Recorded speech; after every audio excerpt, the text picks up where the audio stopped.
Attention on this channel. We've got an important message. All observations and opinions shared here are for educational purposes only. This content is intended for adults. Viewer discretion is advised. Be advised that any individuals mentioned are not intended to suggest involvement in any crime. Case by case, got the fire. Ha! Yo, you wanna talk about true crime? We start with the data flows. Digital footprints meet criminal defense, that's how this story goes. This channel's all about online evidence, the stuff they overlook. From live stream chats to deleted posts, it's all in the true crime book. My goal is to provide insight for the attorney in the darkest hour, to find the proof that can make a case or break a criminal's power. So whether you're a lawyer or a PI, we're diving deep in the mess, exposing misconduct and hidden truths to get to the very best leads. We break it down case by case on the trail of the facts. We show how digital evidence changes case outcomes. We on their tracks. No rumors, no gossip, just the evidence clear and concise, shining a light on the shadows at any cost or price. What do we do? Case by case. What's the motto? We're here for the victims, the ones who were left behind. We're here for the families, giving them peace of mind. We follow the paper trail, the digital footprints and the timelines, connecting the dots, we're reading between the lines. We don't just talk theory, we show you how it works in practice. We're here to help you stay ahead of the curve, to get a new analysis. You think you're in charge, but we're here to find what matters most. We're giving a voice to the voiceless, like a digital ghost. Digital ghost, digital ghost. We break it down case by case on the trail of the facts. We show how digital evidence changes case outcomes. We on their tracks.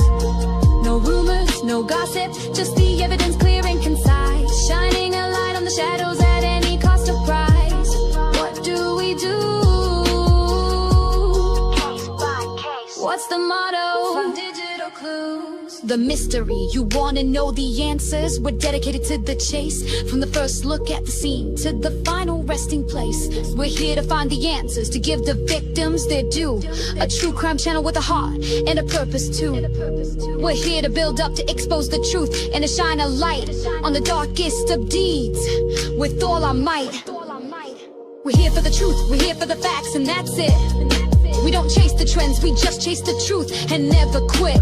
We let the past speak for itself, we let the facts lay the ground. We're just here to be a voice, a tribute that is sound. Yeah, it's all for the truth. Ha! Come on, come on.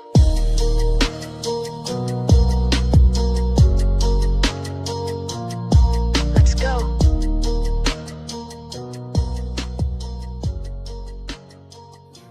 Their thoughts for you, yeah. Won't kiss the ring. Yeah. Ha. Come on. Let's go.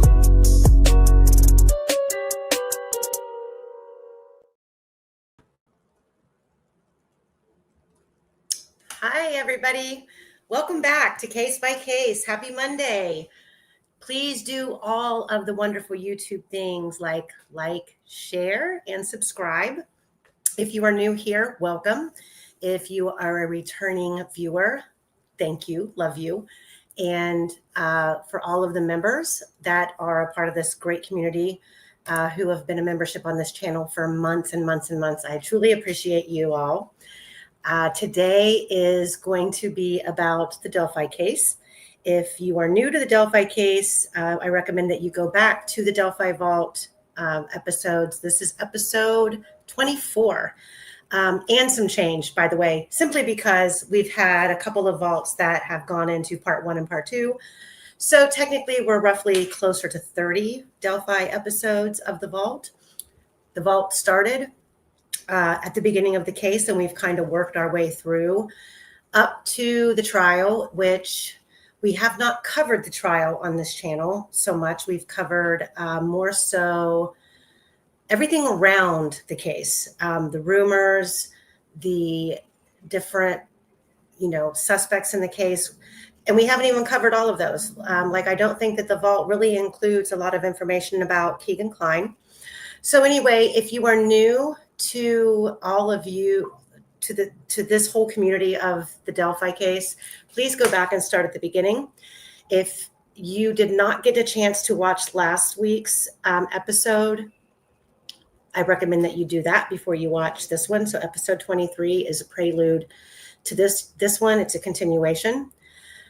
So anywho, today, before I bring on my guest, which Quester, he's a Vault, he's my companion in crime in the Vault series. And we also have Fungi here with us today. Because of the extensive amount of information that we're going to go over today, if you have a question, please put a capital Q in front of your question in the chat. And I'm going to apologize in advance if we do not get to all of your questions today. It'll probably be the bare minimum that we get to answer because we do have so much to go over today. And we will answer the majority of your questions after the live is over. But in the intern, we have Fungi here. She is going to be copying and pasting your chats for me, your questions, and putting them in the private chat. So that's how I will base which chats I answer, not because I don't want to answer all of you. It's just we could probably be on here for about another 16 hours or so. Some channel updates for you guys. If you've been listening to or paying attention to the channel, Terry, a friend of mine, she works behind the scenes with Case by Case. She's the designer of our website. If any of you need a website designed, Terry is your girl. She also has designed the apparel store, which we just launched. And send me your recommendations, Queen. I see that you're talking about you want sweats. I agree. And she's working on those now to get those uploaded, the warmer clothes for the fall. And she's also started our missing series, which we're going to do some together. And then others she's going to do by herself because I have a big girl job and I work, full time on top of all of this. So in order to be consistent, I've let Terry take the reins on the missing cases and we're doing a variety of different types of cases.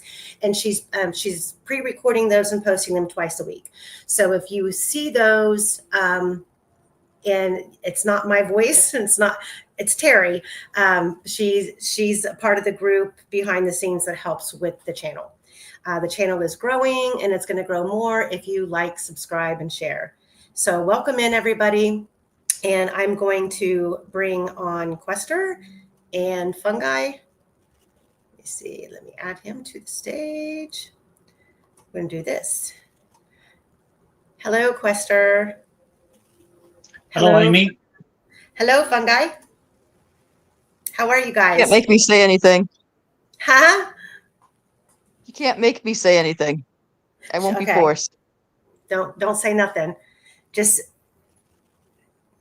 make sure make sure you collect all the good questions.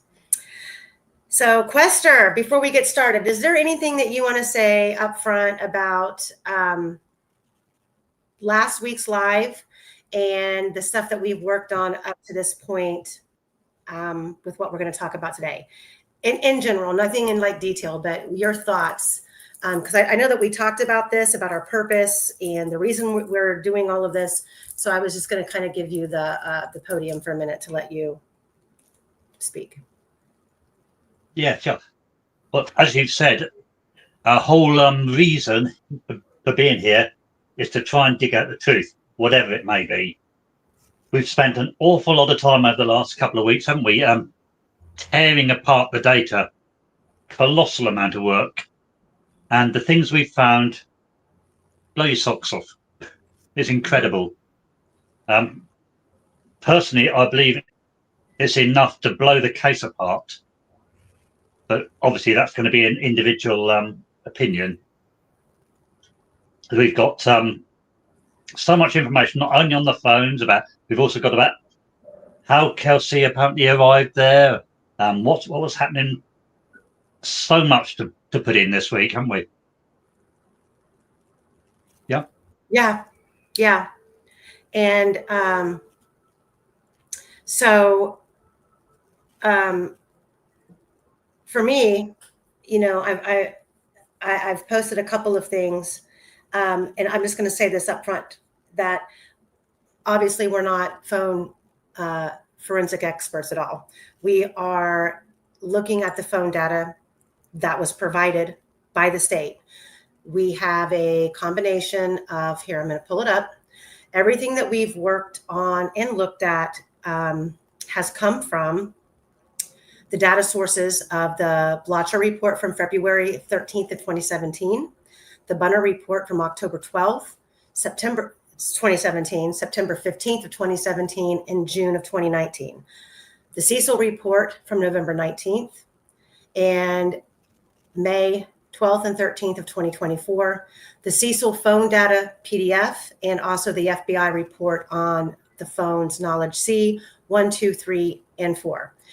And as much, we're just gonna go over from where we left off last week. We're gonna kind of overlap a little bit, and we're gonna show you things that we saw, that we looked into, that came back on top of human behavior, on top of what technology research tells you is going on with the phone. And I'm not here to argue. I'm not here to be a conspiracy theorist at all. These are the majority of what we're going to talk about today are things surrounding what wasn't talked about at trial, what questions weren't asked at trial, and why there are things in one report by Cecil, but not in another report by Bunner. There are things that are being said never happened, and then another report by a different, by one or the other, between the two or the three, FBI, Cecil, or actually there's four, Blocher, Bunner, Cecil, and the FBI. You're seeing multiple things that one is saying never happened or couldn't have happened, and then the other is saying, well, yeah, here it is. And we're going to show you where there's time gaps. We're going to show you where the phone was pinging when we were told that it wasn't. And we're going to show you where those locations actually take you and for how long. And we're going to talk about what's going on with the phone at 4:33 a.m. and how it's significant, and how some of these other things, yes, Michael, these are all reports entered into evidence. That's how we got them, because clearly the state wasn't handing out their information. These were all, a lot of these reports have come out over the years, and they've been collected. And this is where the combined information that we've all put together. And when we go over this PDF, which is massive, I will make this PDF available after the live for everyone to look at for themselves, dig into the information, and we can respectfully disagree by all means. And just because I may disagree with you or Quester may disagree with you doesn't mean we're arguing or we're expecting you to believe our viewpoint. We're just going to give you our version, and don't argue about simple things. Give us the reason why, if something that we're saying is emphatically wrong. So we're going to kind of show you our work. This PDF includes every excerpt in this PDF is also documented where the information was obtained. Anything else that you want to add to that, Quester? No, you're doing fine. Good. I feel winded. So if you guys have questions, please remember to make sure that you put a Q in front of it and grab a pen and piece of paper. But I will make this PDF available after the end of the live. And we're going to kind of bounce in and out of a side note presentation, the actual PDF of the phone data, the video, of the drive from Patty's to Mears and why the missing GPS location data is important. And and for me, the one trend that I'm seeing is that we have missing information at critical moments of time. And I'm going to explain why I feel that way. And let me just point out a couple of things here. We know that the state has, in the public's eye, or under the public's eye, twisted the truth. We know that they have withheld exculpatory information. We know that they were aware of things that until, someone pulled their hair or attempted to pull their teeth out, they didn't produce. And they've manipulated things to make it look like it's this when it was really that. And of course, they're not going to reveal their playing cards unless they're forced to. In a trial, they were not forced to. Obviously, we do not have the full-fledged phone extraction. The reports that we do have are piecemealed. They are selective information that Cecil, Bunner, Blocher, and the FBI chose to put in their reports that they thought were significant. Or you can also look at it, did it just fit their narrative? And the things that didn't fit their narrative, did they leave out? And that's where I'm going to point out today where I feel those areas are and ask where is the information. We're going to talk about the trail. We're going to talk about the bridge video. We're going to talk about the triangulation of the phone when the video started, and kind of try to narrow down what the possibilities of why that happened. And we also know that they've not been forthcoming with everything that's been collected in this case. And they've collected evidence in this case that they have not listed as evidence in this case, but we know there's a good chance it was part of the case, i.e. the belt that was found under the bridge. There are multiple knives that were found in the area. There are multiple gloves that were found in the area that were not affiliated with the discovery in this case. And if they were, we didn't hear about them, other than the fact that the belt was talked about at trial, but the belt wasn't tested. No big deal was made about the belt. And you have to ask yourself why. There's a lot of things that were being swept under the rug by the state. And unfortunately, the defense team did not attempt, in serious places in this case, they didn't attempt to pull the rug out from underneath of them. And I also want to state that the defense's cellular forensic expert was only paid to do a minimal portion of examination of the phone data. She was never given the physical phone. She was asked to focus on the Apple Health data, which we know is not accurate. And then she was also asked to focus on the video in the time frame around the early evening hours of the girls missing. She stated herself on the stand she wasn't asked the right questions, because she alluded to in her interviews that she did after the gag order was lifted that there was more information that she could have provided, but she wasn't asked. She also alleged that, without coming out and saying it, that there was movement of the phone after 2:32 p.m.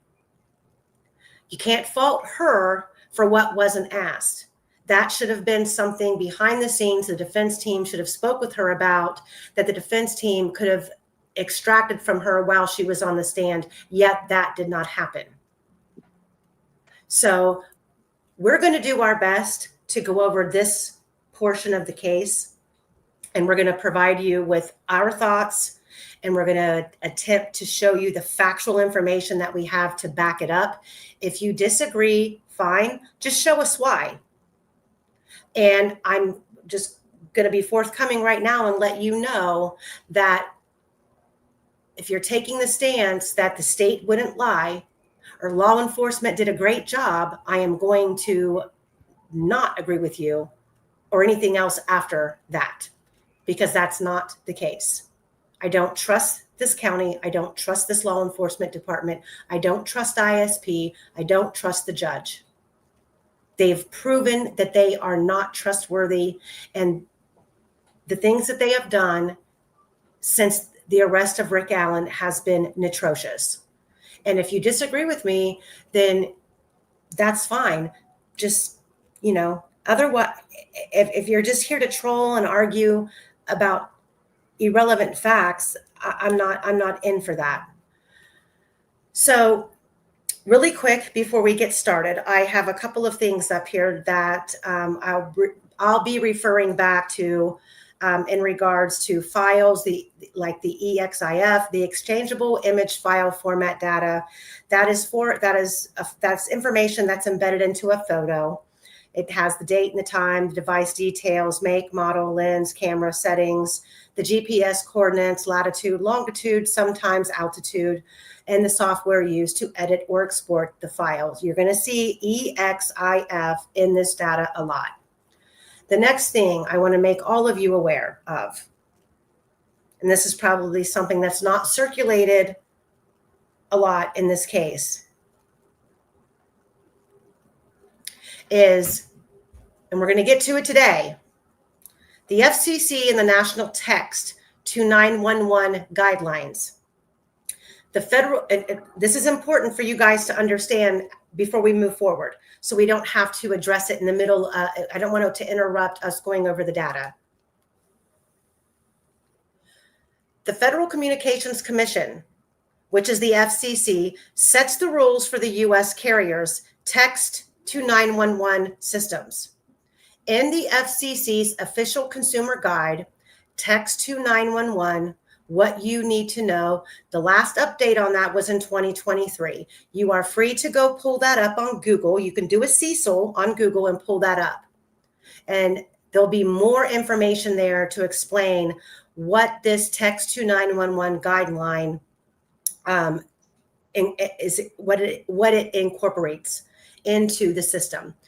A text to 911 message must is the key word. I should have boldened it and underlined it and highlighted it. Must be initiated by the handset being the phone. The 911 system can then exchange a text message only within an active session established by that initial message. The FCC Consumer Guide, Text to 911. The guide also notes that when this session ends, the system automatically, within a second, you will see, automatically sends a closure text. When a text session ends, the caller will receive an automatic message such as, your 911 text session is complete. Please call 911 if you still have an emergency. That is functionality identical to the AT&T message seen on Libby's phone. AT&T implements the FCC mandated Text Control Center TCC protocol. It is the ATIS, in the code, Alliance for Telecommunications Industry. Please remember that when we go over this data. Next up. Oh.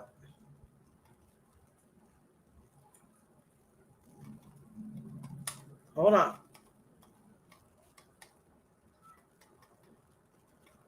Where's the rest of it? Oh, I think that's it for now. So let me remove that. So those are the key things going forward that I want you guys to know.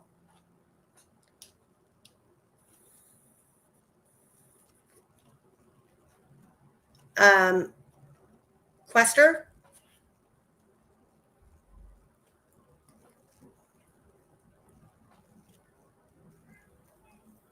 You got to unmute. Sorry, muted it. Didn't mean to do that. Yes. Before we start, anything that you want to add? Just a lot of this might get a little bit deep and technical. If there's anything you don't understand, stick it in the comments, and we'll try and answer anything we can. But obviously, as Amy has said, we expect quite a lot of questions, so we may not get back to you. If we can, we will. Okay? Okay. Oh, there's one other thing that I want to address before we go any further. And that is, we're going to talk about the iPhone 6. I'm seeing a lot of pushback on Twitter about being able to videotape from an iPhone 6. You cannot, in 2017, videotape from the swipe down screen on an iPhone 6. When the phone is locked, and I believe that I have it, I thought that I put it in here. Let me see here. So I can just pull it up and just discuss it, because it's very important.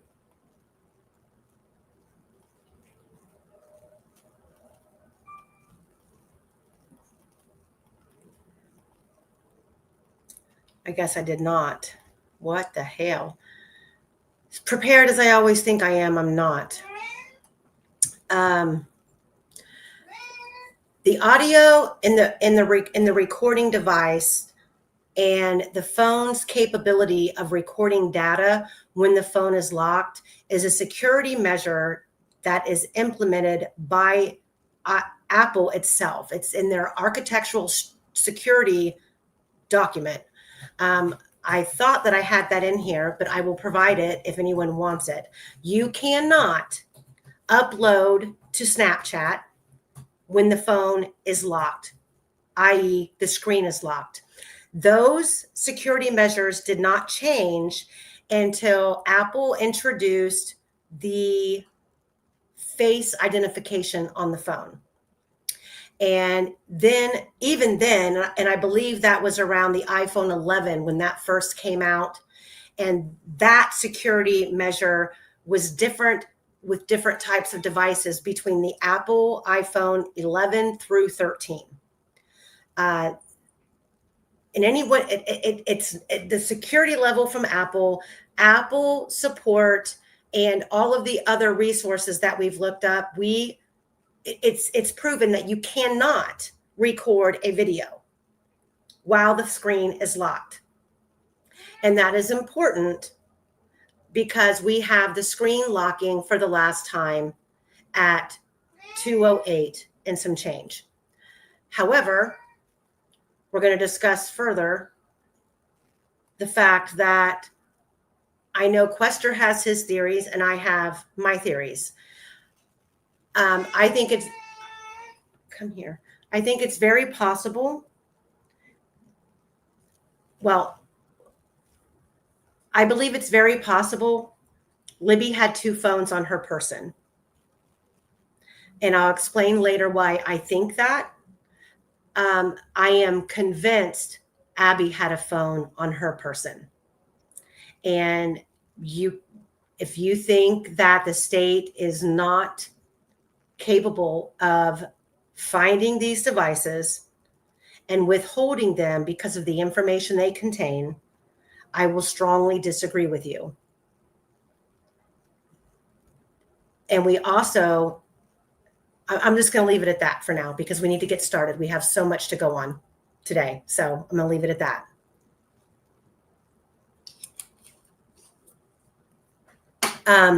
So we're going to go back to where we're going to kind of overlap from last week where we left off, which is around 140. And the reason we're going to go back to that time frame is because we're going to talk about the missing time.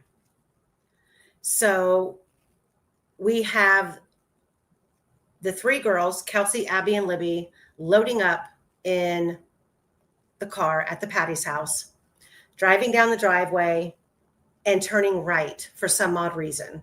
Why she went that way, we don't know. And the phone GPS is accurate all the way on this drive. It's actually all within literally a 3-minute pinging time frame. You've got them leaving the house. You've got a 1:40:55. You got a 1:41. You got a 1:43. You've got a 1:43:36. You've got a 1:44:23. However, the fastest route to get to the Mears lot would have had at this 1:44:23 p.m. timestamp on the GPS. The fastest route to the Mears lot would have been turning right before this last GPS pin. The GPS shows that she passed that turn. However, that is the turn that I took in the video that I'm going to share. That's 10 minutes and 35 seconds. Why she went further and the route that she took beyond that, we are not sure of. But they missed that turn, and that 1:44:23 GPS location stops accumulating, and we have no timestamps of where the vehicle went with the girls in it until 1:51:22. 1:51:22, the girls magically appear on the trail. So when you look at this map, 1:44:23, where the gray marker is up here is where they should have turned. And I'm not saying that there's no other route. I'm talking about if you are in a hurry, which we're going to show you why we think Kelsey seemed to be in a hurry. She should have turned here. That would have taken her to the Mears lot. Yet she passed it.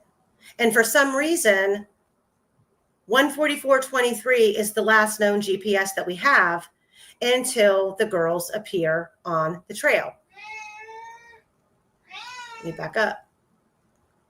1:51:22, right here. So they go from driving to the trails. We don't have the GPS of which route they took on the back leg of this trip. We don't have a GPS notification of the 1:48:12 seconds when the phone was unplugged from the car. All of that is missing. And then we have the time traveled from Mears lot to the trailhead and a quarter of the way up the trailhead at 1:51:22.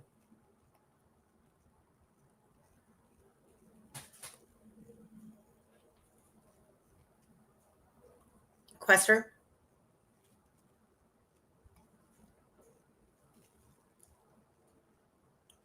You have to unmute. I know. I think that you keep forgetting to unmute.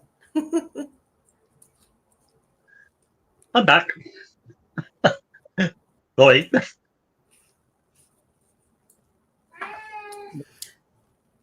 Sorry, there's a lot of noise going on outside, so. I know. I have my cat is sitting here talking to me. I don't know what he wants. Sometimes he wants pets. Sometimes he wants help. Now he might just want out of the room. Come on, go.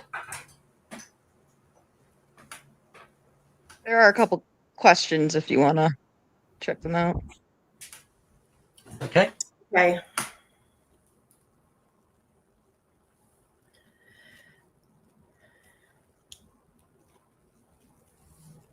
So I'm going through.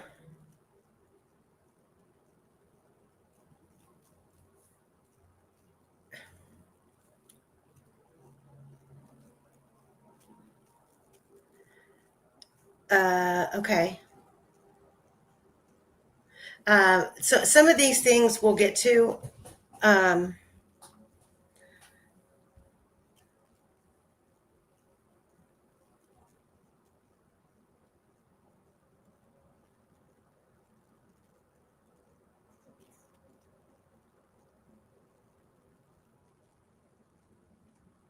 Okay, Sasha Brady. She said, "Wish we had a comparison of Libby's phone/app settings pre and post reset. If the same phone, what did she change and why? And if she had a Patty phone, whose settings were active?" That we don't have. We do know that Libby did have 2 Snapchat accounts. And we do know, based on imagery and video, one being the Musical.ly video, that the girls themselves had multiple devices. You, in one of the Musical.ly videos, you see Libby with 2 phones. Then we have we have Abby having all of her own multiple accounts on social media. And we have Becky Patty over the years admitting that they had given Abby a phone. We have Becky Patty for years claiming that Libby owned an iPhone rose gold phone, which was what we were expecting to see in evidence at trial, which wasn't. It's this gray Galaxy phone. We do know that there were multiple phones that were found out there in the area that were never, we never knew what came of them, what type of extractions were done on them, how they were identified, or anything like that. And so all we can do is go off the phone data that we've been provided through these reports. And it's not a conspiracy to list out what's in these reports and then debate the information. This trial should have been made public. It should have had cameras in the courtroom, and all of this information should have been made available immediately after trial. And here we are getting piecemealed exhibits, piecemealed information that we're left to decipher. So that is a huge reason why it's all questionable, because the way it's been handled has not been forthcoming and upfront, period. The phone data is a mess. And all we're trying to do is explain the information that we've been provided. Keith, I do not know if it was possible back then to queue up and upload, then lock your phone while it was uploaded. I don't know. But what I just can answered say, that. Okay, yeah. And at the end of the day, the phone that they collected, or that they claimed that they collected under Abby, did not have Abby's picture on it. And I want to throw this out there really quick. And I'm going to pull it up.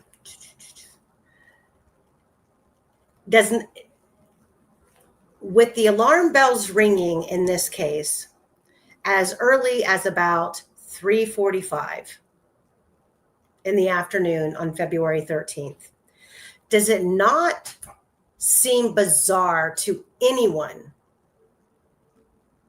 that the only photo that we have of Abby on the bridge says 7 hours ago?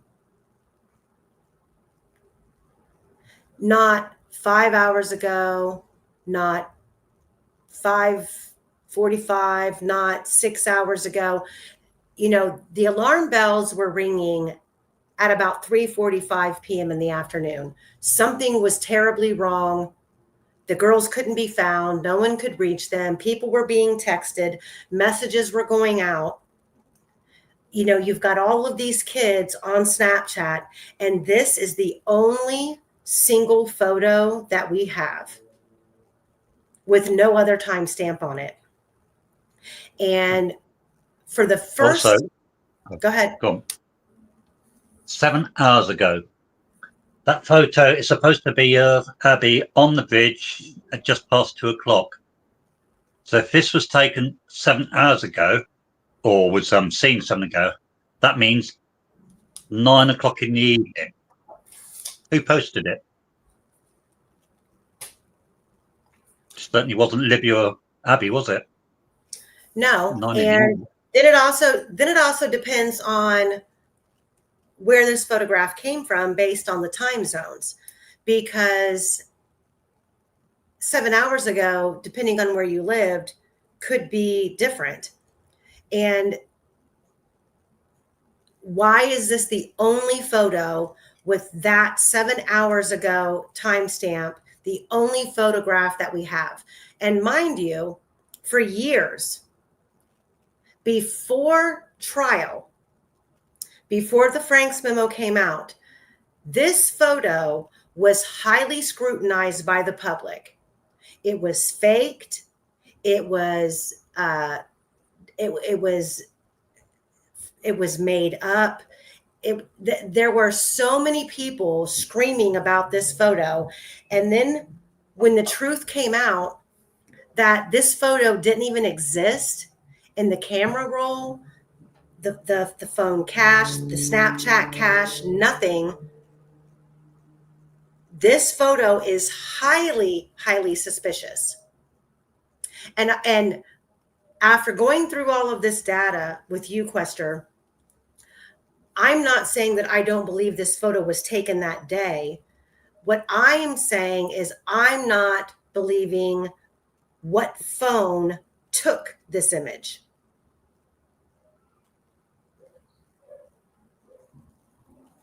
Yeah, I would agree. If it was taken that day, and at the time it's supposed to have been taken, I'm certain it was not taken by the phone that they found at the crime scene. And without the phone, without the photo being on the phone, we have no metadata from the phone. We have no location from the phone. However, the timestamp of this photo could have been acquired through the Snapchat app, which you can access your Libby German Snapchat account from any device. And it doesn't matter which device. It's not going to register, oh, it was, Libby's iPhone 1 or Libby's iPhone 2 or any random other person's iPhone. You're going to get this 2:07 and 20-second timestamp.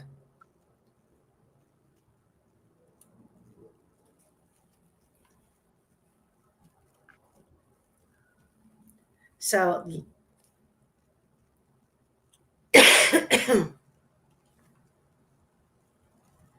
Sleuthy Goosey says, just want to add that Abby's stuff was also logged in, set up on Libby's phone, and Abby often communicated on Libby's iPad, including sending iMessages to Libby cell phone from it. She did.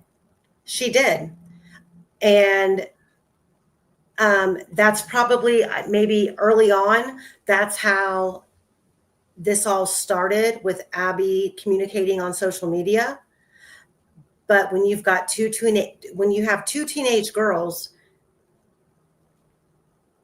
attempting to share one device, and you've got Abby with a boyfriend that is communicating with her through social media only, it is not unfathomable to think that someone in the Patty household provided Abby with a phone.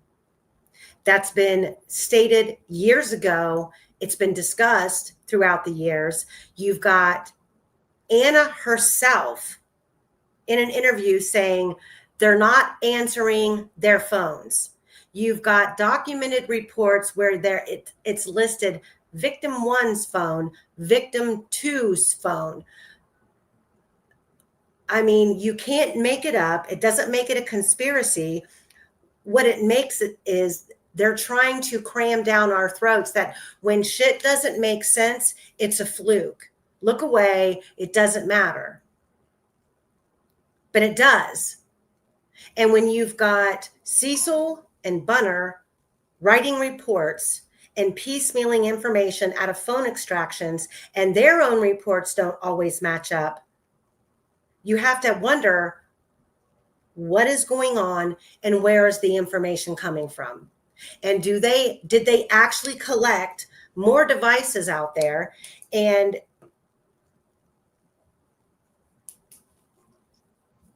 we know that the defense didn't pay for a forensic phone analysis to be done in full. They chose isolated portions of the phone extraction to be deciphered.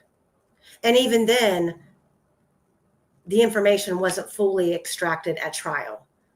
So that's what's led us here. That's what we're talking about. And we're going to go over it all, and we're going to get started right now. So I'm going to start with playing the drive from leaving the Patties. And when I play this video, Quester, we've already talked about this. Quester, stop me right before we see the pull off in the GPS of Kelsey and Libby and Abby in the car. Okay. Okay. What's your word for stopping you? Huh? What word do you want me to use to stop you? Just say stop. Okay.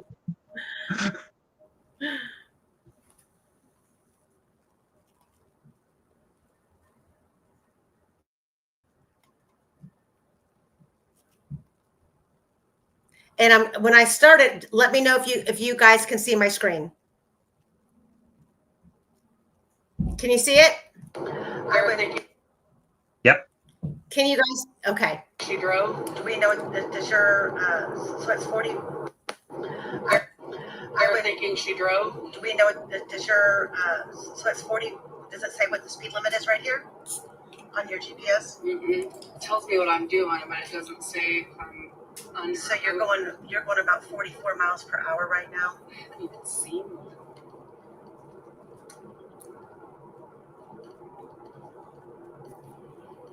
See, I can see her doing 50 on the straightway, but then once you get up there where those curves are, that's dangerous. She turns here, right? Mm-hmm.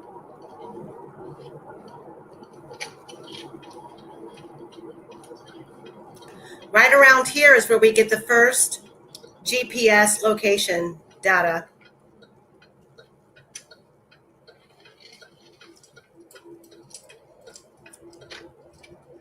This is 275 west.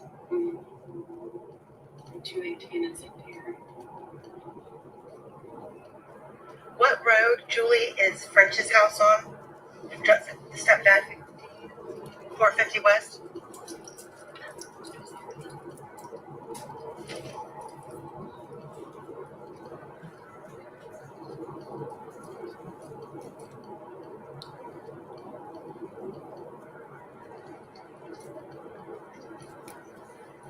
There's a cell tower up here on the right-hand side too, by the way.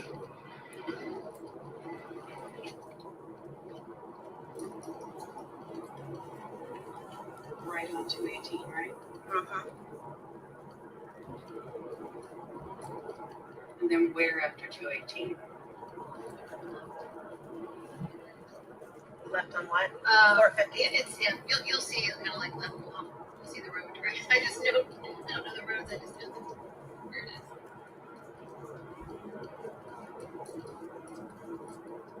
And stop about there.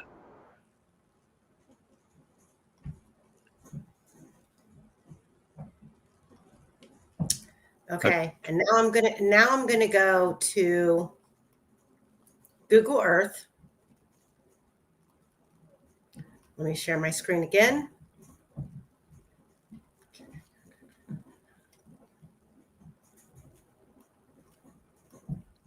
I'm gonna go to Google Earth, and we're gonna show you exactly where, and you'll see why we believe something transpired at this property. We've got 141 and 45 seconds in the GPS data point. 142 and 12 seconds here. Now, Quester, I'll let you handle this portion of it. Right. That is a GPS position, which, if I remember correctly, has a play area of about 5 meters. As you can see from there, 5 meters won't get you to the road. Therefore, we know somewhere in that very close area, they turned off.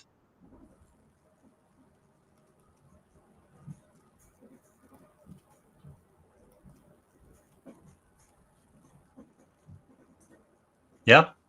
A bit more than 5 meters, isn't it? It is.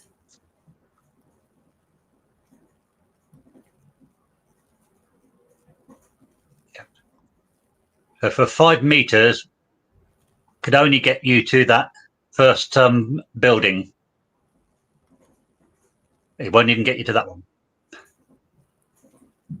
Therefore, logically, they must have either driven across the field or turned into that farmyard for some reason. I doubt they went across the field.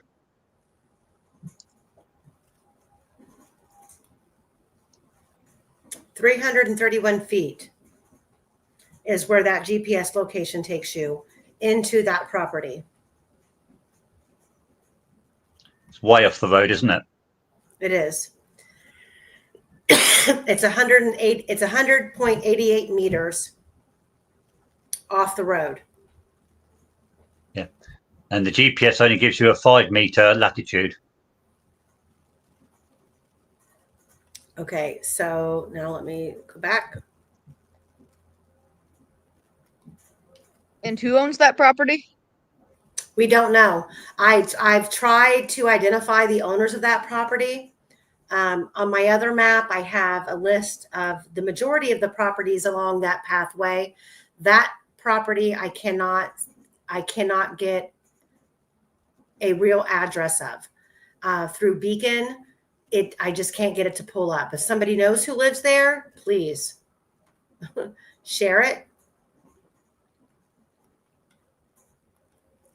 So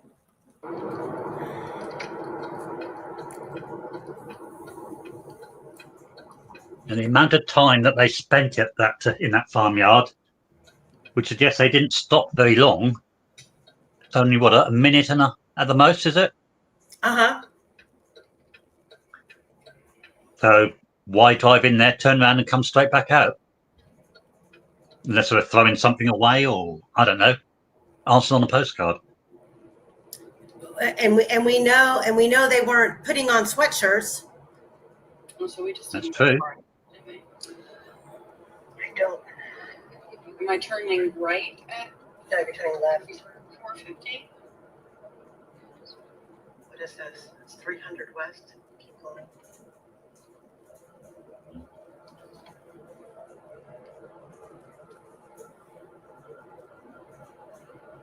So 425. You're doing about 45 right now. Speed limit. I feel like this road would be at least 50 right here. Mm-hmm. Yeah, this is more of a main thoroughfare. That maybe this is where Michael sees her accelerate. I don't know. We're going to have to go back and compare the GPS to the video.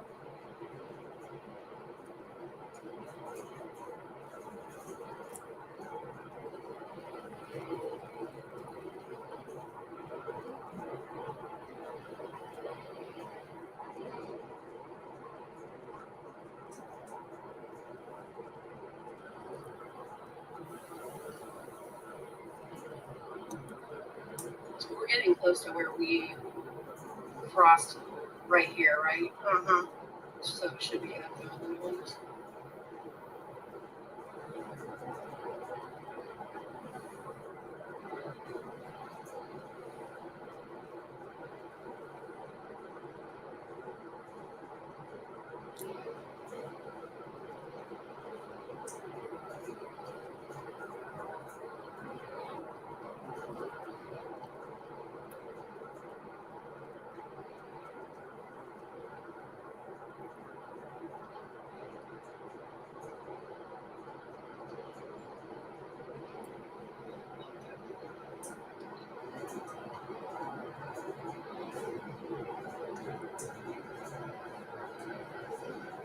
it's 55. I don't see 450 coming up on here. It's 450. That's what I was thinking too. I think that's where we crossed.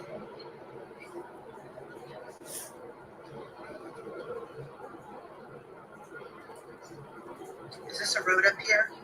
Okay. Right where that car just passed. So we're going to turn left. And then it's a quick little, you turn left and then you turn right at the first curve, or at the first turn. And it looks like it's the only way that you can go. 18 on. Now, I'm going to show you on the map.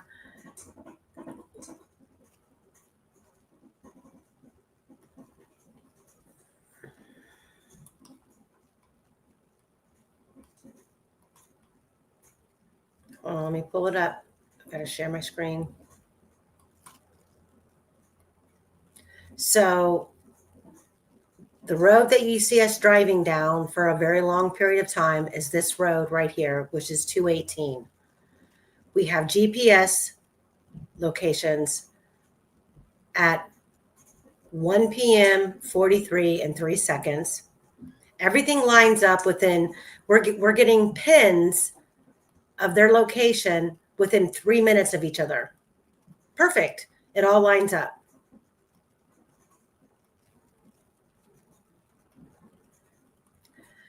(1:43 and 36 seconds). Between 1:43 and 36 seconds on that road that you just seen us drive, it is roughly here at 1:43 and 59 seconds that Libby posts the picture of herself with Abby in the background along this strip right here. In between 1:43 ping and 1:44:23. Mind you, we've just passed a cell tower. The road that you see us turning on, which is the road that if you're wanting to get to your destination in the quickest amount of time, you would turn on. You hear me discussing in the video, you're going to turn left and then you're going to turn right on the curve, which is the fastest way to get to the Mears lot. However, the pin of the GPS location is beyond that turn. So that means Kelsey did not turn here. It also means that this 1:44:23 pin of this GPS location is the last pin that we have on this trip. The next pin is at 1:51, and that's of the girls already on the trail.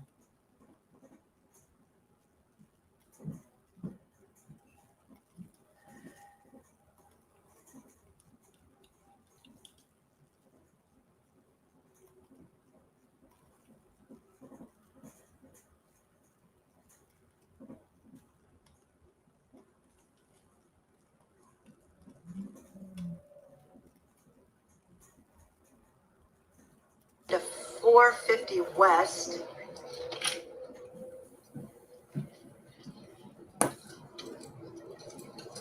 And this curves to the right, and I swear Quester thinks that I thought on this corner is where Quester had thought that the car had pulled off. I was wrong. It was prior. It was back there on the main strip at that farm lot that the girls pulled off. It might have pulled off right here somewhere. I could be wrong. I'll let him go through the video and look at the GPS. But what's up in there? That's what I was wondering. The road goes back to something. There's a house. No, it's like a barn or something.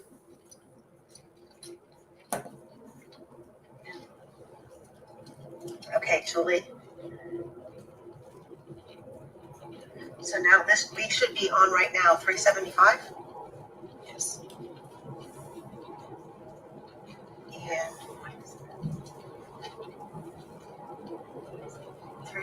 575.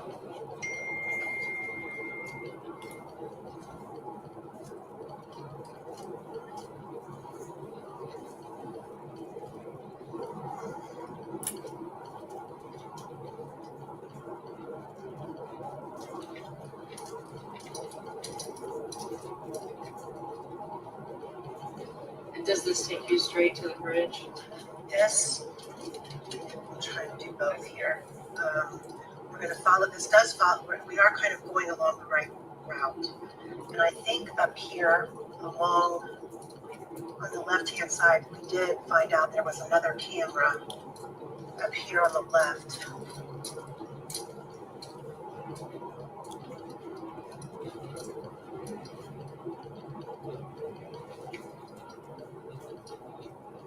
.575 west.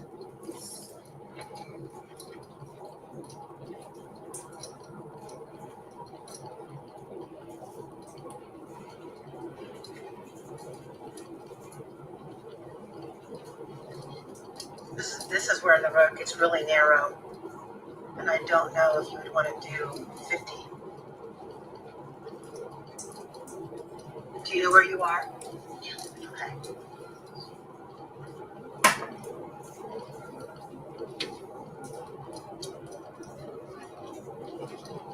We definitely passed this earlier, Amy. We did.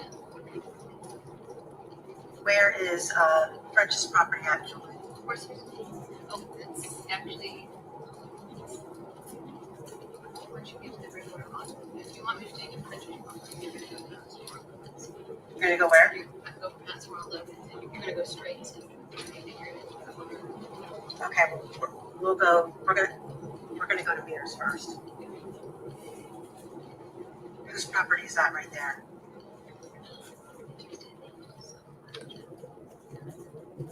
It's a nice property. So we're coming up onto the cell phone tower by Ron Logan's.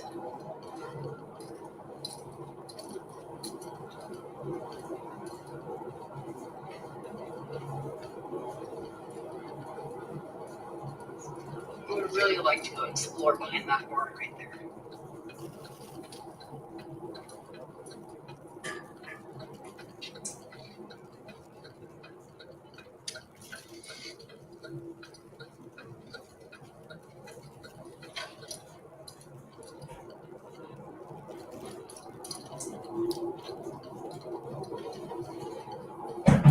Logan's.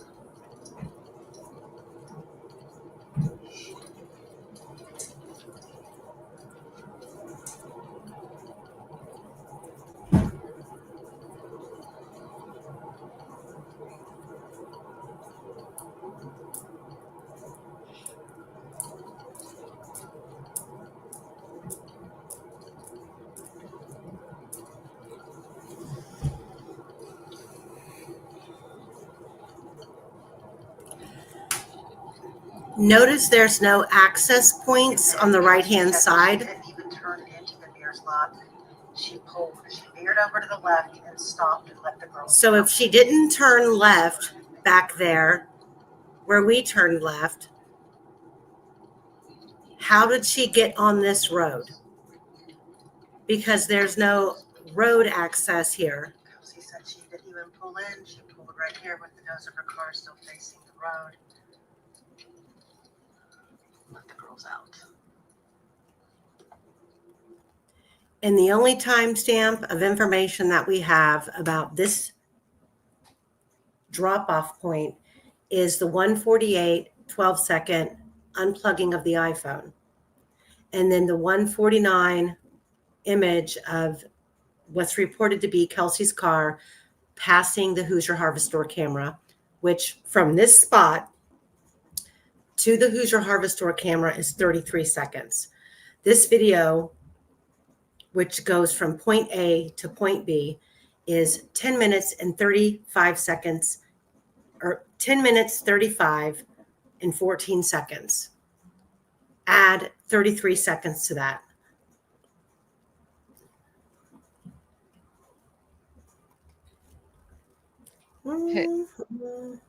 About that lot, I have reason to believe it was owned by the Oilers. And I wouldn't argue with that at all because they have a lot of property out there. Yeah, it seems like it was sold, but under an LLC, but it might have just been transferred. So keep looking. Amy, Yes. could you back that your video up just a little bit from the Mears lot? Okay.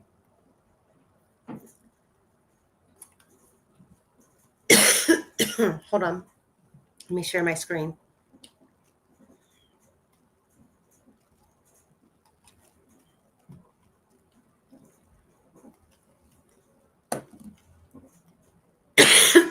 Back it up to where? There's 2 points I want to see. First of all, where that trailer was, see if it's still there.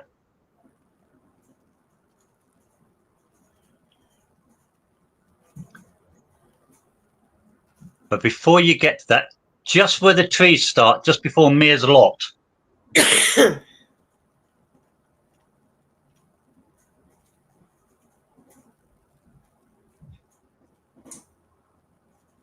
But,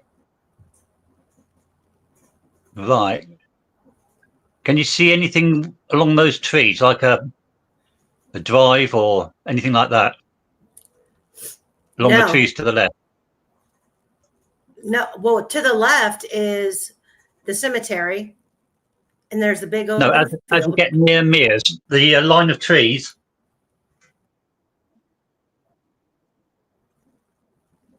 You see that line of trees going to the left?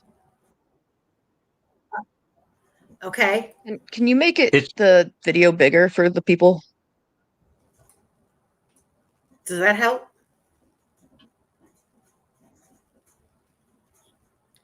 Did that help? It's black. No, it looks, yeah, it's black now. It's the same too. I just wasn't sure if you could. No, I can't. Okay, no worries. Everyone just go full screen. Yeah, I'm wondering if there's a track or a drive going down to the left there. No, I don't see one. Okay. And then as you go slightly forward, is that trailer still there by Mears?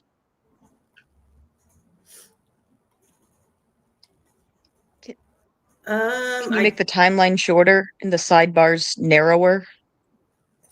I can't. Not Okay, while sorry, I'm live. I'll stop. Yeah, no, not while I'm live. I can't. Don't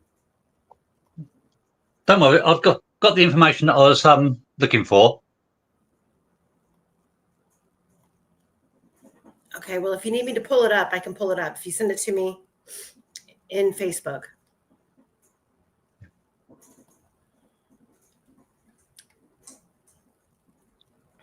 Okay, carry on.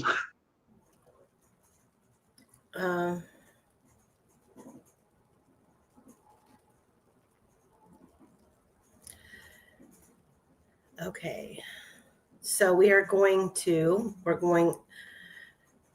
I'm not going to be able to see anything in chat going forward, guys. Sorry. This is going to be full screen, but I'm going to be reading. You want me to just tell you when there might be something? Yeah, after you have accumulated about 10 questions. Sounds good. Sounds good. Thank you. Okay, so I'm putting this on the screen, but I'm going to need to pull it up in the PDF so I can read it because my eyes absolutely suck. We're going to start at 140, which is where basically about the time that the girls leave the property at the Patties. Just a quickie. Beasley Drummond has said there's an old road or trail that goes down towards the ravine. So that's something for us to have a look for a little bit later. Okay. I was looking on the right-hand side, So if Libby, or not Libby, but Kelsey, for example, did not take the route that we just did, which based on the GPS, it appears that she passed the street that we turned left on. Going back to right here. She passed this street right here that we turned left on. The gray pin is where we turned left to get to the Mears lot in the route that we showed. It appears that she went past it, and she had to have taken another route to get to the Mears lot. So watching the video, I don't see any road leading in to 300 North that she could have came from. So right here, everybody keep in mind that right here at 144.23 is where we start to see issues with the phone data. Her on her way to the bridge, Libby and Abby on the way to the bridge to meet who? For what? For why? We don't know. But at 1:44:23 p.m. is when the phone data stops being accurate.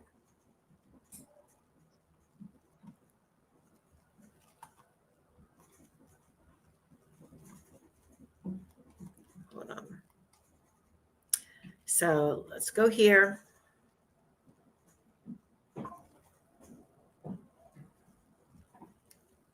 Give me just 1 second.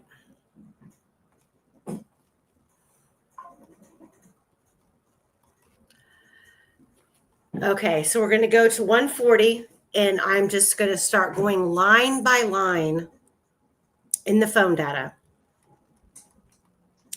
And you guys stop me when something comes up or something that I cannot see in chat, because I cannot see chat. Can I just I just want to do one thing before we do that. There are a couple other questions, but we can get those later. Street said that the house across the street from the Patties was vacant during the murders. Becky was reporting people at that house, and she thought they were watching her family, which I've never heard that, so I thought that was really, really interesting. It is. And I mean, anything's possible at this point with this case.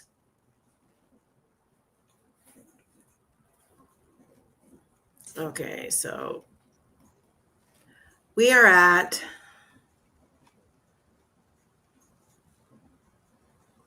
we'll start with 140 in 13 seconds. Location puts Liberty's phone. We have that GPS notated on the map. West County Road 500 North, Deer Creek.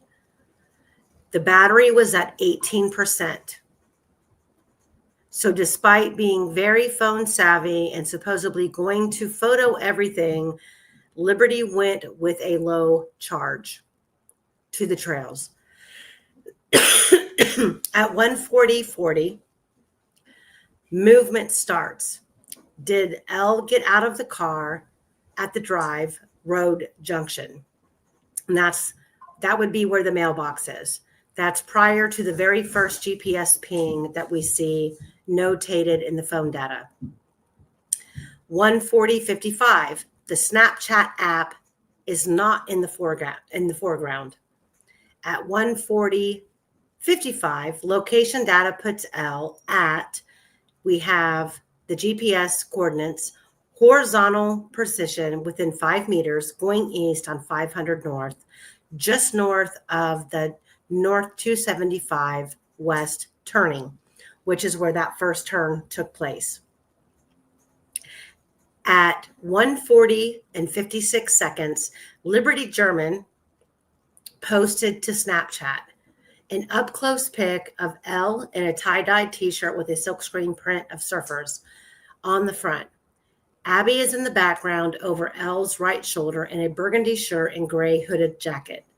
It was taken inside an automobile. Abby wore a seatbelt. Despite driving east, the sun is coming in from Liberty's side. Liberty is on the left of the driver's position, so this picture was flipped. The left to right descriptions here should thus be reversed. One has to wonder why the state flipped this. Northbound, NB, Quester, what is northbound correct or no? What does NB stand for? Nota bene. It's it means note this. Note this Okay. well. Okay.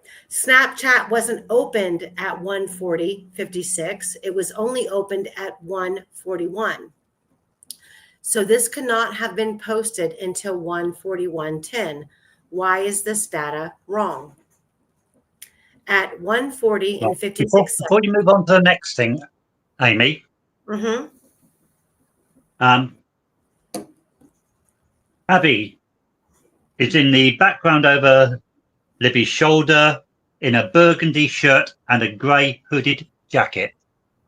Grey hooded jacket. That would be the one that Kelsey says she gave Abby when they got to Mears, would it? Yes. I think someone's told a little fib. Yeah. I mean, Kelsey made it out like when they got there, you know, she said, hey, take a sweatshirt. And she was handing out a sweatshirt and a zip up hoodie all at the same time. There's no time for that. And we'll get to that because I've got it mapped out on when Kelsey would have pulled up to Mears.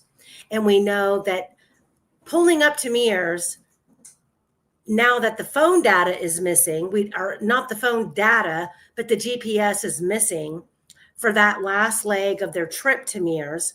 All we can go off of is when Libby unplugged her phone at 1:48 and 12 seconds, which leaves less than 50 seconds for Kelsey to pass the Hoosier Harvest Store camera. Hold on. Come on.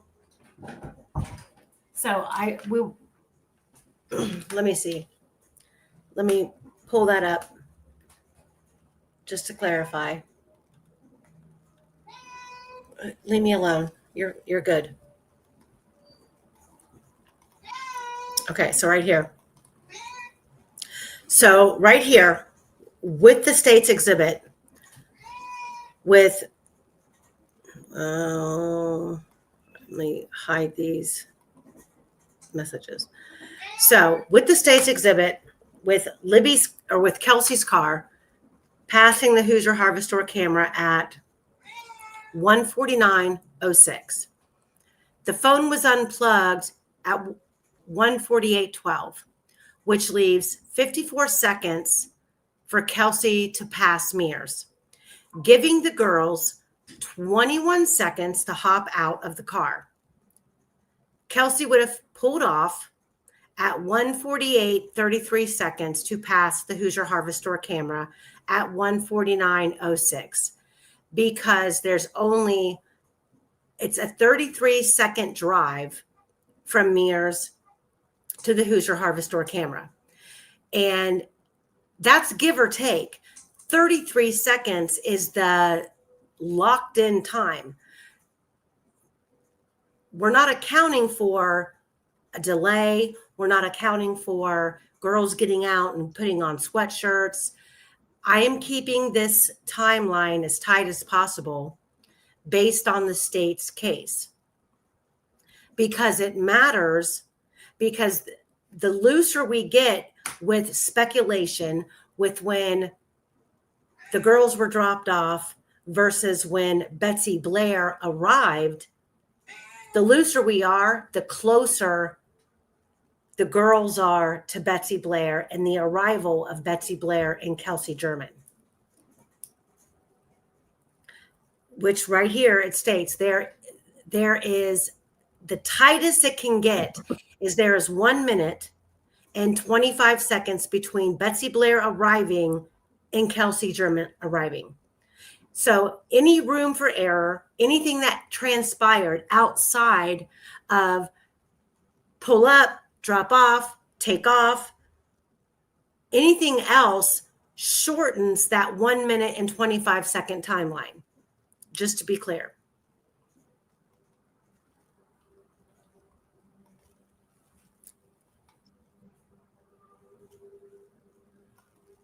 Where to go? Okay.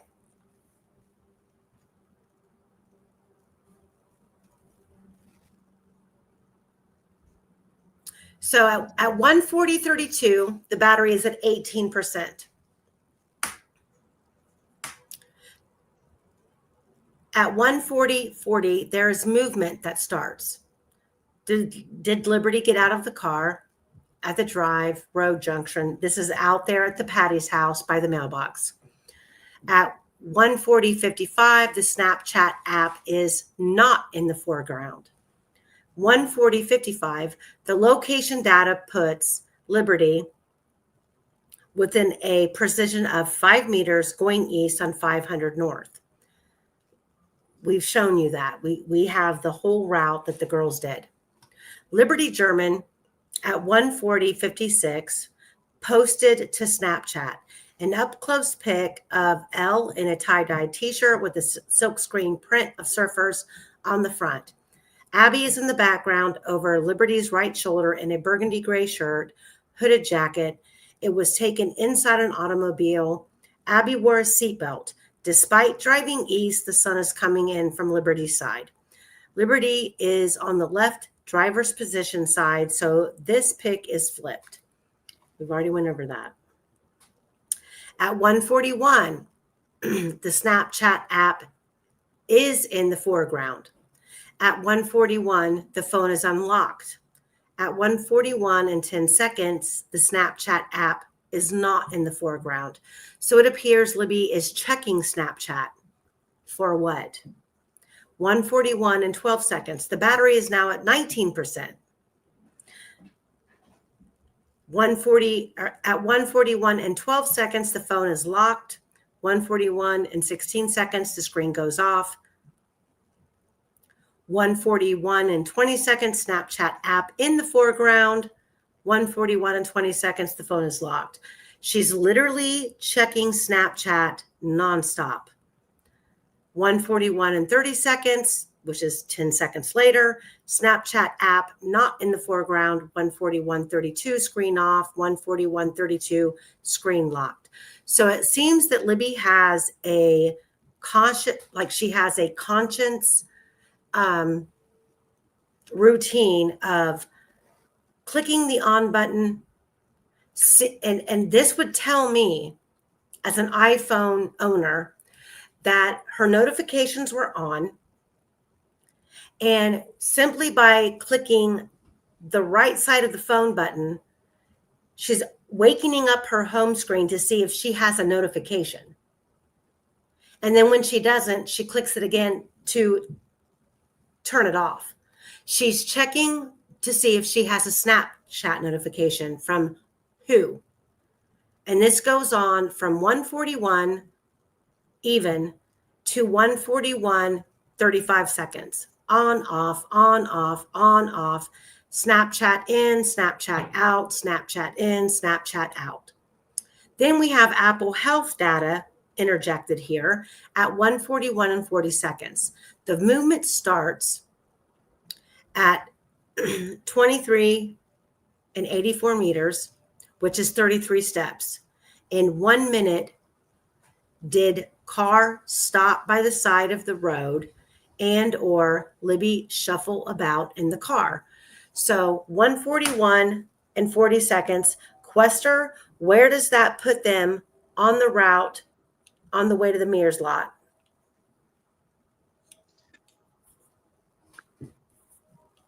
In a sec, hold on. Oh. So the Apple Health data has steps, 33 steps.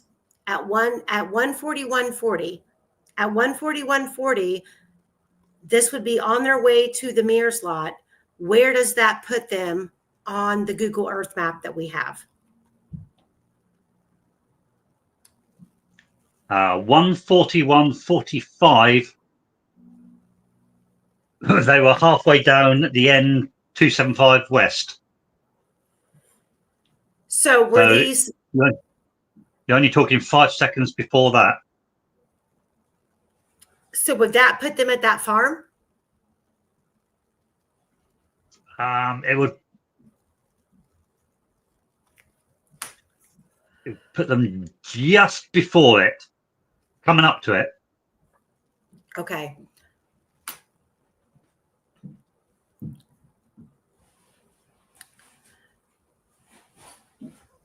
$141.40. Snapchat's not in the foreground. 1:41:44. Liberty German posted to Snapchat. This still image depicted an up-close view of Liberty in a tie-dye t-shirt. She has her tongue sticking out of her mouth. Over her right shoulder was the left shoulder of Abby, wearing a gray hooded jacket. It was taken inside an automobile. This pic is also flipped. 1:41:44, the screen goes off. 1:41:44, the phone is locked.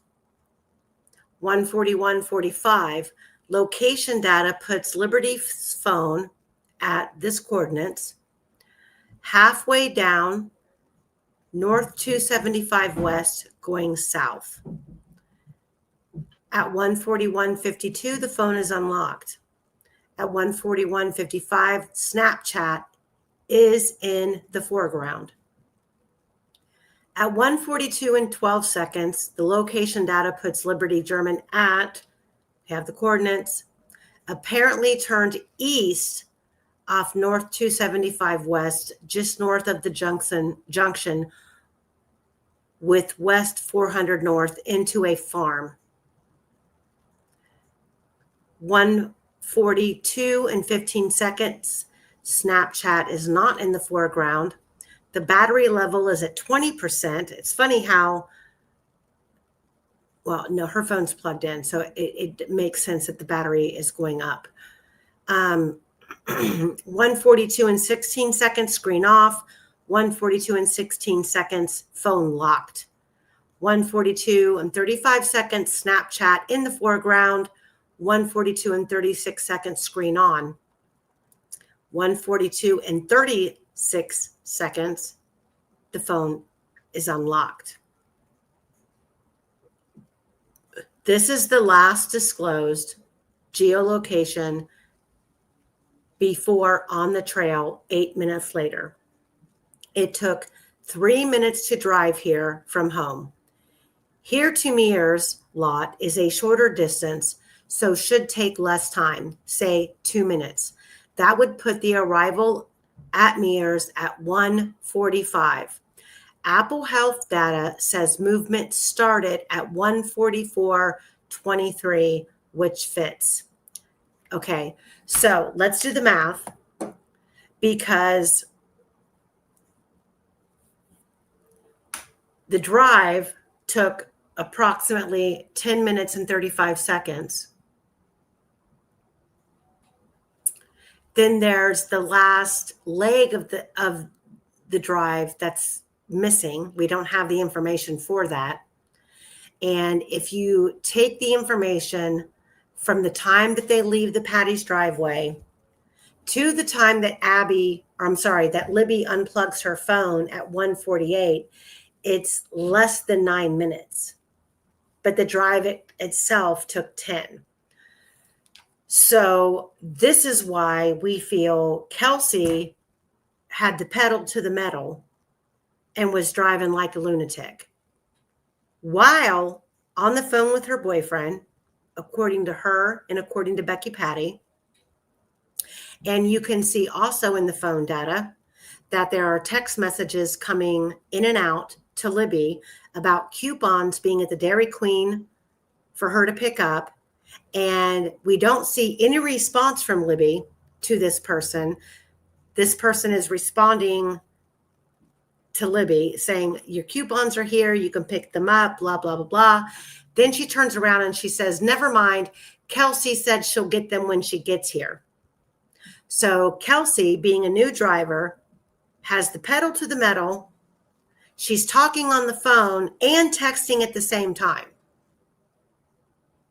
And passing out sweatshirts and jackets, by the way. Anybody want to interject here before I move on?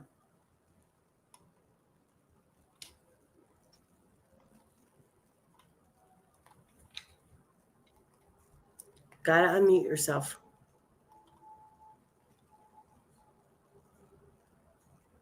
The chat has been discussing Derek German being a snitch, because the idea, the concept of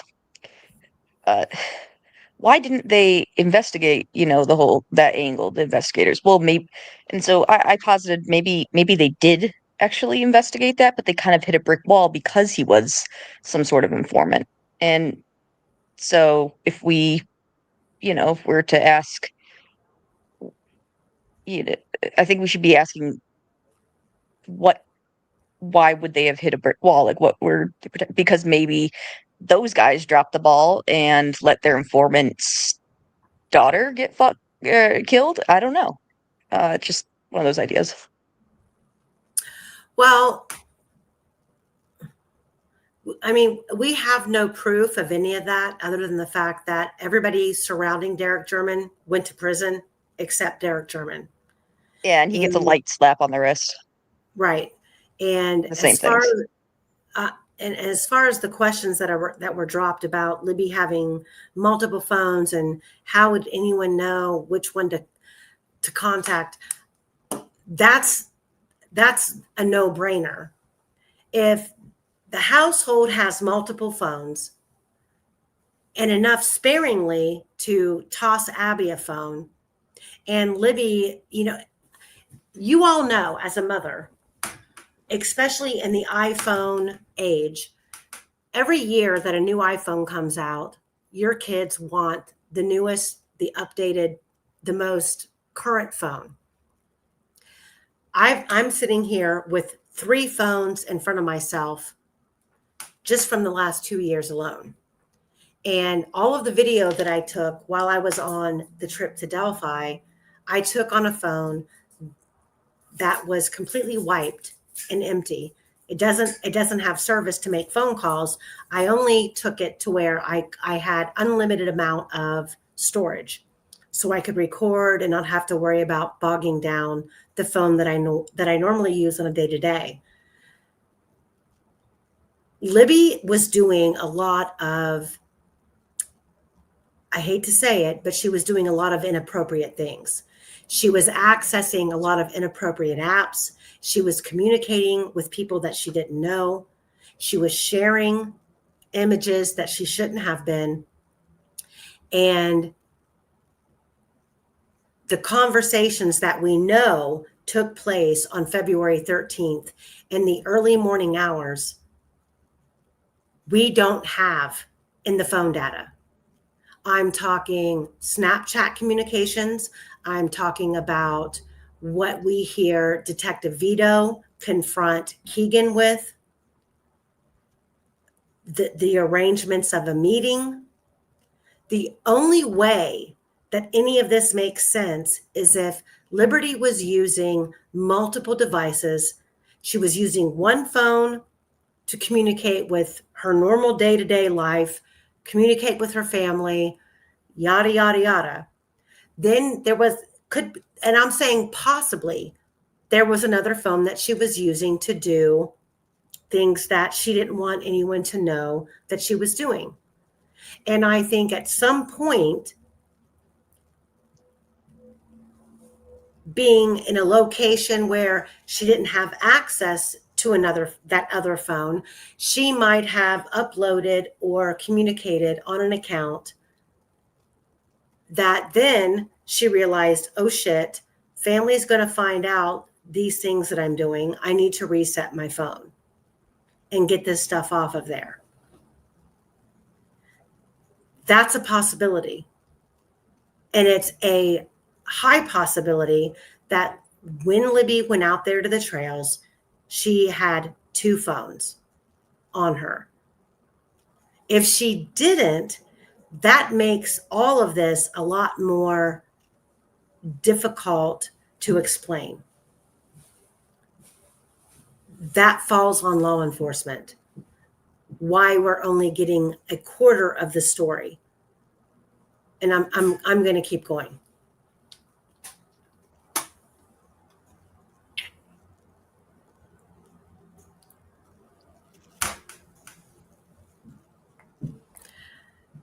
So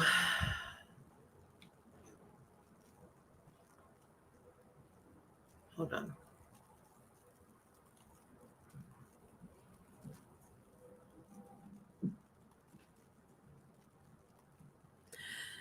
Okay. At 1:43:55, Snapchat is not in the foreground. At 1:43:56, the screen goes off. 1:43:56, also at the same time, the phone is locked. 1:43:59, Liberty posts the photo on Snapchat. We just went over that. At 1:44:14, there are 2 photos that imprint in Abby or in Libby's phone data. One of someone standing on the bridge, taking a photograph off the side of the bridge of the water. And then a second one from under the bridge, it appears to be of a log in the water. Can you guys see that? No, it's not up right now. Okay, hang on. Let me make sure. Pretty sure I figured out where those were, though, just based on a lot of. Go ahead. Just based on all the shadows, based on the reflections in the water, based on just a lot of shit. I think I'll be presenting this more so. I think I'll be presenting this more so during the marathon, but yeah. Yeah. So there's two photographs from Instagram that appear in the phone data.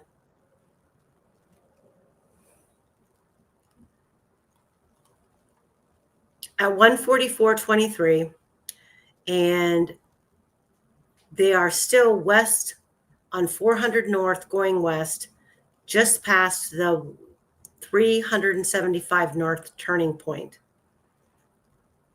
Instagram is not in the foreground. So how these photographs appeared in the data, I'm not sure, but they're there. Apple Health data interjects itself here in the timeline at 1:44:23. Movement started. Can't get from the above location to Mears lot in 0 seconds. So this must be Liberty moving about in the car to plug phone in or unplug, getting ready to get out. Now, mind you, the phone was not unplugged from the car charger until 1:48:12.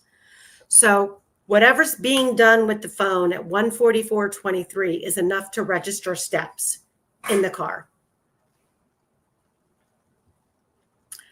At 1:44:23, the phone is on the charge via auxiliary, likely Kelsey German's car socket, Snapchat viewing only. Had to still be in the car to put the phone on charge. No anchor ever mentioned or found anywhere. At 1:44:40, the battery is now at 23%. At 1:45:15, the Instagram app is in the foreground. At 1:45:16, the phone is locked. At 1:45:20, the battery is now at 24%. At 1:46:44, the battery is at 25. 1:47:44, the battery is at 26. Screen on, then screen off. and then screen on, all within the same 5 seconds. At 1:48:05, the Instagram app, not in the foreground. At 1:48:08, the screen is on. At 1:48:12, the battery is now at 27%. At 1:48:12, the phone is unplugged from the car.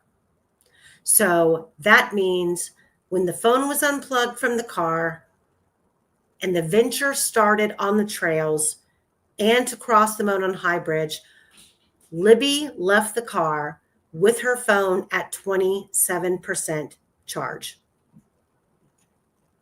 Kelsey German said she saw a dark SUV with Salt Life stickers in the back window when she arrived. Generally, these indicate a surfer, boarder, a dress brand.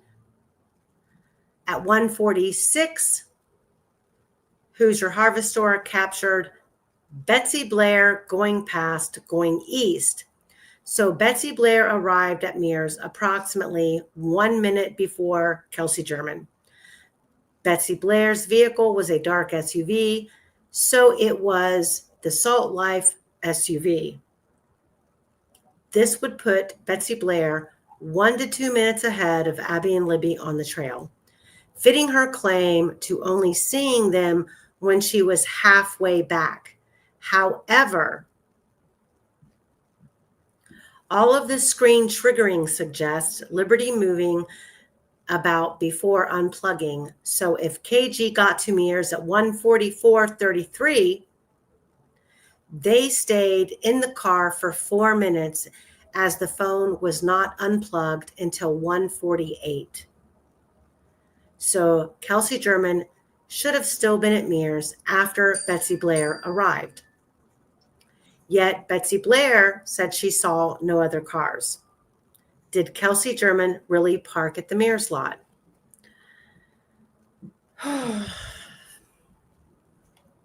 Hold on. That takes a bit of thinking through, doesn't it? It does. So for the moment, let me go here. This is where we get into the tight-knit timeline.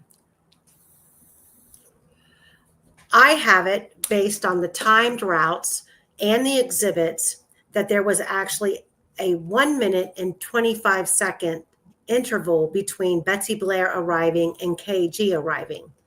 That's literally with Betsy Blair passing the Hoosier Harvest Store camera, 33 seconds later, pulling in to the Mears lot, parking and hopping out and starting to walk. However, let's talk about this. And I'm going to get to the point why it's important.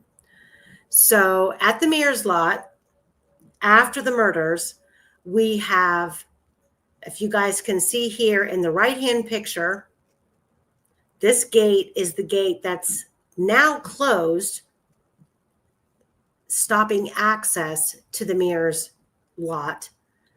You can see in the foreground, there's a trailer. And there's actually 2 more trailers behind this one spread out sporadically in this area. And you can see over here on the left-hand side which area we're indicating. This area was taped off with crime scene tape after the murders, separate from the crime scene.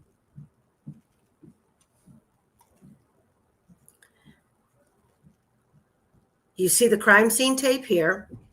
You see the top of the tractor up there.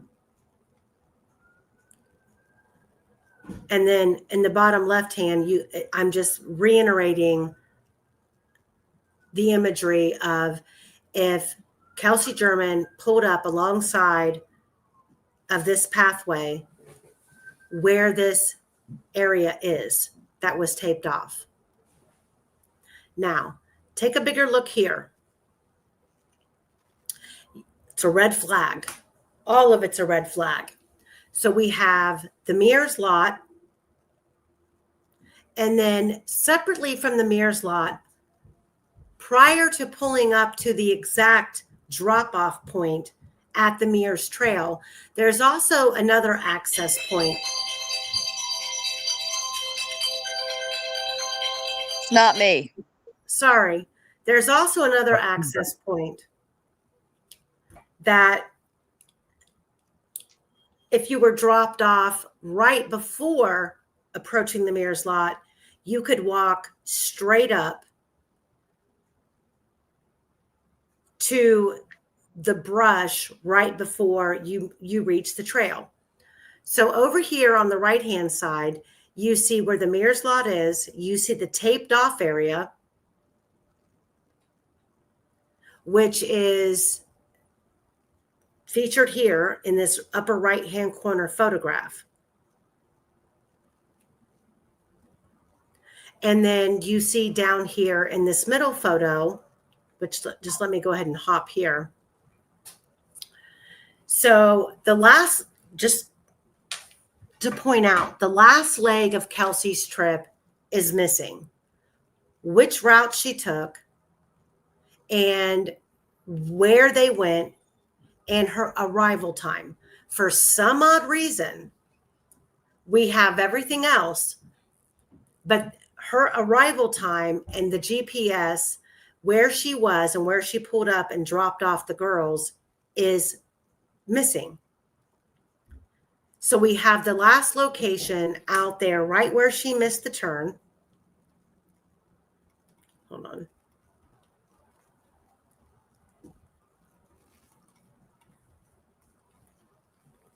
Which is right here, if you guys can see my screen. 144.23. It's the last pinned location of where Libby and Abby were. And then we have all of this distance that's missing, how they got there, which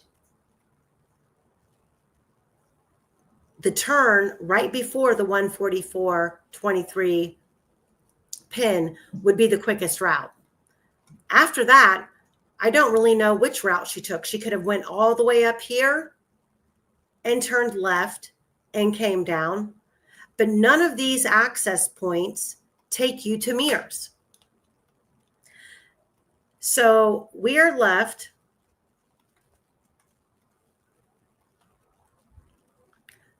with Kelsey's car being at Mears lot at 1:48 and 12 seconds, because that's when Libby's phone was unplugged. Could it have been unplugged 20 seconds before they pulled up and stopped? Yeah. That just changes the time frame of when she would have passed the Hoosier Harvest Store camera. So we have all these trailers that you can see. If you look really close on the map, you can see these items sitting randomly in that field. This area here is a part of the taped off area next to the Mears lot, separate from the crime scene, which is way, way, way, way, way, way, way over here. I'm not even going to go there. Crime scene's way down here. But we have this random taped off coordinates of crime scene tape.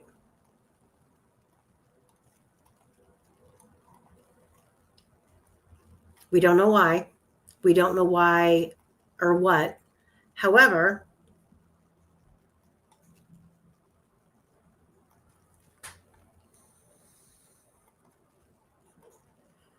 what we do know is this, that from that GPS location on the route that stops, we then jump to 1:51 and 22 seconds. That means we've lost all this time. The girls have been dropped off at supposedly Mears, walked up the gravel pathway, and turned left on the trail.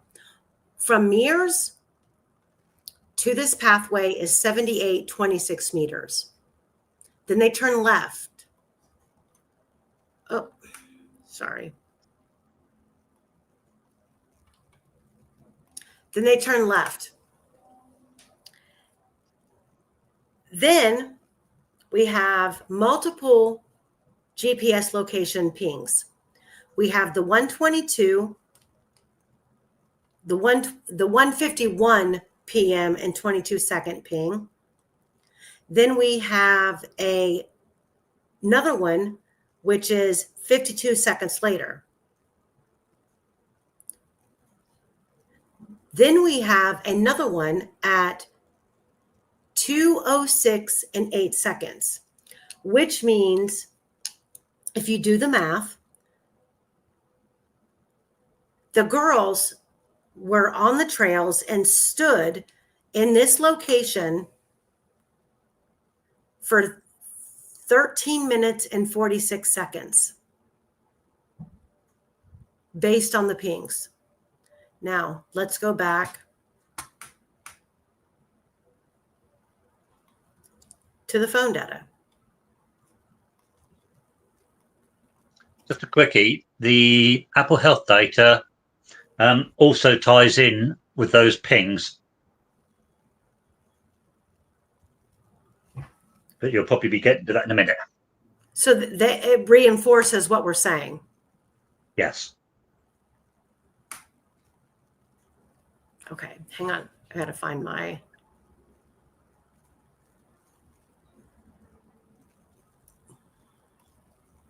Okay. So we're going to scoot down here to... Oh, I've lost my place. Hold on a second. Let me... 13:48:12, I think was the next one you were going to do.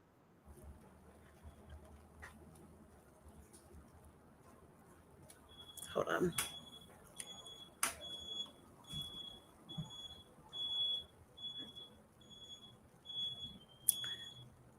$13.48. 12. Okay, so 13:48:12. Well, right before that, so the phone is unplugged and not charging. The power level really becomes bad. Kelsey German said she saw a dark SUV, which we went over all of that, blah, blah, blah. Now the phone is entering the throttle mode on device. Okay, hang on one second, guys. Hang on one second. In the meantime, Quester, I have a couple questions. I don't know if you could answer them. Keith asked, did Carrie ever tell anyone why she relocated to Kentucky? You're muted. Not, Oh, there you go. not that I know of, but it was probably the logical thing to just get out of the area for her. That's probably a good point. And then Exotic Prairie asked, or didn't ask, but said, it's my understanding Cody Patty never gave an alibi. He never needed one. Why is that? Well, he did have an alibi, didn't he? He was coming home from being on holiday with his police friend, ex-police friend.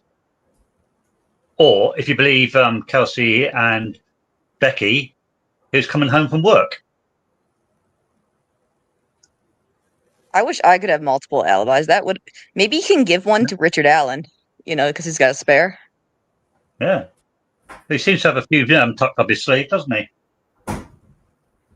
That's pretty lucky, man. How many people? How many times? No, you go. What's even more interesting is that Cody had just come out of prison far too early. Wasn't it for? I think it was for drugs. You can be released early, but he came out earlier than an early release. I have it written down somewhere what his sentence was. I'm curious about that. I'll check that later. But so Free Ricky Bay says that Carrie's dad lives there as well, she thinks. Uh, oh yeah, or Carrie's other kid's dad for to be closer. Maybe that's what V5294 said. Possible, And yeah. Hudis says her dad lived in Tennessee, but wasn't far from her really. So, I mean, that would explain a lot. You want to be closer to family after you lose your family. Yeah.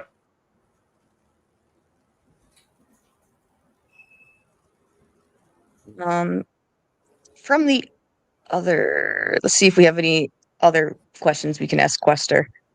Um, uh, is Carrie remarried? I don't believe she has.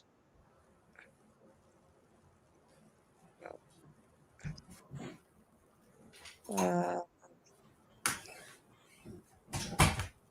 Okay, yeah, I'm back. Anna Lisette, I believe that's how you pronounce it. I don't know.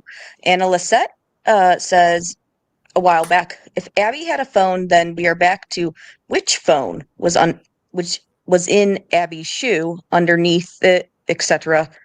If Libby's phone had a low battery, and if Abby had a phone, was it fully charged? I mean, for the second question, I think that we can just assume it was probably more charged than Libby's, if and then, but as for the first question, if Abby had a phone, which phone was in Abby's shoe underneath the bodies or whatever? Uh, Right. I'll leave that to you, Questor. Sure. Well, I don't want to chuck out a spoiler at the moment, but you can get a very good idea later on in this talk when we get to that point. Oh boy. I'm back. I believe that they showed Derek's address last week. If you can check that stream, unless Questor or Amy has it right out there. Well, yeah. Okay, so the video that I have, so me and Julie got turned around and I showed the wrong house. And of course, 4 Pits wanted to call me out, like it was the end of the fucking world. The Derek German's house was on that street. It was just one door over, right there at City Park. So, bless me. I'll redo it, but I don't. As far as Annalise or Annalise, however she says it, Lisette, yes. The conundrum with the phones is this. There are multiple phone extractions in this case, purportedly of the same phone. And you have phone extractions at one point that have developed specific information. And then in the secondary phone extraction, there's information that's missing that was in the original. And then there's additional information. And that is how it continuously rolls throughout all of these extractions. And you have to ask yourself, why? Why in certain extractions, especially the more advanced extractions, why is there information missing that should be embedded in the phone regardless of the time that the phone was extracted? I understand that there are certain elements of the phone data that's going to be rewritten or overridden, like your log on, like your on and off data. However, Liberty's phone, if it's the same phone that was reset, should not have contained a whole lot of data in the phone. Yet there is information in that data that precedes the reset of the phone. And we know that Liberty, based on a lot of this information, was communicating with some very adult-like apps that, and until I researched them, didn't know that they existed. And we're also missing a lot of communication. We're missing a lot of Snapchat communication, even right down to the morning of the 13th with her mother. And at the end of the day, the only realistic point that I can come to about that is Libby was utilizing multiple phones. However, she would have been logged in to certain social media apps on those phones. For example, Snapchat. The phone that may have been discovered at the crime scene didn't have certain information on it. Well, certain information, timestamp information, could have been extracted from the app itself, like Snapchat. We don't have a photo in the camera roll. We don't have a photo in the Snapchat on the phone that was discovered. We don't have any GPS location of that photo, period. You wouldn't have if the photo was uploaded from another device to that account. The only thing that would be stagnant with that photo would be the timestamp when the app was accessed. Everyone knows if you have multiple devices and you're accessing the same app, when you post a photo, it's not going to tell you, well, you uploaded this photo from your Android device, or you uploaded this photo from your iPhone device. I'm curious to know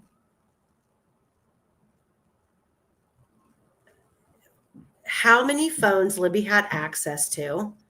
Where is the rose gold phone? Where is the phone that Becky slipped up and said she gave Libby to use? So we now have a rose gold iPhone. We now have the gray Galaxy phone, and we have a phone that Becky claims she gave her to use because her other phone was acting up. Well, which of the other phones was acting up? So are we talking about interchanging the gray phone being Becky's phone? So we're only dealing with two? Or were there multiple phones?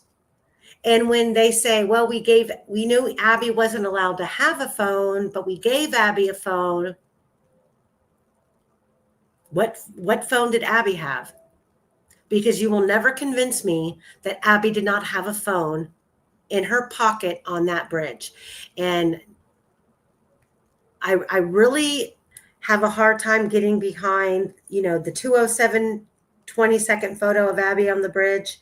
And there's now this imagery coming out of there's an iPhone in Abby's right side hanging down out of her gray coat jacket. That's never been presented in all of these years from that photo. I'm not saying it's not true. What I'm saying here, and I'll pull it up for you guys because I don't want to be talking off the cuff. Hold on.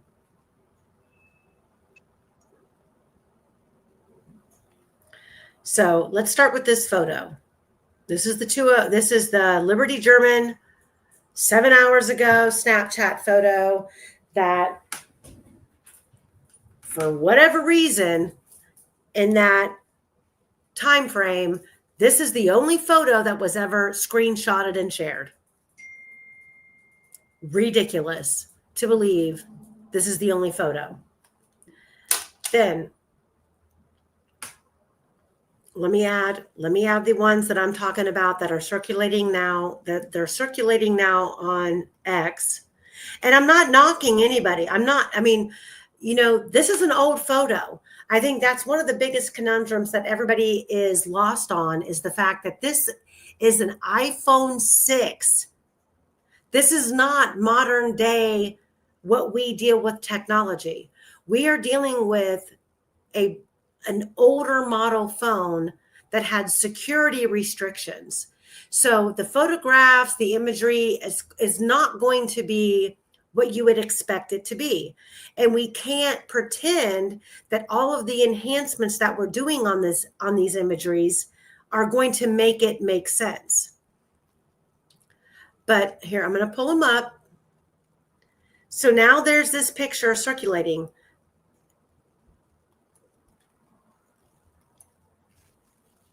On X.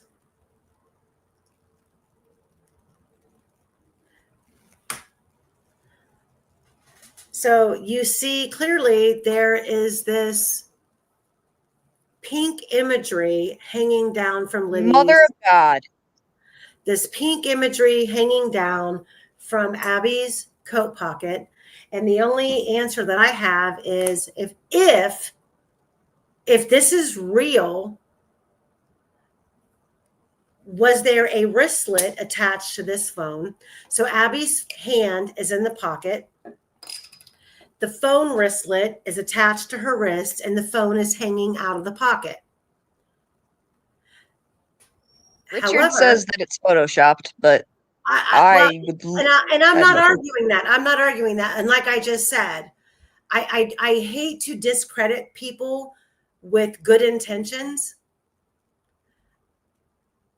So I'm going to go with the flow, because we do know that Abby was seen with an electronic device in the Musical.ly video with her and Libby. But this I feel this would have been captured much earlier on in the case. As much as this photograph has been scrutinized, years before we found out this photo didn't even exist in Libby's cache, camera roll, or Snapchat. So I'm just showing it because this is the level of things that we have to deal with. And right, everyone, we can calm down. It was a false mother of God alert. And the photo that I have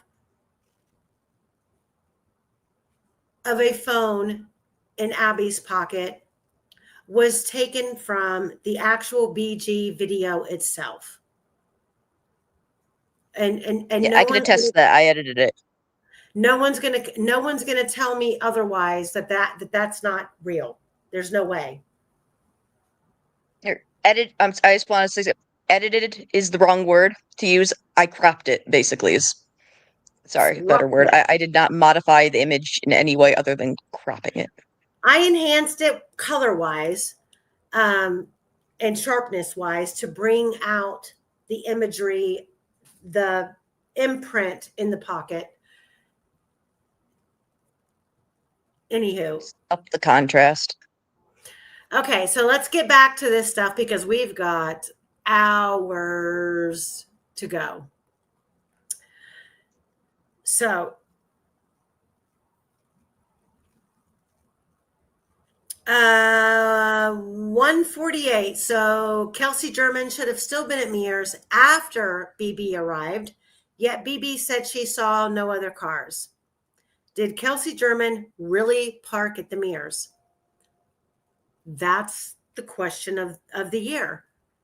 And that leads into why is the last leg of the journey to the Mears lot missing? Why is the GPS missing? Where did she stop the car, let the girls out at? We know the phone was unplugged at 1:48 and 12 seconds. That would have put her definitely in range of passing the Hoosier Harvest Store camera when law enforcement said that she did. But anywhere along 300 North would have been the same. And we have a window of missing time and her arriving at the Mears lot much earlier. Do the math. They left the house at 1:40 and some change. The phone is unplugged at 1:48, 12 seconds. That's, let's just be nice. That's, say, 9.5 minutes of time. Our drive from the Patties to the Mears lot was 10 minutes and 35 seconds. So she really arrived earlier than should have been expected to drop off the girls. Where'd she drop them off at? Why is that GPS data missing? Why do we have crime scene tape at the Mears lot entrance on the left-hand side of the gravel trail going up to the trailhead? Hold on. Why is the 13-minute stalled point on the trails important? I'll get to that in a minute. Let me keep going. So at 1:48 and 12 seconds, when the phone was unplugged, it entered throttle mode on device. 1:38 and 16 seconds, the screen goes off. 1:48 and 40 seconds, the battery is at 28%. At 1:51:05, the Snapchat app is in the foreground. At 1:51:08, the phone is locked. So at 1:51:05, she's checking Snapchat. Pay attention. Take notes. 1:51:05, the Snapchat is in the foreground. 1:51:08, 3 seconds later, the phone's locked. She's maybe pissed off that she's not gotten an answer of what she was looking for. At 1:51:08, movement stopped after 164 meters, which is 288 steps. And then at 1:51:08, movement started. Apple Health data interjects itself. At 1:51:08 to 1:51:08 to 2 o'clock and 9 seconds, there is 367 meters distance in 9 minutes. 228 steps, equivalent to 160 meters. Discrepancy. Liberty steps do not even closely fit the distance traveled. 367 meters equals 524 steps. At 1:51:22, the phone approximates 3 mile radius of Mears lot, 3 meters radius of Mears lot, which fits walking down the trail to the intersection. So right here, someone is putting data in the report that's not really cohesive to what the Apple Health data states and to what the GPS information states. Cross-checking it with the distance from being dropped off at the Mears lot, walking up the gravel trail to the main trailhead and turning left. None of it's jiving. And why? The question is why? When they leave the Patties, everything is on point. Boom, boom, boom, boom, boom. All of the GPS data is on point. We see exactly where they go until we don't. And that gap of time of which ending, where they went on the last leg to get to the Mears lot, when the phone was unplugged. We need to know exactly when Kelsey was on 300 North. That whole time span is missing. We don't have one GPS ping of when Kelsey was on 300 North to align it with when she could have possibly passed the Hoosier Harvest Store camera. That's a serious problem in this case, especially when you're dealing with the arrival of the only witness who was standing at the Monon High Bridge barrier telling us that the man standing on the platform is in his 20s and good looking, clean shaven with brown poofy hair. Why is it missing? Crucial points in the phone data is missing. Why? Is it because it's not there? Is it because selectively Cecil and Bunner chose to leave it out? Because the defense didn't pay for an expert to cover the entire forensic extraction of the phone at each level that the phone was extracted from.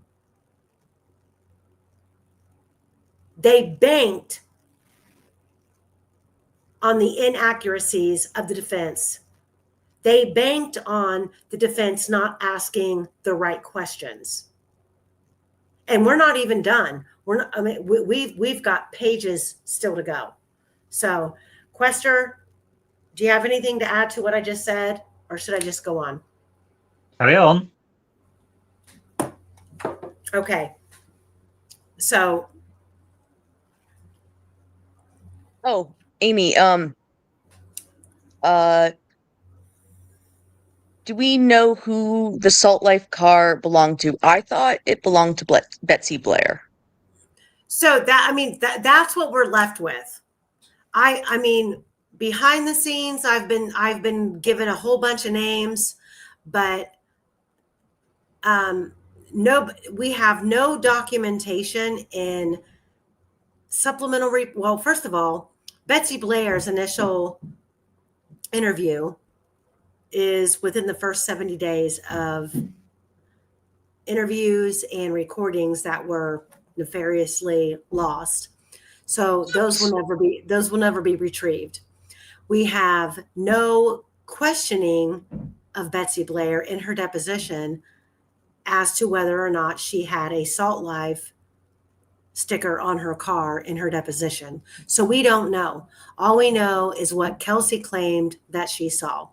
And we can pretend that the dark SUV parked at the Mears lot belonged to Betsy Blair, because once we get further down this timeline and we get further into the weeds of where everybody was, you're going to see how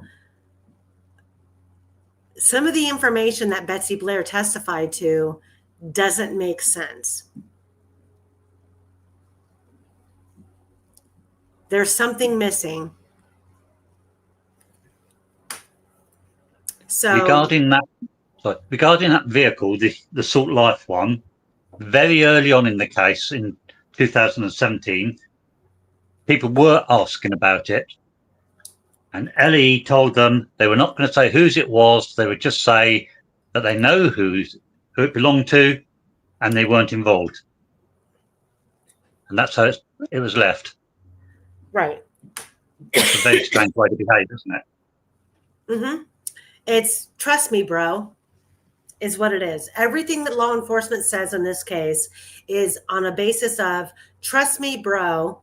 And when you find something that doesn't align with what we say, it's a accident. It's a decorum. It's an accident. The data is wrong. It's a mishap. It's within a 5-meter range of a discrepancy constantly in this case. So let's keep going. 148.12, entering the throttle mode on the device. We've already gone over that. So now we're at 151.22. 151 and 22 seconds. We now have jumped from driving the route to the girls miraculously being on the trail. This is where it gets interesting. We have the location data at 151.24, 4 seconds after the GPS location notification. The screen goes off, and at 151.54, the phone is unlocked, and the Snapchat app is in the foreground at 151.25. So it appears that Abby and Libby have now walked down the gravel drive from the Mears lot, turned left onto the trails, and they have stopped walking, and they are interacting with Snapchat. At 151.50, the location data again gives us their location.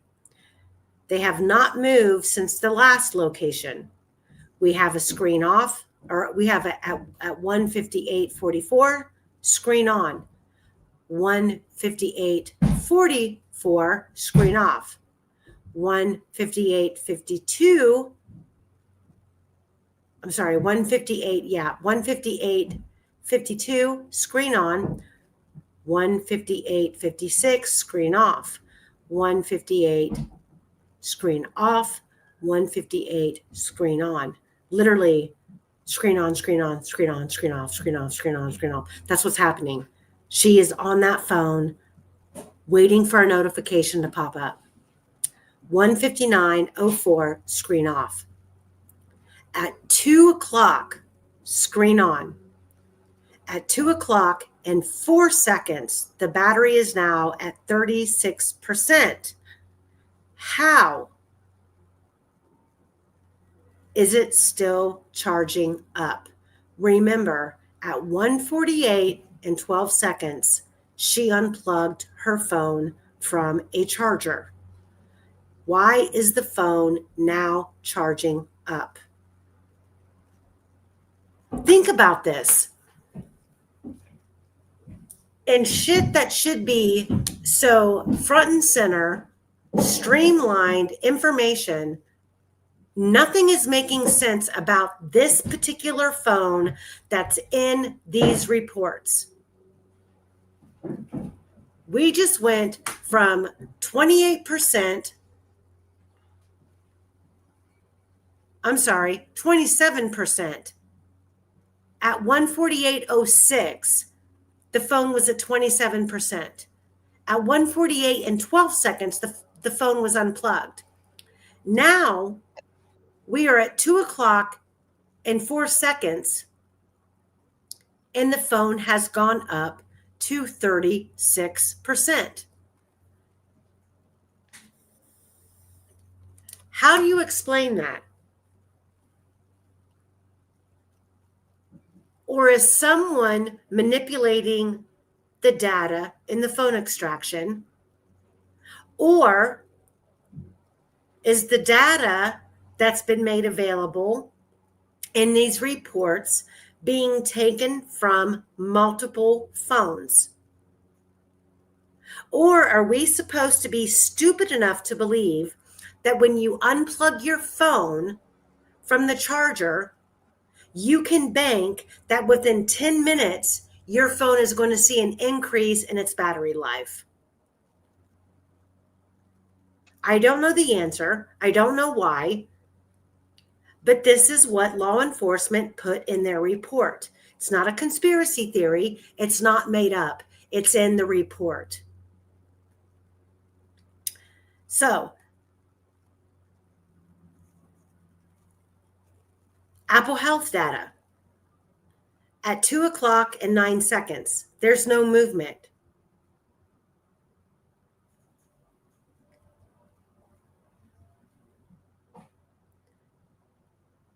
Okay, Quest, you're going to have to help me out on this one because it says the Apple Health data at 2:09 says no movement. Distance 367.3 meters, which is 593 steps. Steps don't fit the distance. 152 meters equals 217 steps, and Apple Health data. That portion right there, can you explain that? Essentially, what I'm pointing out there is that this is a mess. The only thing that could explain the fact that it's giving distance and steps with no movement is that it's calculated movement of the last, say, 10 minutes. Okay. Or 9 minutes in this case. And that's what it's reported. If we'd be nice and say, yes, that's what's happened, we then end up with that. That's what they've done over the last 9 minutes. 9 seconds, not 9 minutes. Yeah, 9 seconds. Yeah. I don't think Haile Selassie could have done it in that time. No. But the amounts don't fit anywhere. I've always said that relying on steps is a fool's errand. It doesn't really equate to anything. But here, it colossally doesn't equate. But the Apple Health data and the steps is what the defense team paid Eldridge to focus on. Yes. And with all due respect to them, I think that was wasted money asking her to concentrate on the steps. You wave your arm enough, you'll create a step without moving. Mm-hmm. And it's funny, and it's funny that you say that. You wave your arm without movement. Now, we are in the conundrum of this 13-minute stall on the trail. And putting the phone that this data is coming from in Libby's hand, and you have the previous information in the GPS locations missing, and you have to ask yourself why. Why is it missing? And this right here could be why. Hold on.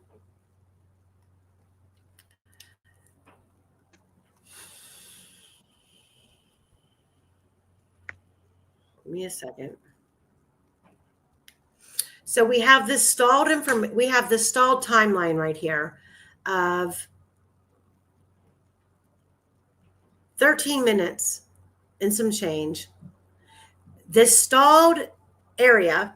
Now, let me remind everybody that we have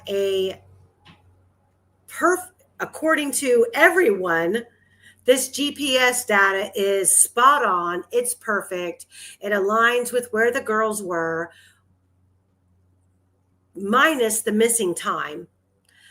Yet we have a 13-minute and 40-second stall on the trail here, according to the phone data that was put in Cecil and Bunner's report. This location right here puts the girls 164 meters, which equals 530 feet back from the beginning of the bridge. So they have a good distance to travel yet to get to the edge of the Monon High Bridge. You have a 2:05 right here GPS location of the girls in 8 seconds. 2:05 and 8 seconds right here at the end of 2 other GPS location pings that we have no reason to doubt. But the 2:05 and 8 second GPS data location is significant. Why? Because at 2:05 and 10 seconds is when Liberty takes the photo of the Monon High Bridge that's empty. So we're to believe that the girls were here at this location on the trails, and then 2 seconds later, there was a photo taken of the bridge. We can argue 5 meters, blah, blah, blah. Well, no, this is not even close within the 5-meter error range of the GPS data. Do you have a picture of the that picture handy? It might help to show people Yeah. that. Yeah, I can pull it up. It's in the exhibits from the trial. Yeah, no, I'm just saying it, like, to refresh, have it kind of that side by side to say, oh wow, this is where that was taken. Yep, And could she have teleported? of course she should I think it have. would have taken too long to even press the teleport button. That's true. Okay, so let me find it. I'm going to pull it up. Hold on.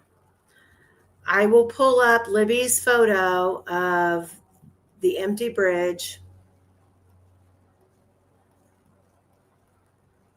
I'm sure I've got it here somewhere. I can maybe go look for it if you want.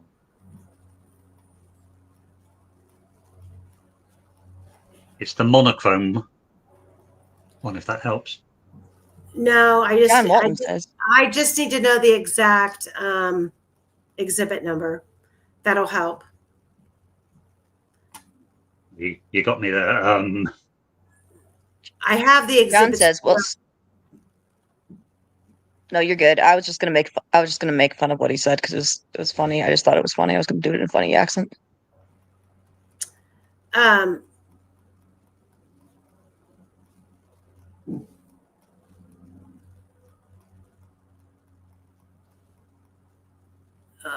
Hold on. Should I do the accent? Go ahead. I don't Oh, care. Should I just make go on. Quester say it because he already has a funny accent? How dare you? I'm so You're offended. welcome. I love your accent so much. It's for sale. It's for sale, is it? What will you what accent will you have after you sell it? Okay.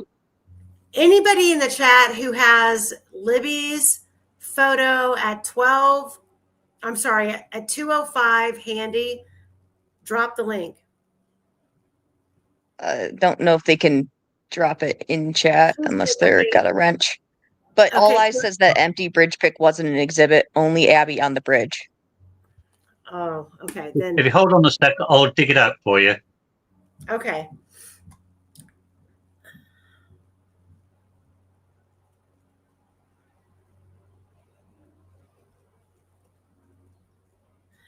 Tom, we're gonna fight. It's not a car boot. It's a trunk. It's Don't a throw a boot. spanner into this. It's a get over it. It's a trunk. I don't want to hear boot. It's not a boot. Trunks are long grey things on the front of an elephant. No. Well, tell an elephant that. But okay, You should do a poll. Here's the conundrum is that, okay, this is why all of this is fucked up, to be honest. We have these 3 pings of the GPS location. Yeah, All Eyes just texted and emailed you. Okay. Oh, she's done it. She's great. Thanks, girl.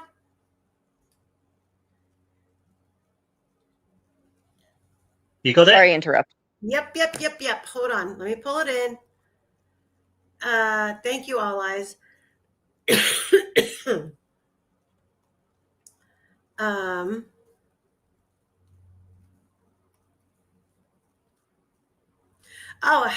See? This is the fucking problem. right here. Oh, This is why I really wanted you to share it. oh man. Here we go. Oh. What's that say? 7 hours ago. And have a think about where the person was standing when they took that photograph. Do you need me to find the exact spot? Because I love that game. Well, Well, you can if you want, but approximately I do. I'm going to challenge you to play that game and show me where this was taken and how it appears it was taken before the first platform, which it's about 58 feet from the edge of the Monon High Bridge to the first platform. And then beyond the first platform, from platform 1, 2, 3, 4, 5, and 6, each platform is about 100 feet apart.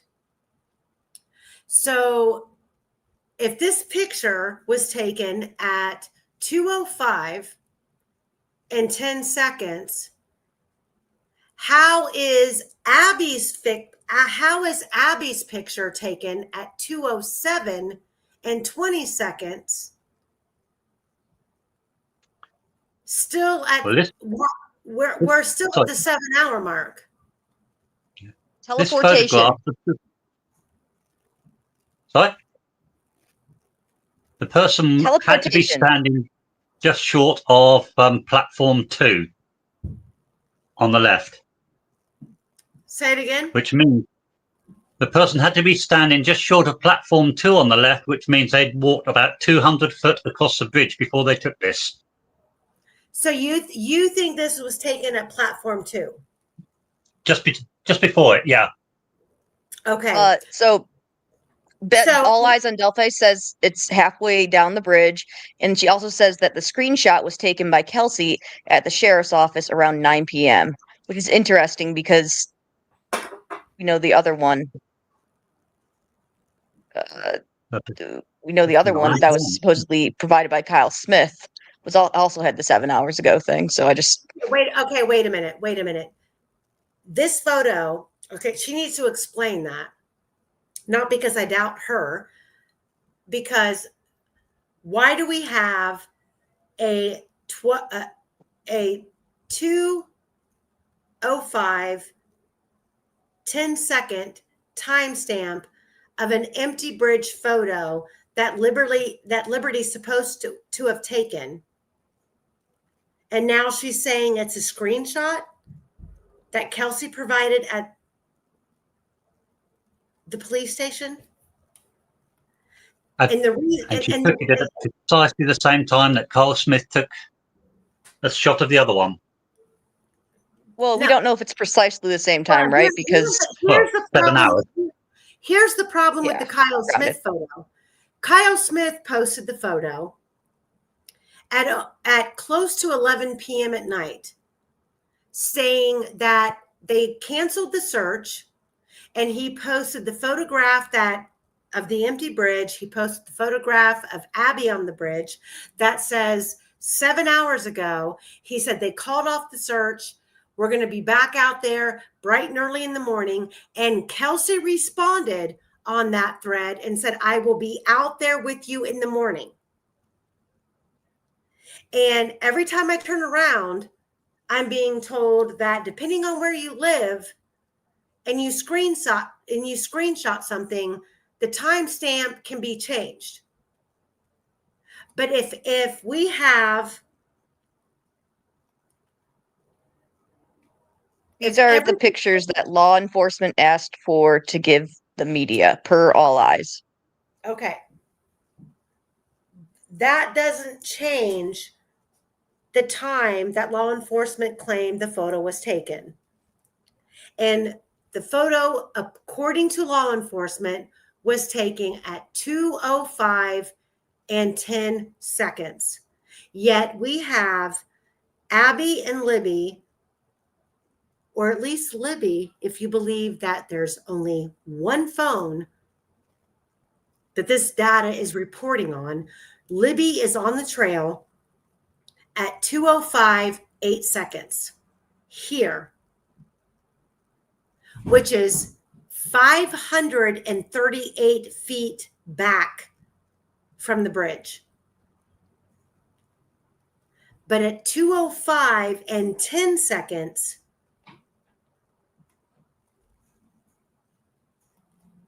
she takes this photo. So she traveled 500 and what was it? What I say? 538 feet in 2 seconds I got two interesting things if to take this okay right photo. now. Go ahead. One, All Eyes says that Erica Gibson's screenshots said 5 hours. And then Criminal Network, I believe that, yeah, this is correct. He said Okay, Ron Logan was on the Mona.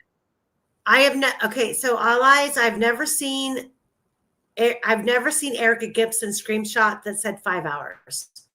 Never And seen it that. says Bonnie Ramey So if you have it, stopped at the exact spot of the 205 picture. She also said Bonnie Ramey stopped at the exact spot of the 205 picture. I don't know if that's a typo or if I've just never heard that name.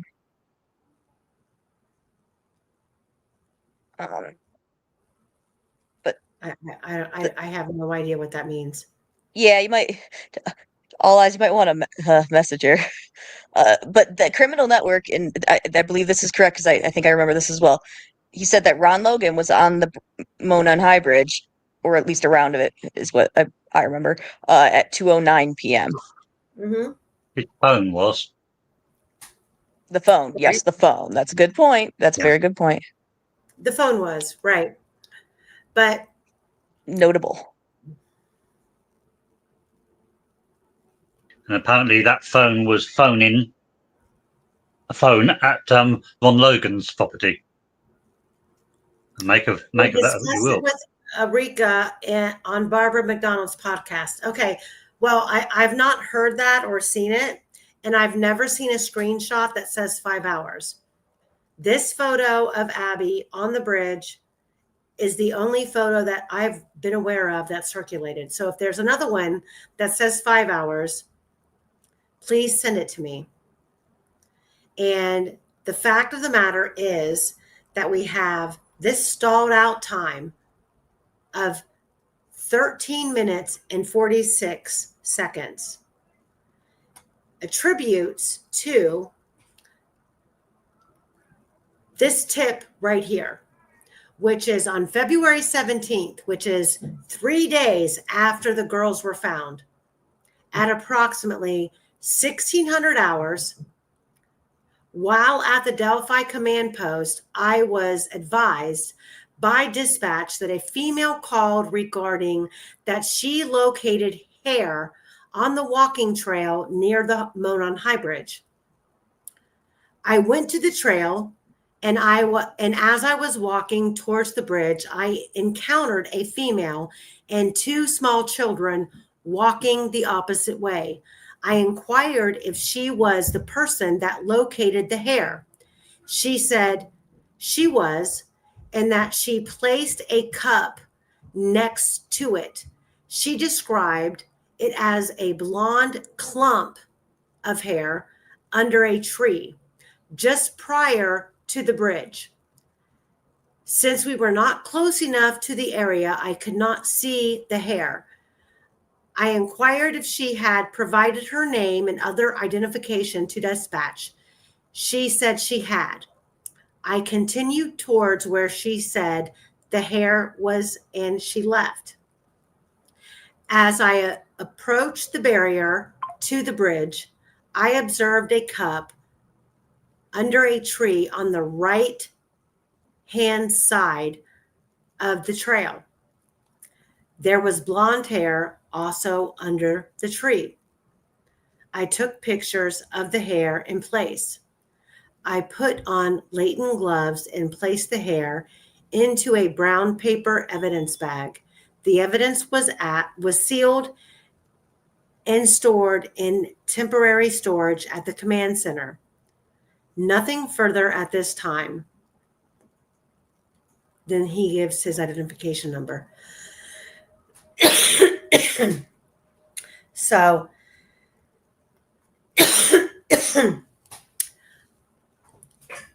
when you have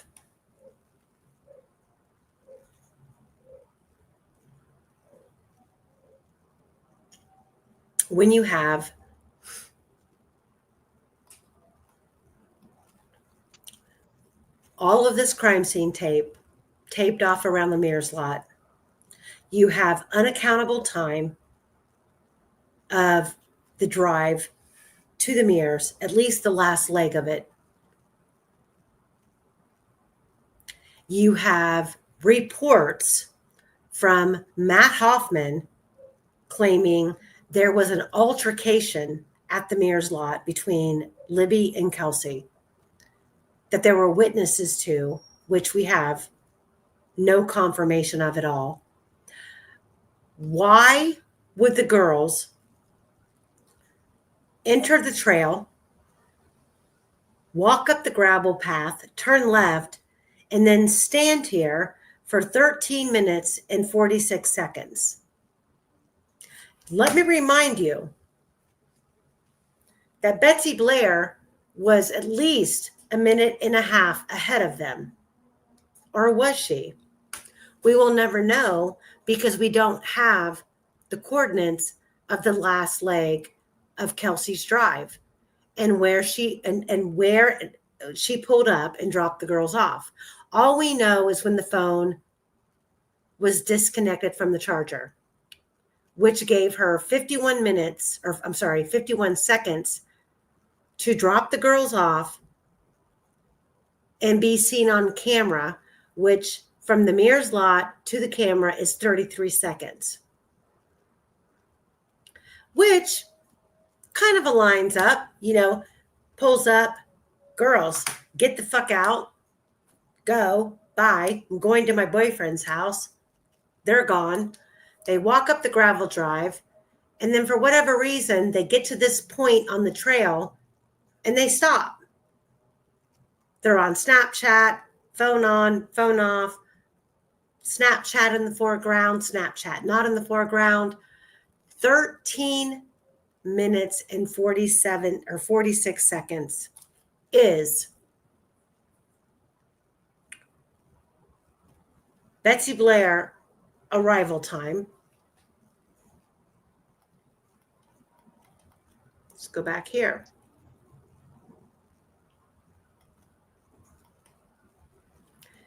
Betsy Blair passes the Hoosier Harvest Store camera at 1:46 and 1:46 and 20 seconds. From there, there's 33 seconds to Mears, which puts hers at Mears at 1:46:53. I gave her 15 seconds to pull in and park. That's the tightest timeline I could give her. That's not her driving below the speed limit. That's not her pulling in and figuring out where to park. That's not her parking and looking around. Is she going to take a water bottle? She's going to put her car in park. She got to fix her shoes before she gets out, and then she starts walking. I didn't incorporate any of those variations. That puts her out of the car walking at 1:47 and 8 seconds. Libby is unplugging her phone from the charger at 1:48:12 seconds.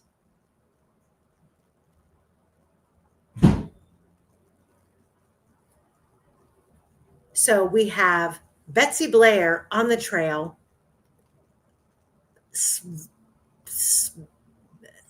by the skin of your chinny chin chin. Betsy Blair is ahead of the girls. except for the fact that this 13-minute and 46 stall that the GPS that everybody claims is accurate, Michael Osbrook is saying all of the GPS is lining up. It goes from A to B to C to D to E to E to F, G, D, whatever. It all matches up. So, okay, let's let it match up. We're standing here on the trails for 13 minutes and 46 seconds. Long enough for Betsy Blair to get out of her car, walk up the gravel drive, walk up the trail to the Monon High Bridge, which we know takes anywhere from between 7.5 minutes to 8 minutes. She takes a gander at the good-looking guy on the first platform who's in his 20s. She turns around and starts walking back. Does she ever describe that she walks past the girls just standing there? Does she ever describe anybody behind the girls like Bunner does? Bunner stated that he saw photographs on this device prior to 2:13 p.m. of Abby in a picture with men behind her. Men, man, whatever. I'll pull it up for you. Hold on.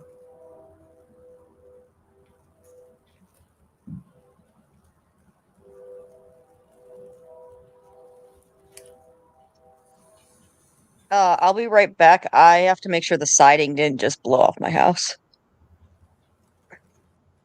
The wind here is crazy.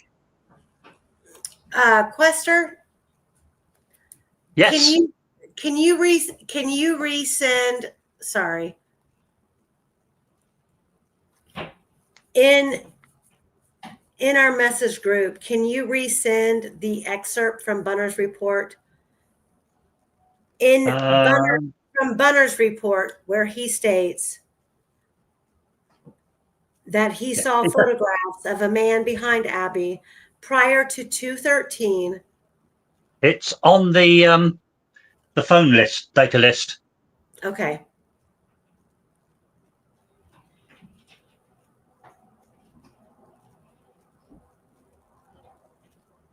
It was quite bizarre what he said about them, wasn't it? It was. Yeah. What was it? 5 photographs, 2 of which were in a car. But of those 5, 4 had a man behind them.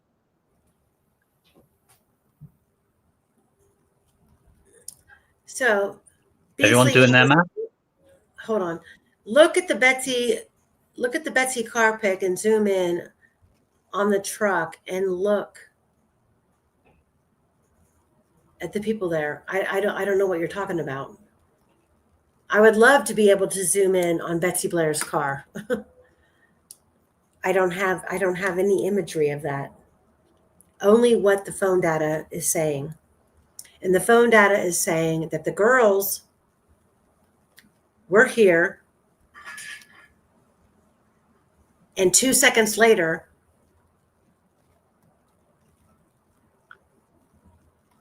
they were here, taking a photo of the bridge.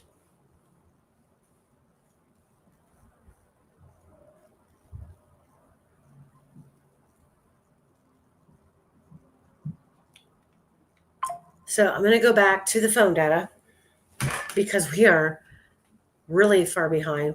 This is going to have to be a part 2, I'm sure.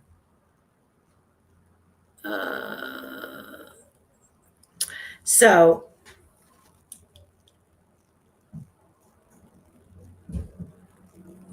we are now on the trails. We have jumped from the car, missing data, missing GPS. We know the phone was unplugged at 1:48 and 12 seconds. We are now on the trails. And at 1:51:50, the location data puts her there, Libby, not moved from the last location. We have a 1:58:44 screen on, screen off, screen on, 1:58:56, screen off, 1:58:56, screen on, 1:59 even, screen off, 1:59 even, screen on, 1:59:04, screen off, 1400, which is 2 p.m. even, the screen comes on. 2 o'clock and 4 seconds. The battery is now at 36%. How is it still charging up? Apple Health data at 2 o'clock and 9 seconds. No movement distance. This is what I asked you to explain. That's a lot of steps and distance for staying in the same location. So the Apple Health data also says something was going on. This puts Liberty 164 meters from the Monon High Bridge. Liberty must be on the Monon High Bridge by 2:05 to take the pick. So has 5 minutes left to go, 164 meters. But this is to 4:08, 3 minutes past the deadline. So how do we get from that trail to the Monon High Bridge in 2 seconds? And Quester, can you explain the 3 minutes past the deadline? Yeah, we've lost the list off your screen.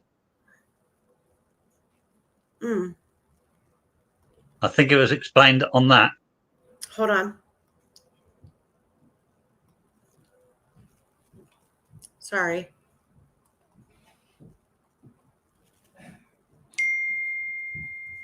Ping. Yeah.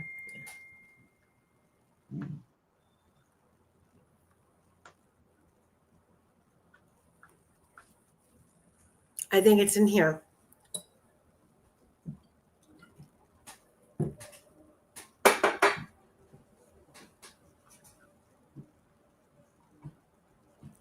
It's up here at the 2:08.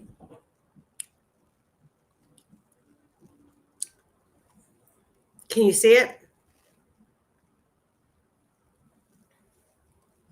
Because I'm going off the PDF, which is bigger, so I can read it. 2:08. What seconds?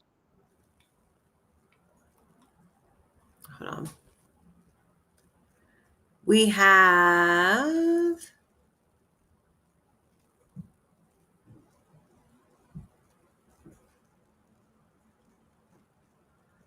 Apple Health data 2:08:49. Yes. The siding is off my house. I sent you a picture. Oh God. If we get crazy wind here, usually it's fine. Today it wasn't. Oh, I have a weather station. I can see it.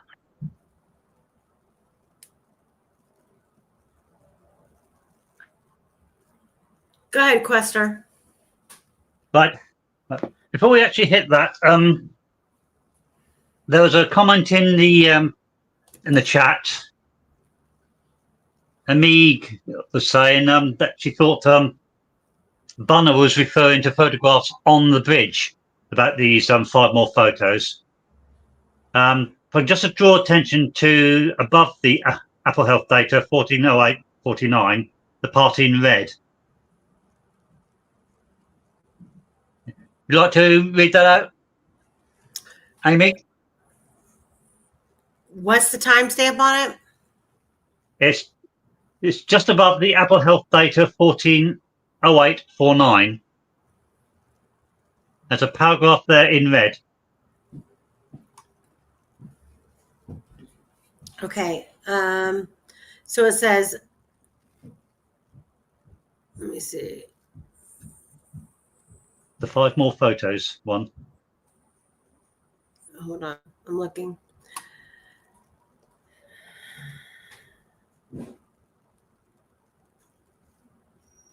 So I have 140720, the location data puts the phone at this GPS location, halfway over the Monon High Bridge, where the photo of Abby crossing the Monon High Bridge appears to have been taken. Then I have, but whoever photoed it was, is that right? Or am I in the wrong spot? No. Lower down. You go past I see. Okay. 5 more photos were found on the phone. That's according to Bunner. Yes. None were the 140, the 143, the 205 or the 207 listed above, but all had to be timed before 213. And 4 of them, there is a man behind Abby. 2 were taken in Kelsey German's car, which suggests one of the man behind Abby. What? Yeah. Do the maths. 5 photos. 4 had the man behind her. 2 were in the car. Yeah? Yeah, but it says what, which suggests one of the man behind Abby was while in the car. Those Yes. 2 would have to be before 148. And Abby and Libby were out of the car by then. And the remaining 3 would have to have been between 149 and 205. Yes. Bunner said 2210, this was on October 22nd of 2024. He was not aware of any deleted photos or videos on the phone or through Snapchat as of February 2nd, 2017. In 2019, Cecil, on October 23rd of 24, said he found 4 of these Snapchat images but couldn't find the 5th. So Cecil saw these photos, yet none on his list or anyone's list. So why were these, especially the 4 with the man behind Abby and Libby, suppressed? And why and where are they still? Were the defense given them who was the man? Hey, All Eyes on Delphi says the 5 photos came from my summaries from people's trial notes. It ended up not being what the transcript said. The 5 photos are exhibits 201 through 205, and they're screenshots that Bunner took on VLC Media Player. And they have a man walking behind them. Abby, presumably. So this would be, so what she's saying. If they're taken on VLC, then they're taken from the video. So I'm guessing that's what they're just screenshots from the video. I'm sorry to interrupt you, Amy. No, you're fine. No. But he testified to these photos that he saw were prior to the 213 time mark. And he called them photos, not snapshots. Yeah, he called them photos, not screenshots. Semantics. That's not semantics. When, I mean, if we would have had an Alan Jackson representing Rick Allen, this dude would have been shredded. But he said there are photos prior to 213, which he's indicating these are photos that he observed prior to the video. And then it's been convoluted into these were screenshots taken from from the video. Well, All Eyes said that she's the one who wrote that down, though, and she based it on trial notes. So it might be she's a pretty good source. Sorry.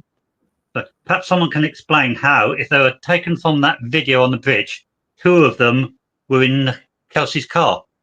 Did Kelsey drive across the bridge? Wait, what? That's where I'm confused. Why are they saying they were timestamped during the drive? And that's what this is the type of Who were in shit the car?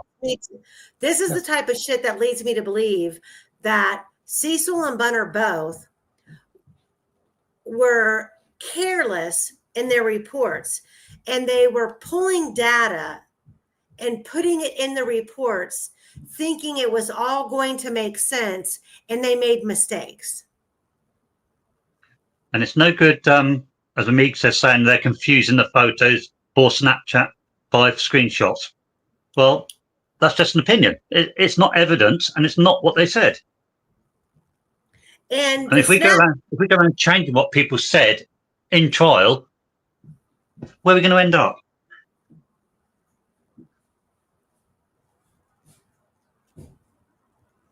And where's the accountability for all of it? It again falls back to, well, when the evidence doesn't make sense, it's a mistake. It's an error. I think that this was literally what All Eyes did. I think All Eyes is saying that she assumed something, and I don't know if they were. Okay, so my question would be: are these direct quotes from him, or is this something that All Eyes paraphrased from, or like kind of combined all the notes and put down as paraphrasing? That's what I'm curious. That's why I think would clear this up. It's all possible from all directions. And he put it in his report. And granted, he could have miswrote the information in his report. But the fact of the matter is, it's so detrimental to this case that it should have been caught. It should have been questioned.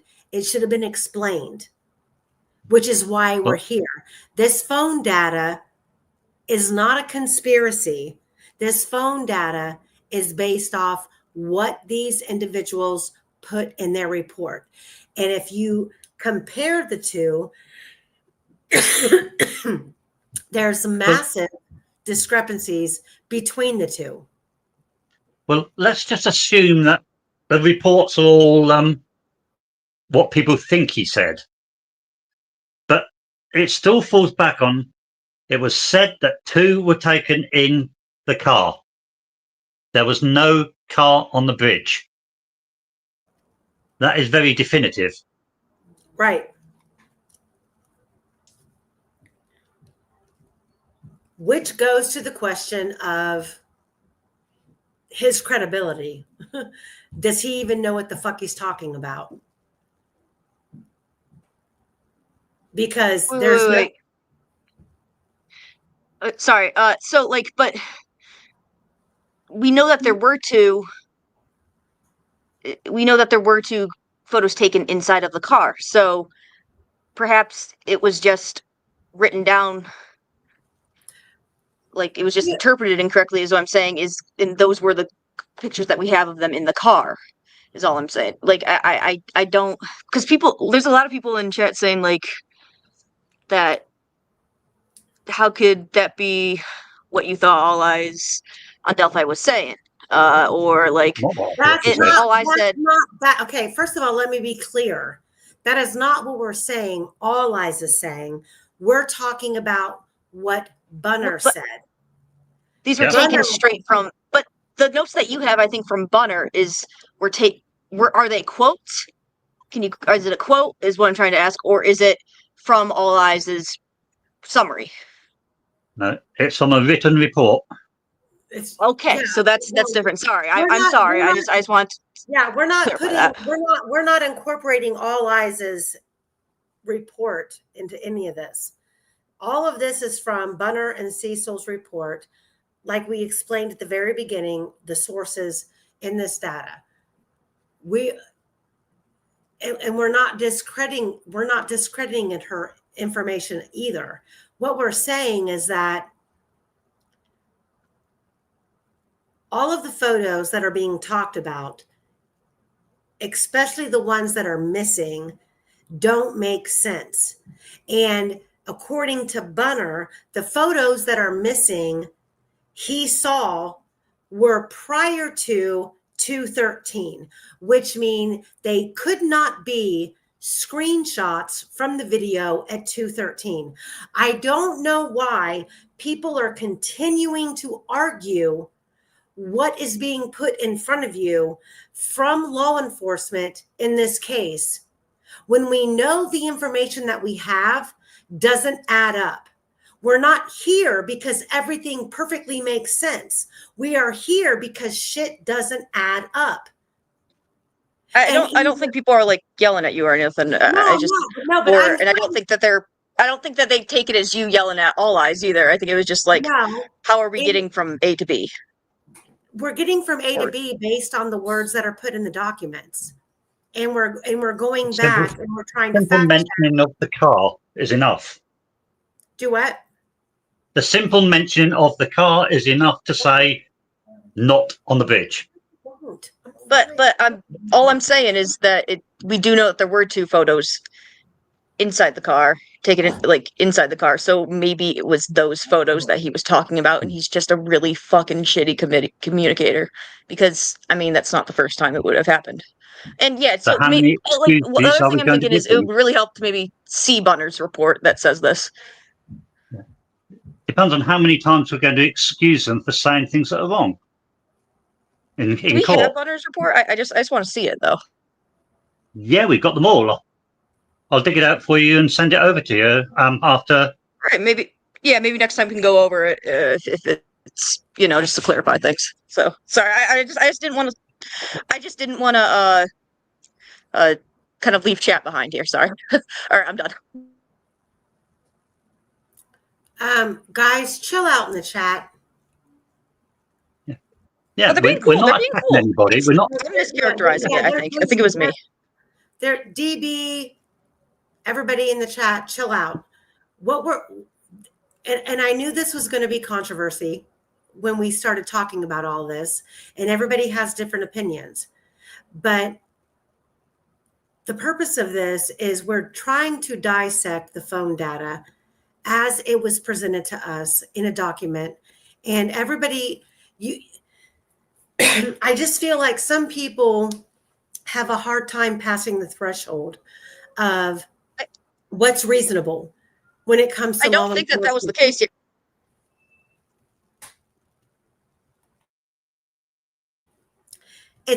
Okay. Well, then there shouldn't be these many arguments on when we're like, if you look at the screen and you look at the information that we're putting on the screen, and if you don't want to trust us, that's fine.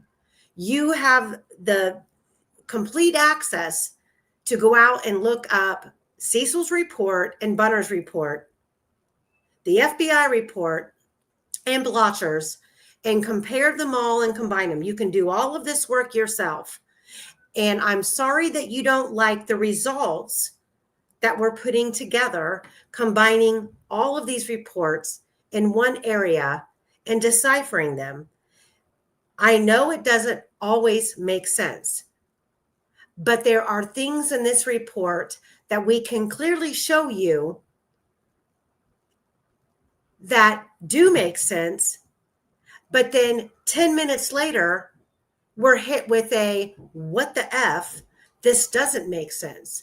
So we're trying to put it all together in a cohesive format to where everybody can see it visually and understand it. We can't help what's in the report. We can't change what law enforcement put in here that we're reading, period. I really don't think that they had a problem with the information. I think it was more just they just kind of wanted to see the source.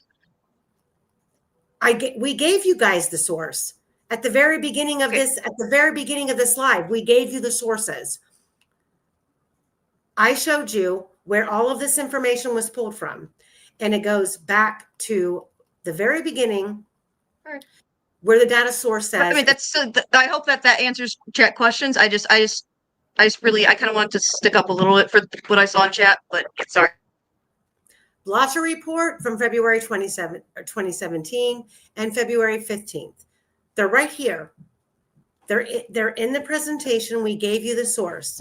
I can't change what information these sources provided. I just can't. We can only provide what we are told. If it turns out that that is wrong, it turns out that that is wrong. But if it comes from a report and the report is wrong, so be it. But we certainly don't need to get into a bun fight in the chat.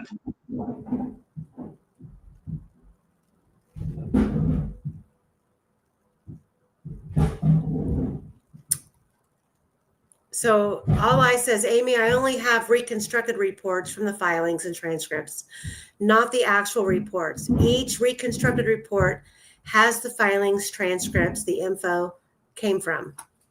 Okay.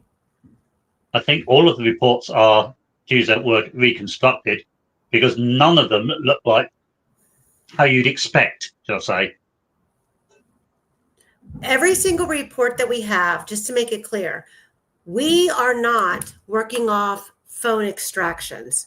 We do not have the full phone extractions, nor would we know how to even interpret them.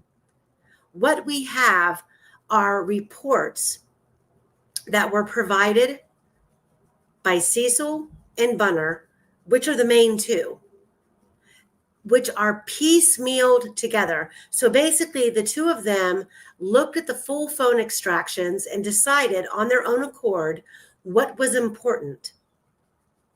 And they put it in their reports. And even now that we have that information, what they put in their reports is what we're presenting to you now. That doesn't make any sense. Not all of it, but enough to make you go, this doesn't add up. Just like the time, the 13 minutes stalling on the trail. Hold on, let me go back to it. We have 13 minutes of stalling on the trail. And then we have GPS pings of location data.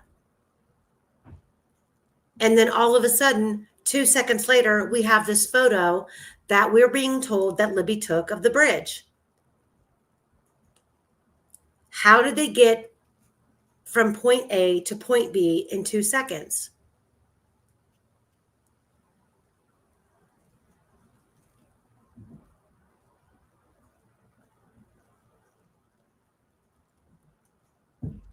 Teleportation. I mean,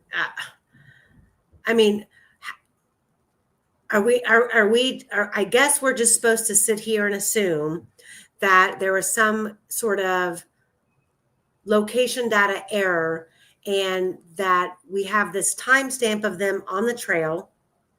And then 2 seconds later, they're at the bridge. We're supposed to assume that all of that travel time was completely omitted from any kind of phone data location reporting. Call it GPS, call it coordinates, whatever you want to call it, yet it's not adding up. And if the state didn't want to be questioned or didn't want to be put on the burner for their information that they've put out, then they should have put out all of the information. We are stuck with piecemealing all of this information that we have, and that's what we're doing.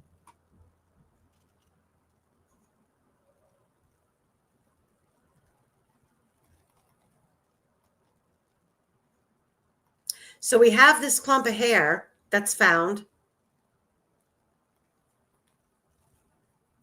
right here by the barrier. And we have all these reports of a confrontation. And let me just read the side note to all of you. 3 days after the girls were found, this tip came in where they found a clump of hair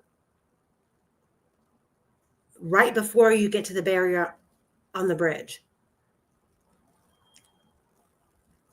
By this time in the investigation, 3 days after the girls were found, the autopsies had already been performed.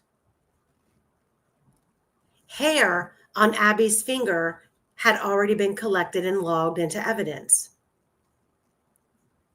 By trial, that single hair had not been tested. Do you guys, all eyes, I'm going to ask you this. Do we have any information in evidence of this clump of hair being collected or tested?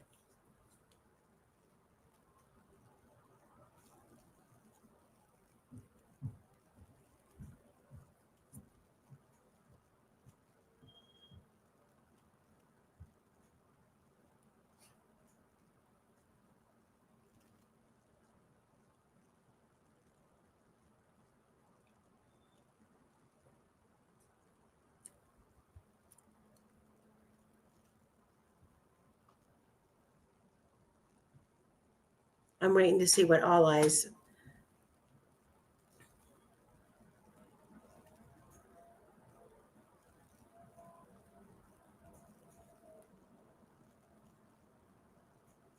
I'm waiting to see if All Eyes has any information in her database as far as this clump of hair by the barrier that was collected by this tip.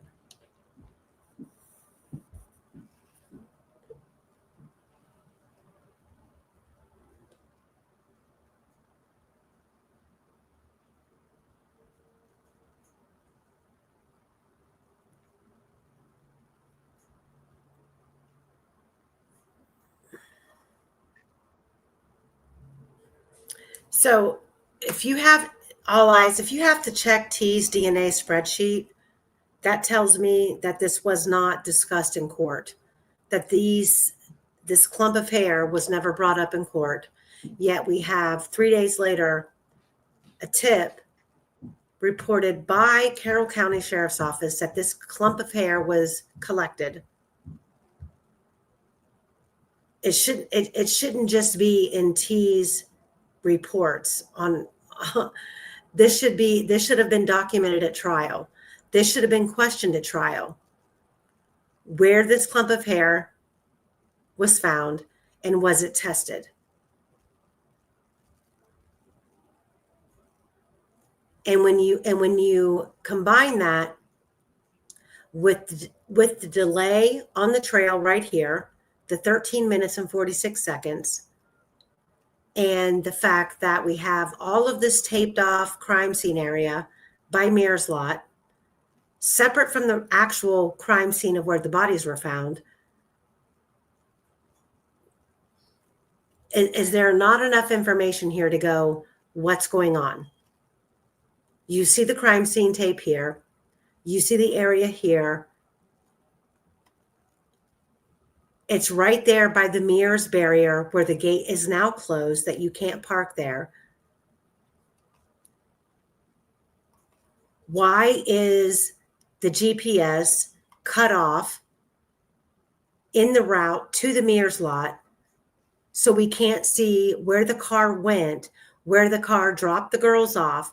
I mean, were the girls dropped off at the cemetery and they walked through the back of the cemetery along the ridge line and popped out by the trail?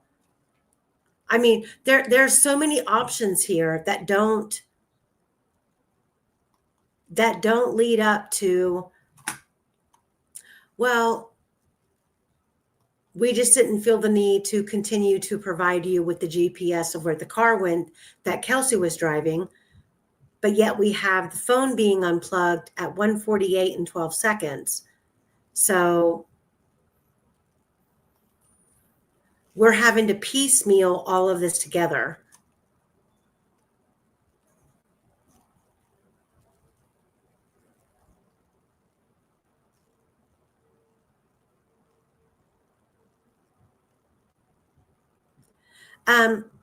V, I have no idea about the clump of hair. All we have is the information that the tip came in. We were never told after the fact what happened with the clump of hair, if it was tested, but we do know that by the 17th, the autopsies had already been done. And that means that the hair wrapped around Abby's finger was already collected and documented in evidence. Yet by trial, it still wasn't tested. So is the clump of hair found on the 17th irrelevant to this case?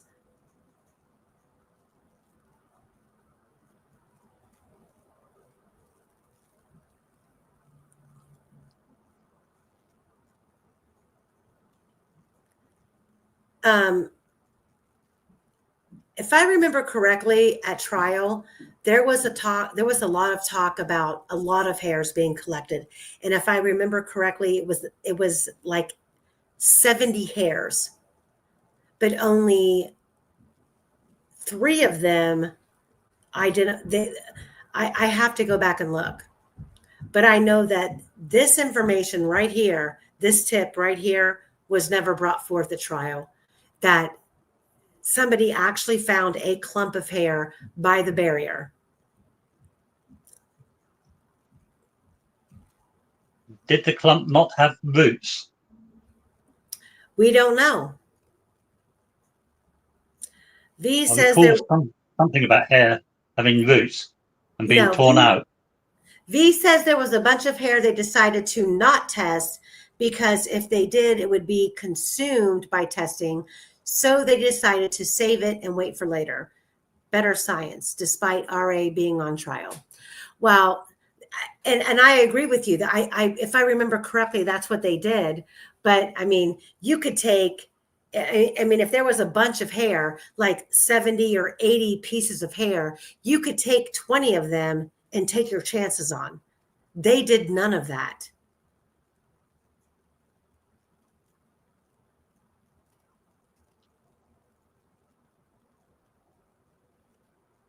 It's an extremely strange position to take. I'm not going to check evidence because I might destroy it for later. So we just go ahead and find someone guilty. Right. Well, an AKA radar, they weren't allegedly tested until trial. No. You're right. According to the Patties, Kelsey, Becky, they gave DNA samples multiple times and nothing ever came of it, which is why when we got to trial, the defense were requesting that one single hair wrapped around Abby's finger be tested.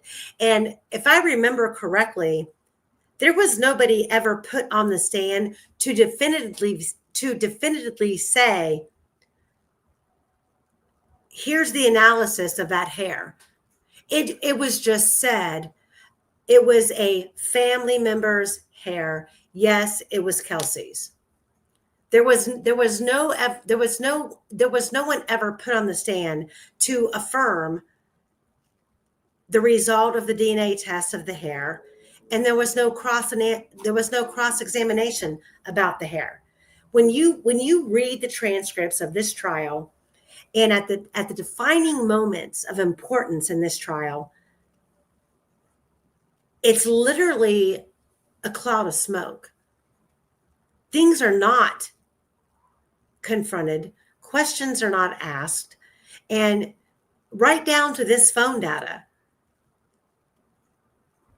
Of course, the state's not going to reveal to us things they don't want us to know. It's up to the defense to take the phone extractions and have it examined and put a forensic expert on the stand to confront all of these issues in the phone data that don't align with the state's case. That did not happen. They put Eldridge on the stand. She was supposed to review the Apple Health data, and then she looked at the video. We find out later from her interviews that that's all she was paid to do. In a case like this, with over $20,000 left over in funds to pay for experts,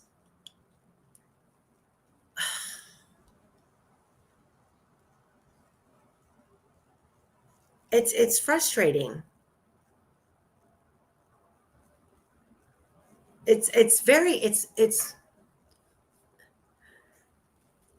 They didn't listen, people. They did not need a nexus to all of the people involved with Odinism. It would have been great if it would have been allowed in, but it wasn't needed. What they needed to do was focus on this timeline, this phone, the witnesses, the gaps in time, the missing information, the cell phone video taken at the south end of the bridge. They could have destroyed the state's case by merely focusing on what they had that was no question as whether it was admissible or not. They missed the mark.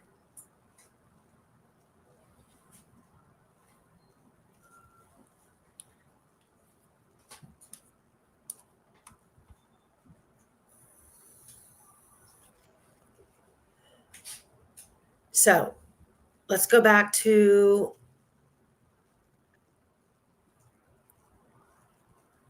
hold on. We're going to go back to the phone list.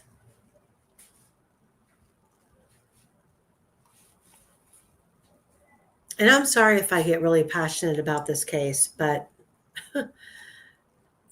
when you invest these many hours reviewing this information and you try to articulate it and you can't, because there's so much noise going on in this case, and so many different people have so many different perspectives. I try to keep it clean cut and precise, taking the information that we've been given by the state and destroying what the state's given us. It's very frustrating. And I don't know about all of you guys in chat or Quester or Great Lakes Fungi, but more than 5 times a week when I lay down at night, this case is on my brain. When I go to work, this case is on my brain. And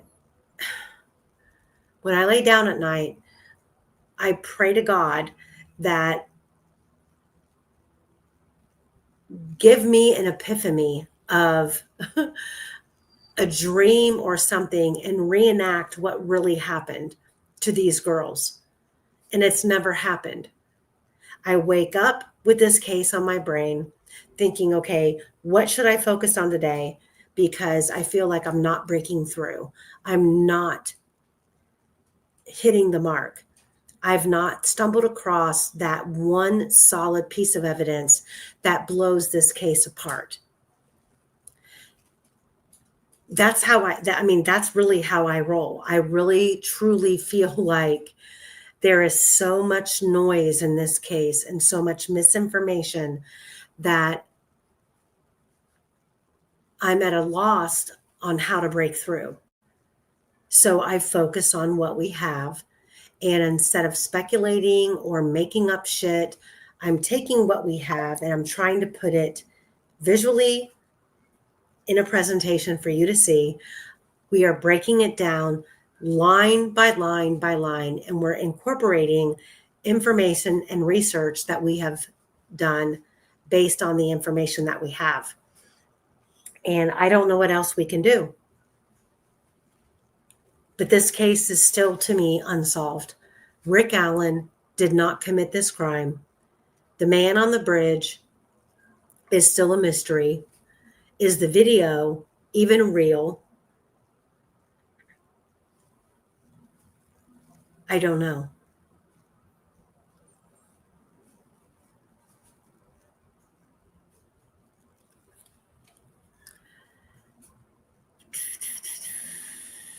So we'll get to this next part in a minute. Okay. So we are now crossing the bridge. We were clear back at like 538 feet from the actual start of the Monon High Bridge. And then 2 seconds later, we are at the Monon High Bridge taking a photograph.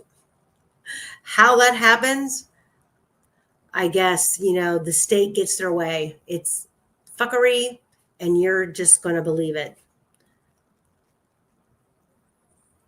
So we have Apple Health data after the 205 photo is taken. Wait a minute. Let me make sure I didn't leave anything out. Okay, I read this. After the 205 10-second photograph was taken, we are now at 208:49. So between 208:49 and 218, think about that. 208 and 218, which means within this time frame, we finished crossing the bridge, and we also shot the down the hill video. Movement starts in 10 minutes at 414 and 39 meters. Distance is 220 steps, equivalent to 150 meters. Steps don't fit distance traveled. 414 meters would be 592 steps. Now, Libby is 12 meters short of the Monon High Bridge at 208. So she's missed the time to take the black and white Monon High Bridge photo and the photo of Abby on the Monon High Bridge, and will now have to rush to be at the south end of the Monon High Bridge to do a video at 2:13. Liberty also must walk all of the Monon High Bridge, totaling 266 meters, to be abducted. At 2:13, this would also mean Bridge Guy couldn't have got on the Monon High Bridge at 2:08 either. So would have had to race over the Monon High Bridge unless he came from the south end. We must work this Apple Health data because it runs to 2:18, 10 minutes, but we can only use it to 2:13 and 5 minutes to get to the south end on time. So we must first split the amount, 2:08 and 49 seconds to 2:13, which is 5 minutes. The distance is 212.2 meters, which equals 110 steps. And at 2:13:49 to 2:18:49 in 5 minutes, 212.2 meters distance, which is 110 steps. Next, we must remove a few minutes from the ladder to allow time for the abduction. 2:15:49 to 2:18:49, which is 3 minutes. 212.2 meters distance, again, another 110 steps. Crossing Monon High Bridge first, traveled 212 meters. Time is now 2:13, but Liberty is still 54 meters, which is 177 feet short of the south end. Big problem. The extra 177 feet would put Liberty at crossing the Monon High Bridge, would put Liberty at the Monon High Bridge south end at 2:17, which doesn't fit taking the video at 2:13. Anyway, at the south end at 2:17, they're abducted and down the hill, over the drive into the woods, to and over the creek, to the crime scene. But there's only a remaining 40 meters distance and 5 minutes on the Apple Health data to do all of this. Still not working out. Cecil's August 1st, 2024 report, page 5, 6, and 8, and 10. Apple Health data reported 563 meter movement since 150. He determined Abby and Libby walked about 700 meters, which is 1,682 steps total since 131. Quester, I'm going to turn this over to you because that is a lot of confusion. The end of it makes sense. What it's basically saying is the amount of time and distance and steps, when you split it up, it places the girls arriving at the south end too late to be taking the video. Therefore, either there's a problem with the video being taken, it wasn't at 2:13, or there's a problem with all this phone data. That make it easier? Yes, but it's still confusing with.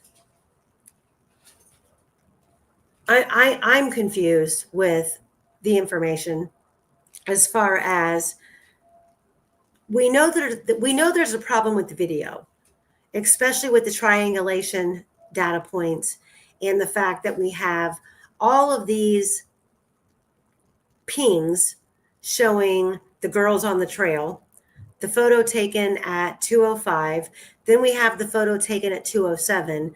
Then you have to ask yourself, why would taking the video at 2:13 have to be redirected to various different locations before it triangulated to the exact point that the video was actually taken? It's what's at the beginning of this paragraph that I'm confused on. And when we say 10 minutes in the parentheses and 5 minutes in the parentheses, so I see the time gaps, but where do you see the girls at during that time? Well, this is based on ignoring the previous problems and trying to work through the figures that we've been given to see whether if we ignored all the problems we've already had, we can still make sense.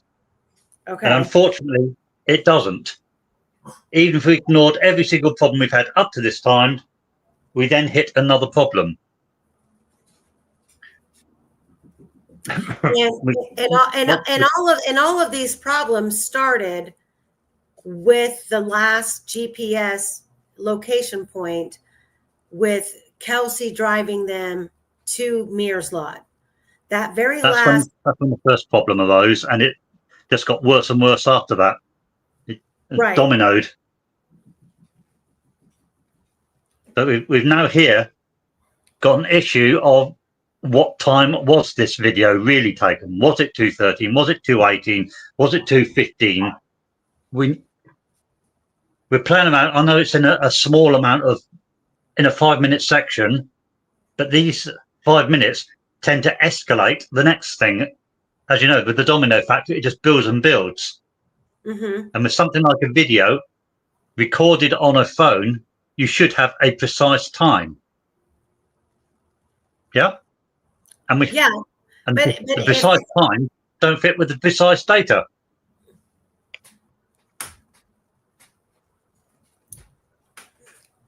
So what I'm deriving from all of this is that we have phone data given in piecemeal increments of Apple Health data,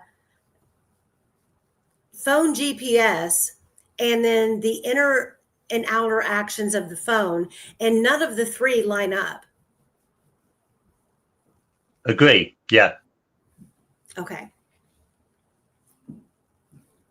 The nicest way of putting these discrepancies would be to say that all these people who've made these reports should have sat down and talked to each other, because they've all got different answers and different questions, and they've all said their own different things, and they're all, the word different comes in, doesn't it?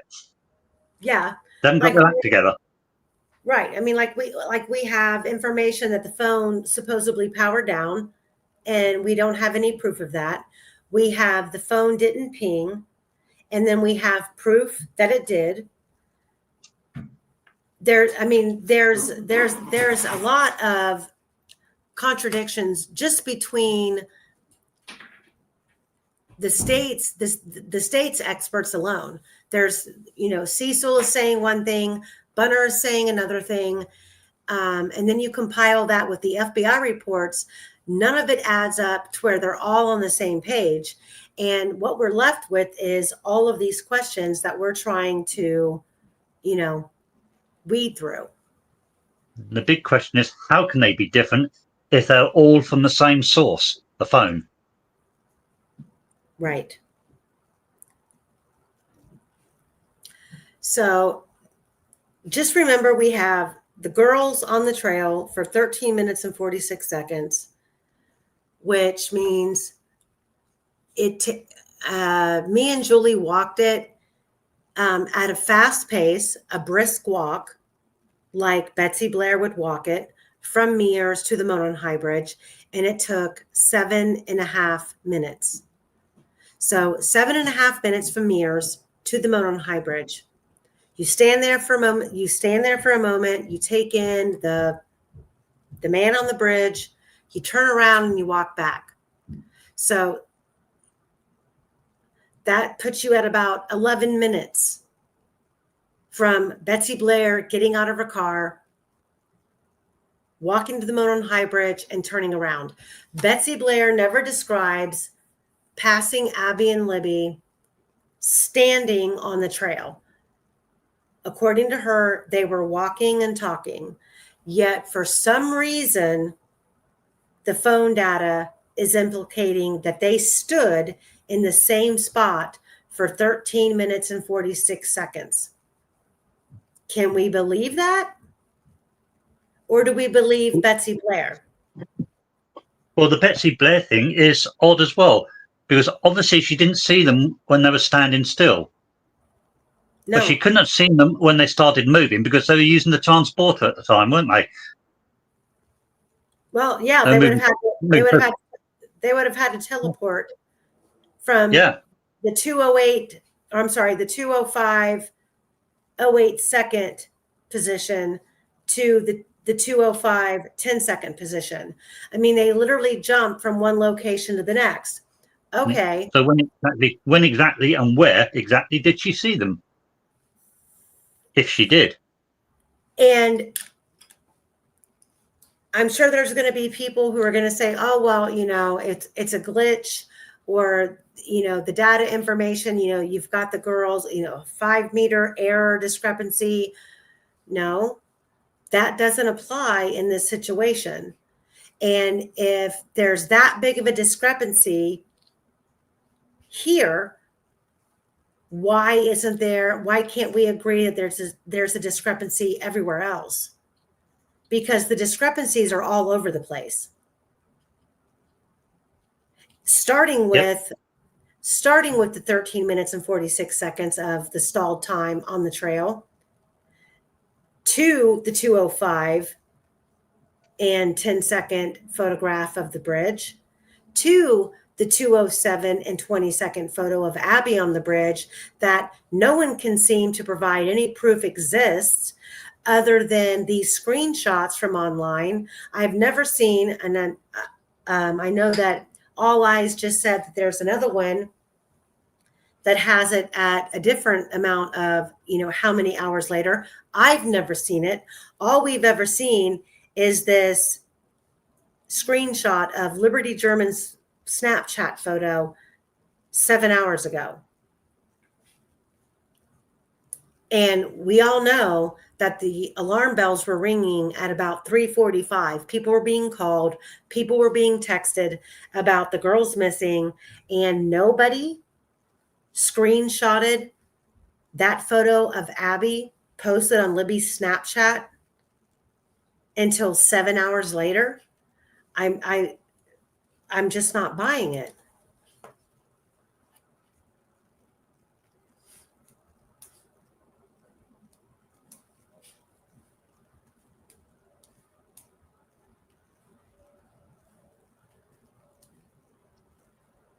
Let me see.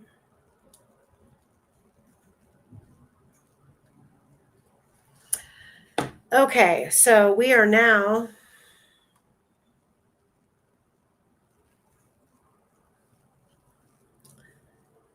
Let me see. Well, the next part for the this video is the really important part, isn't it? Yes, this is the Apple Health data at 2/13/51. The source of radius data is geolocation metadata from the video on phone. And this is from the Bunner report of February 15th.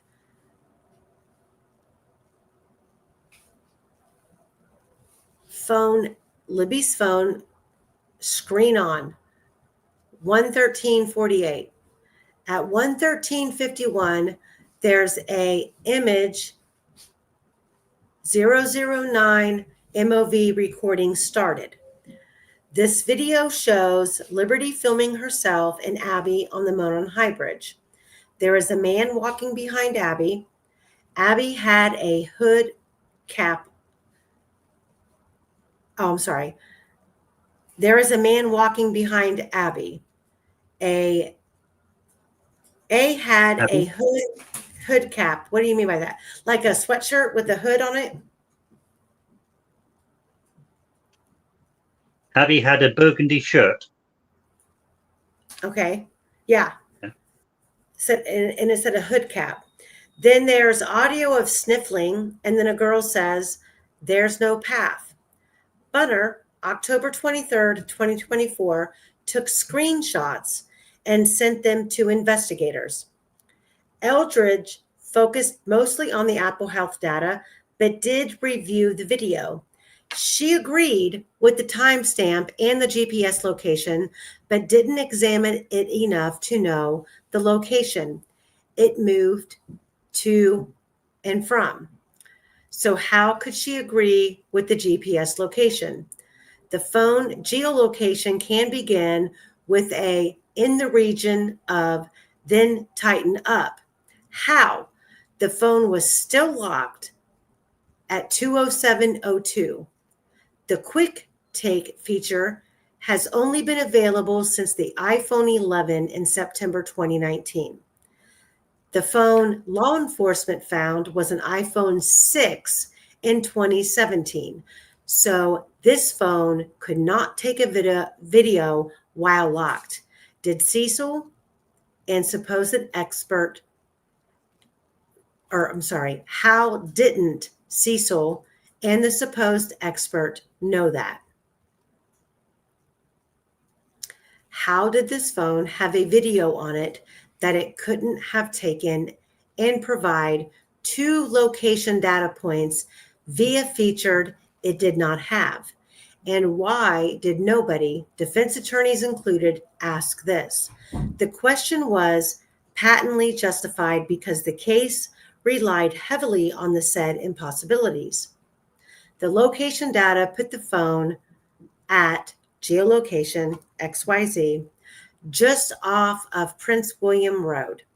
Cecil, August 1st, 2024, page 6, said the phone had location data on when using Snapchat. How? That wasn't available in February of 2017. It came online in June of 2017. Didn't Cecil, a supposed expert, know that? Cecil in trial, looking at your report when the video is initiated, starts, where is the GPS location? Answer, the GPS location goes out near the Delphi High School. He later changed the first location to Memorial Park. Neither are in fact where the phone data said. So when the video starts, the GPS with the metadata and the latitude and longitude that's embedded into it immediately goes out to where right around near the Delphi High School. Within 4 seconds, it comes back and it's on the trail, and it has a 30-meter horizontal degree of accuracy within a circle. So it brings it back to the trail. Time adjusted by Cecil's report, 2:13 and 55 seconds. Location data puts the phone at Yada, south end of the Monon High Bridge. Note that the precision is 30 meters. 100 feet is still nowhere near the distance between 1 and 2 location for this video. Cecil in trial, so when it's recording a video, it initially goes out, likely capturing what's the tower data to try to pinpoint where it is on the trail. We're out in the middle of the woods, so it's utilizing the cell towers to kind of triangulate, determine where it is. But as the video's recording, it's like it actually utilizes the satellite to provide a more accurate location of where the video really is. And utilizing the satellites causes it to use a little more power. There's no Wi-Fi except Ron Logan's or Weber's, both too far away, unless WAN is used. WWAN was used. Question. So when the video starts, this is the longitude and latitude that it produces? Answer. Longitude, latitude, and the elevation. Question. Does it give you a range of accuracy when the video first starts? Answer. No. And then within 4 seconds, the long and latitude changes? Answer. Yes. And does it give you a range of accuracy when it changes? Answer. Yes. Well, how do you know the girls didn't just go from here to here in 4 seconds? Answer. I would think that would be kind of impossible. The phone data says camera app initially requested reduced or low accuracy data. Cecil in trial. So what's happening is when the camera is first being used, it's using something. It's low accuracy. So it's not wanting to use a whole lot of battery power. This is what Apple encourages its application developers to do. Try not to use a whole lot of battery power because we want our customers to be able to enjoy the product.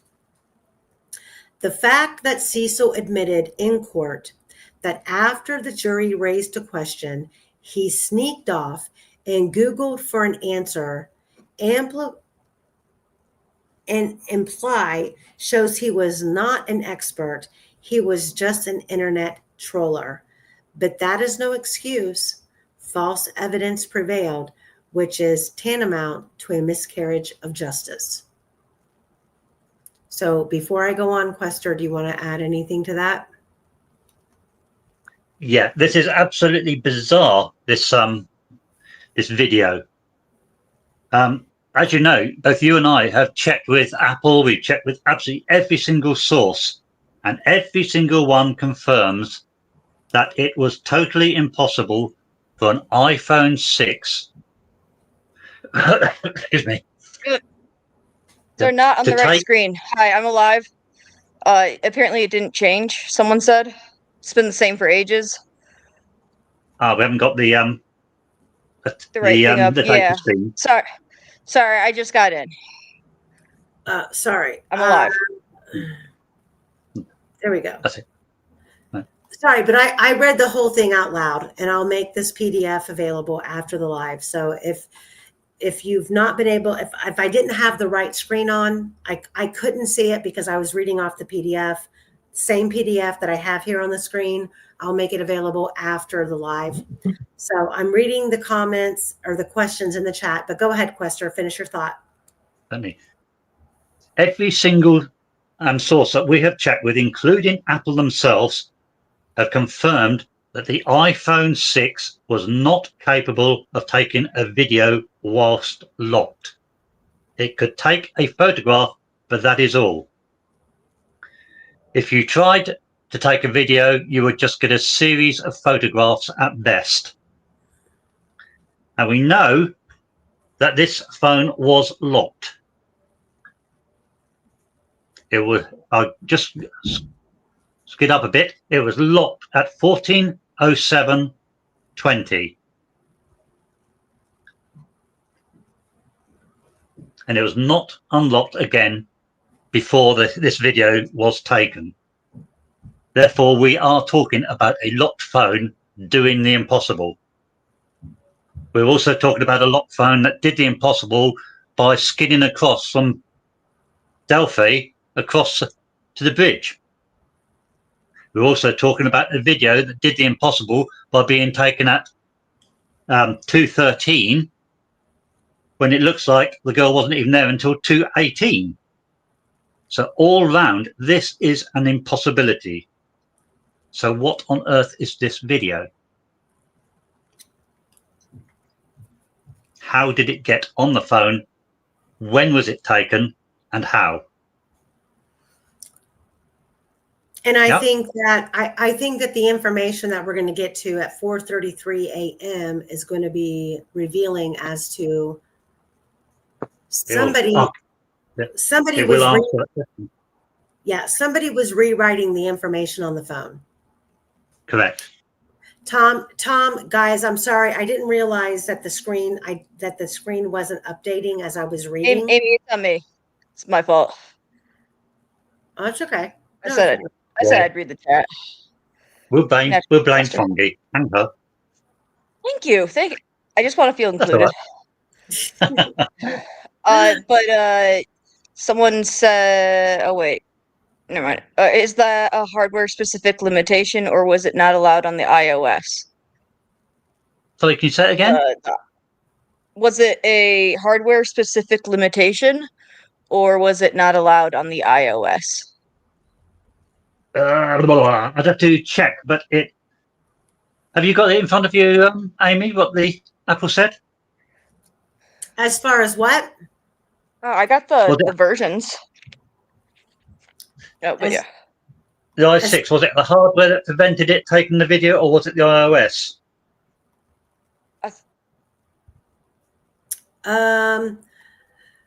I don't know if I put that exact information in here. Hold on, let me look. Hold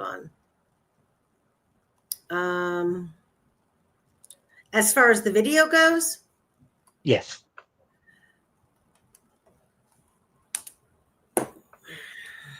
I have to dig it out. Hold on.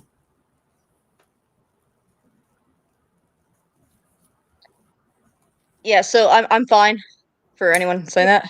If I remember correctly, the iOS is the reason for the security restrictions on the video being taken with the phone locked. And with the phone locked, it disables the microphone and data being written into the iPhone while it's locked. So that in itself is a conundrum, because we know that the phone locked at 2:08 and some change.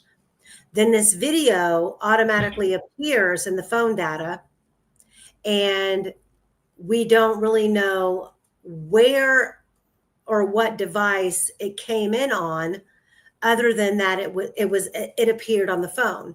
And then the video itself had to, so if Libby's phone was on the trails, this particular phone that we're talking about, the phone that was found under Abby, this phone was being triangulated since the moment that they left the Patty's house. We have accurate GPS information almost 3/4 of the way on the way to Mears. And then once we lose the tracking of the phone, things on the phone start to become amiss. And we have missing information. We have time and distance lapse. We have photographs that appear on the phone that the GPS coordinates don't line up with based on the last GPS coordinates. And then we have this video that appears in a locked phone that is reportedly sharing information not only on the trails, but for 13 minutes and 46 seconds on the trails. Then we have the black and white bridge photo at 2:05 and 10 seconds. Then we have the Abbey 2:07 and 20-second photo. And then all of a sudden, the phone doesn't know where it's at when the video starts. And it takes 4 seconds for it to triangulate to its location. And then the information that were given by Cecil and Bunner are incorrect. First, they say it generates at the Delphi High School. Then they say it triangulates from the Memorial Park, which is the plot of land that technically hadn't become the Memorial Park yet because we don't have 2 dead girls to attribute that land to. Then we find out that the phone actually triangulated from Prince Williams Road, which Prince Williams Road was never discussed at trial. It's never been discussed publicly about Looking into it, where the video began, but the coordinates of that triangulation that took place within the first 4 seconds of the phone isn't at the Delphi High School or the Memorial Park. And if I remember correctly from the research that we were kicking back and forth, it was because of the iOS security systems in the phone based on Apple that would prevent. I have found the answer now. Huh? I found the answer now. Okay. It is the iOS that precluded the iPhone 6. It's called the quick take feature that allows you to shoot a video in these sort of circumstances. It came in with the iOS 13. But the iOS 13 was not released until September 2019. Until that came in, it was impossible to take a video from a locked phone.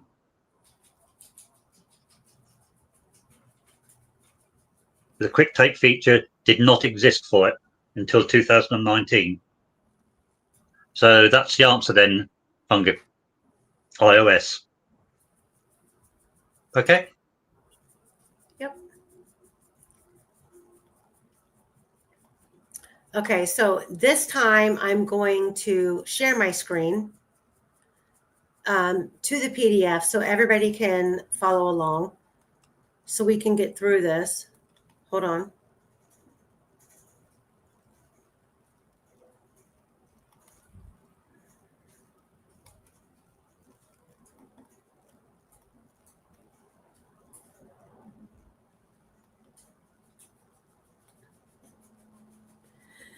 Okay. So we are now at the point where the video was taken and the video ends, which is at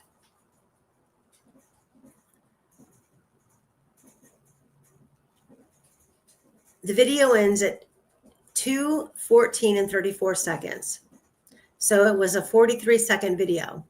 Law enforcement said it is now that Abby and Libby come under control of the bridge guy. At 2:14 and 36 seconds, there's an audio output route start time. To what and who initiated it? This is the same audio input that we see later in the phone data.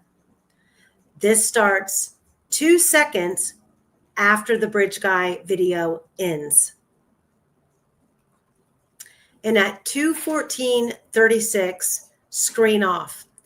And the other thing that I want to highlight about this 2:14 and 36-second audio input route This right here is proof that we are seeing this type of activity on the phone before the phone ever reaches the creek bed. So for law enforcement to claim that this was a mishap detection because the phone incurred water damage or dirt damage is false. At 2:14 and 36 seconds, 2 seconds after the bridge guy video ends, this same audio input is detected. Long before they ever finish going down the hill, crossing the private drive, crossing the plateau area, and crossing the creek. We have this anomaly on the phone data.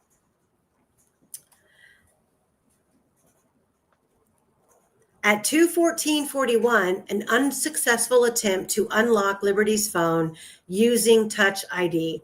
Why would Liberty be trying to unlock the phone while going down a precarious embankment? At 2:15:12. So from 2:15:12 to 2:18:40, we have a burst of screen on, screen on, screen on, screen off, screen on, screen off, screen on, screen off, screen on, screen off, screen on, screen off. This manic off and on could be due to energetic movement. At 2:18:49, the movement stopped. It takes 47 steps to get down to the private drive from where the video was taken. Apple Health data from 2:18:49 to 2:25 and 22 seconds, movement stopped for a total of 414 meters since 2:08, 548 steps, less 47 steps to go down the hill equals 367 steps to account for, the state said, Richard Allen had stopped due to Brad Weber's van. At 2:18, we now know that Brad Weber's van was not remotely even in the area and captured on camera until 2:44. So wherever this information came from, it's been reported that it was stated by Rick Allen himself in a convenient time that he wasn't being recorded. One of the only times during his entire stay at Westville Prison that he wasn't recorded, this statement was made. And we now know, based on the discovery in evidence that the state had from clear back in 2017, the state had to have collected this video back in 2017. Are we supposed to believe they never reviewed it? They knocked on the Sandefur's door. They collected their camera footage back in 2017 to see if anything was captured on it. We're supposed to believe that in 2017, they never watched this video, but yet they put forth a narrative in the court in front of a judge that there was a white van that drove down the private drive and spooked Richard Allen while he was abducting these two girls at 2:18 and 49 seconds.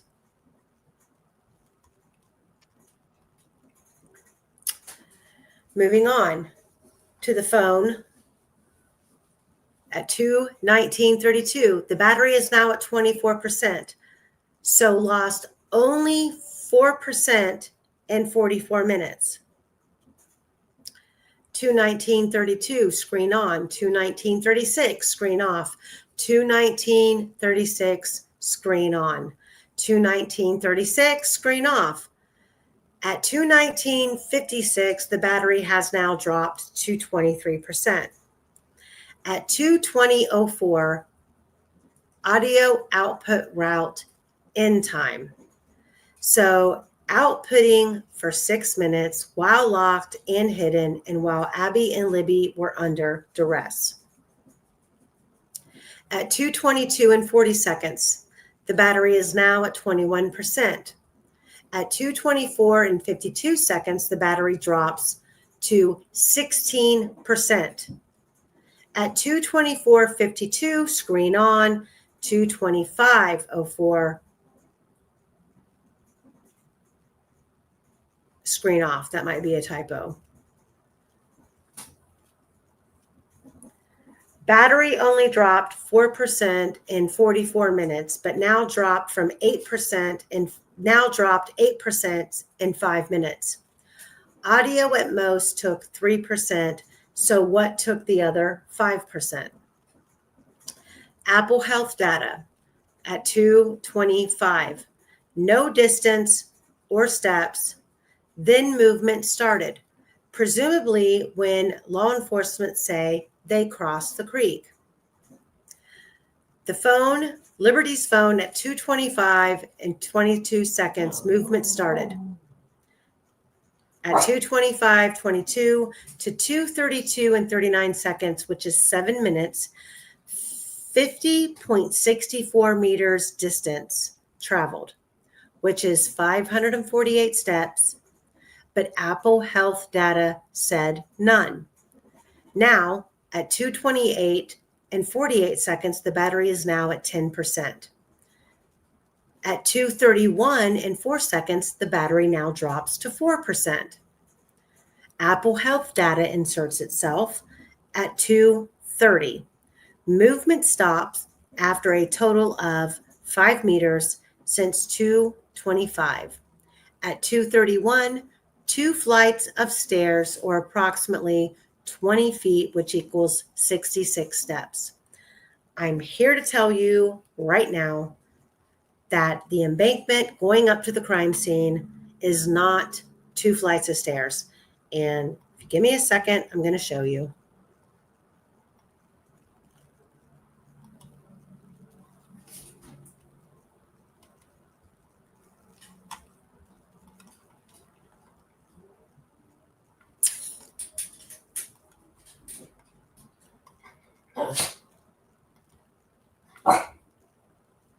Shh, stop. Girl, leave me alone. Come here. So, Quester and I were talking about how, because someone mentioned removing or swapping the swim SIM card. And so I was talking with Quester about how uh so if they called Derek German from, if we're thinking that they called him from the first phone, or from the phone that Libby had um that morning, which is recorded, and then but he had to call them afterward, but we don't see that on this. So could he have called the second phone possibly? Maybe that's the explanation. The other thing would be, though, maybe he would have to either know about that, or the commonality would have to be the SIM card, because if you swap the SIM card into your second phone, you get that phone number. And I was talking to Quester, and I asked him if it was easy to remove the SIM, and yeah, because you just shove a little pin in the hole next to the SIM tray and it pops out. So it's like, it's not invasive by any means. Like, someone could have just done it, like in their car even. Well, I'm a firm believer that the SIM card was removed from the phone. Yeah, and then you have that other thing where it implies that when it just started up, what was that? Was that screen when it just started up said like "Welcome to AT&T" or something? Mm-hmm. Yeah. So here's the embankment at the crime scene. This is not 2 flights of stairs. I've been there.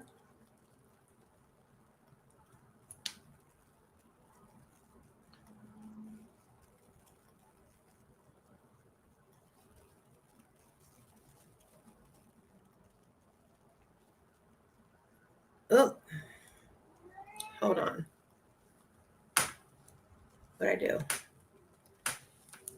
hold on.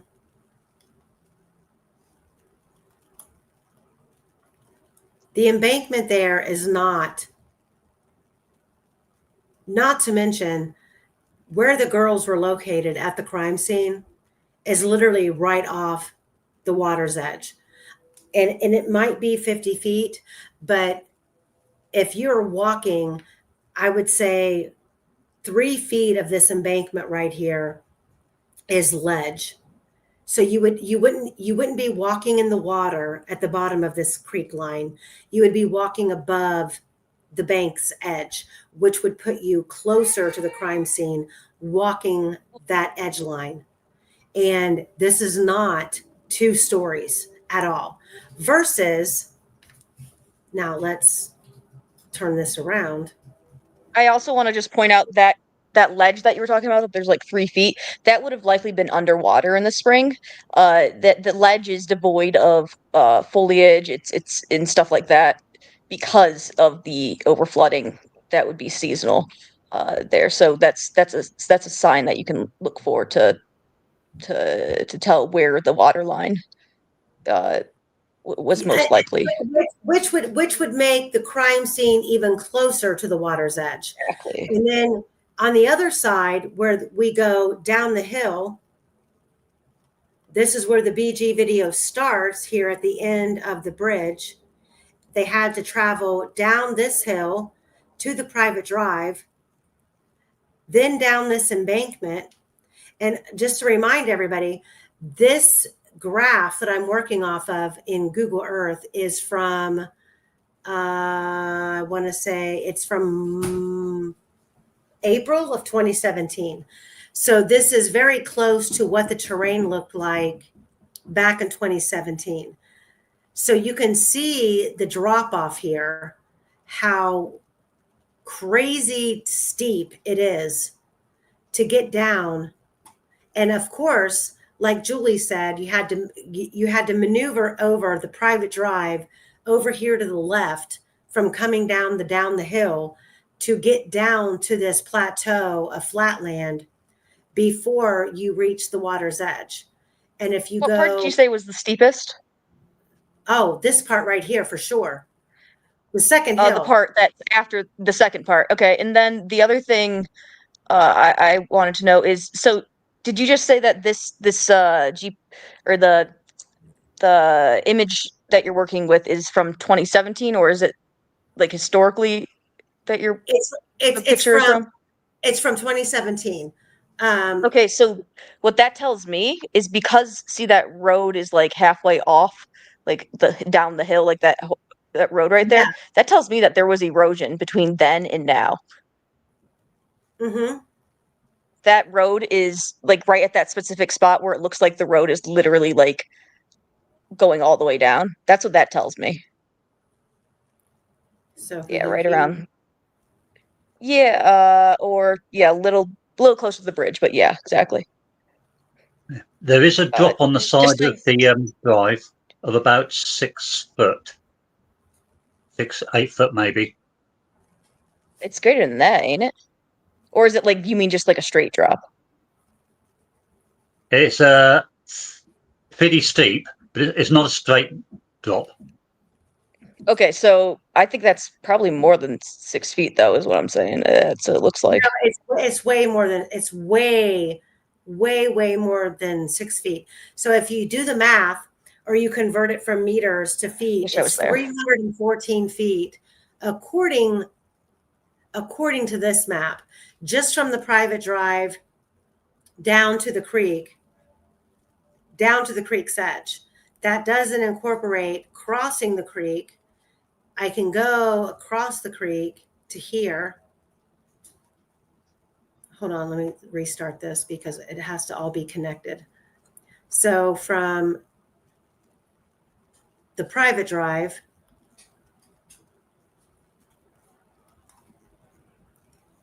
if we want to pretend that they walked in a straight line, which I don't think they did, they would have probably had to have maneuvered around the trail or around what was reasonably easy to get through. It's 428 feet, which comes back to 129 and 3 meters, just from the edge of the private drive to the crime scene.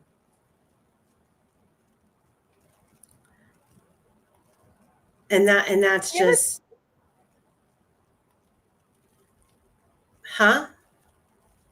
Have we ever considered the fact that maybe they just maybe they dig, I don't know, like maybe somehow the phone ended up over there and it literally just dropped out of their pocket and that's why no one saw it? I don't know. No, but that still doesn't explain the tampering. I don't know. Like I'm saying, like before they were taken to a second location or like the phone just dropped and that's why there's no movement. Uh, A lot of your there's too answers, many holes in that. a lot of your answers, Fungi, will be provided at 0433. Gotta do better than numbers for me, buddy. No, no, 0433 in the morning. the 4:33 a.m. stuff is where Oh everything yeah, gets yeah. in the thick of it. And we're probably going to have to do a part 2 on this because we've already been on here for 4.5 hours. And at some point we're going to lose people as far as time wise. What do you guys think? You think that we should do a part 2 of this to finish? Oh, absolutely. I don't think we want to I think we're going overload. to have to. There's so much more. You don't want to rush through it too. We kind of want to be able to take our time, like, be Right. meticulous. Right. And I mean, as important as the information that we've already gone over, and I know that there's discrepancies, and I know that there's pushback on what the phone data says, what the distances are, all of that. I appreciate all of you for your input. And we're just going off what the phone data is showing us. And at the 4:33 mark is where things get really crazy as far as what the data says. And then when you do the research on that data, what it provides. So Quester, do you agree that we should do a part 2? I really think we're going to have to. There's so much more. Okay. We'll be here until hours otherwise. Okay. So so we'll do that. But before we go, I'm going to leave every one of you with this because it matters. So we know that we have, Lord help me. We know that we have the video. We know where the girls were found. We know that where Sarah Carball said around 4 p.m. she saw Muddy Bloody.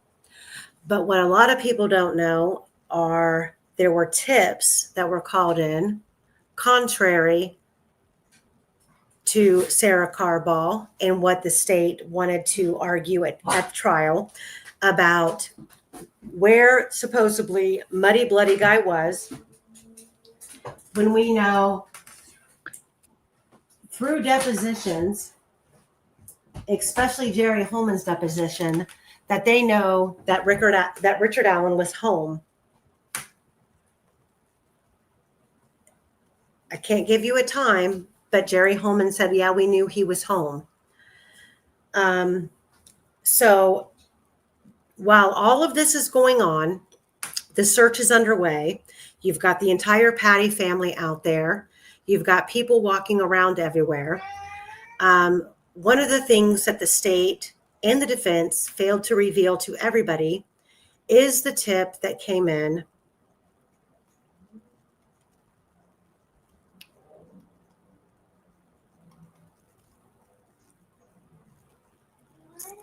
on February 25th, I believe. I'm sorry, on February 24th. So there was a tip called in on February 24th, 2017 at 7:23 p.m. Eastern Time. I'm not going to reveal the caller's name or her phone number or her address. This person called the FBI public access line to report information regarding the Delphi double homicide in Delphi. She replied the following information. On Monday, February 13th of 2017 at approximately 6:15 p.m. local time, she was driving over the Freedom Bridge where she noticed what appeared to be a newer model silver station wagon parked on the Monon trailhead. So when she said that she was driving over the Monon High Bridge, I think that she meant under, because you can't drive over the Monon High Bridge. She was driving down under, taking the curve, going towards the CPS building. I think that she just misspoke. On Monday, so let me repeat, on Monday, February 13th at approximately 6:15 p.m. local time, she was driving over the Freedom Bridge, where she noticed what appeared to be a newer model silver station wagon parked in the Monon trailhead, directly across from the large brick house that was previously a barn, aka the Mears. Blank continued driving. She stated that around the corner from the Heartland Highway is a gray house with a white barn on the right-hand side of the road. Along the property line was a man dressed in a blue jacket and blue jeans working on a fence post. Blank recalls the individual looking around fairly suspicious. So that was on the 24th. So then this caller apparently never received a call back, but felt her information was important enough to call again. This time she gives more information. Oh, shit. I thought I had blocked out all of her stuff. Hold on. So I'm going to read this. I'm going to take it down because I missed a... Hold on. Woohoo. I missed something. Hold on.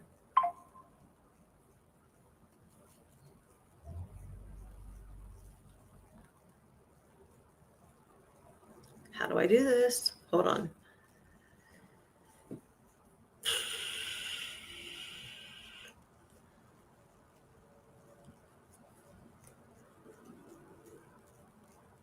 Hang on, guys. Give me 1 second.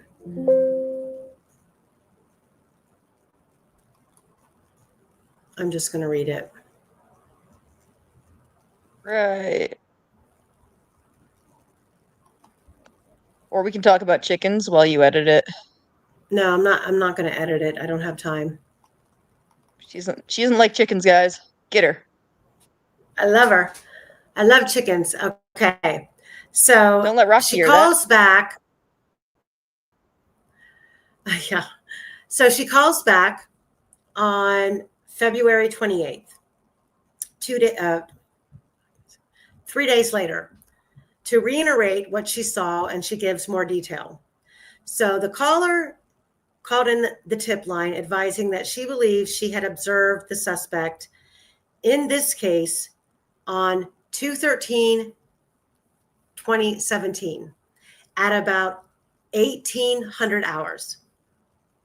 She stated that she was driving past the trail entrance across from the Mears residence when she observed a silver, smaller station wagon parked there. She also stated that just down the road, on the opposite side of the street, she observed a man in his 40s wearing a light blue coat with blue jeans. She said that he had light brown hair that was starting to gray. He was about 5'8" and had a slightly heavy build. She also described him as having a roundish face with a slight goatee. She stated that as she passed, she was prepared to wave at the male. She stated that people that are from here wave. The male looked at her and then turned and acted like he was working on a fence. She stated that he had no tools and looked out of place. As she passed him, the male looked at her in the face and just glared at her. The caller stated that she believes that she can do a composite of this male. She at least stated that she would try. I contacted ISP in the command center, and they will be getting a hold of the trooper to do a sketch. I called her back, and she agreed to come in at 1700 hours to meet with him. So we do not know if this individual created a sketch. We don't know who she met with. We don't know any of that. But what we do know that she's been contacted recently and has claimed at this point she does not want to be involved. So she's refusing to answer any questions. She's refusing to confirm her tip, and she's refusing to confirm whether or not she participated in having a sketch drawn. The biggest point of this is that we have Sarah Carball reporting a man matching the same description around 4 p.m. Now we have another caller matching the same description at 6 p.m. So now we have a supposed killer who by one witness is reporting to be muddy and bloody, hanging out on 300 North. Then we have another at 6 p.m. who doesn't report muddy and bloody, just suspicious, wearing the same clothes.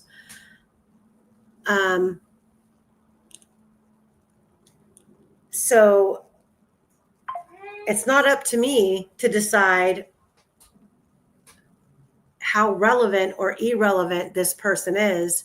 It would have been up to the investigators in the case. And why we've never heard about this tip, that we now have AKA Bridge Guy not only being reported on 300 North at 4 o'clock, he's also now being reported at 6 o'clock. In my personal opinion, tells me this is not Bridge Guy. This is a local, probably somebody affiliated with the Mears property, AKA Ben Mears, or somebody a part of the search party out there walking up and down the road, which makes Sarah Carball's witness testimony irrelevant, because I don't believe her. Took a moment. That took a moment for you. Sarah Carball, her testimony to me was riddled with bullshit.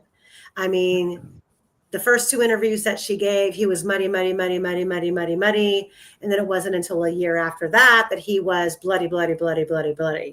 And let me remind everybody that Sarah Carball did not come forward around the 13th. She claimed that she waited 3 weeks until she passed a checkpoint where officers on 300 were stopping people and asking them if they had any information. And then she decided, maybe it's time now that I tell my story. And then her story begins that she knew the girls were missing because she saw an Amber Alert, which there was no Amber Alert ever put out for Abby and Libby because they didn't fit the criteria for an Amber Alert. So I don't believe Sarah Carball. And there was one for like a neighboring county, though, or maybe not neighboring, but further up. Yeah, but nothing to do with Abby and Libby. She's bullshit. She's bullshit. Yeah. So there's a lot here to question, and these are things that should have been brought to the forefront at trial, or at least questioned by the defense.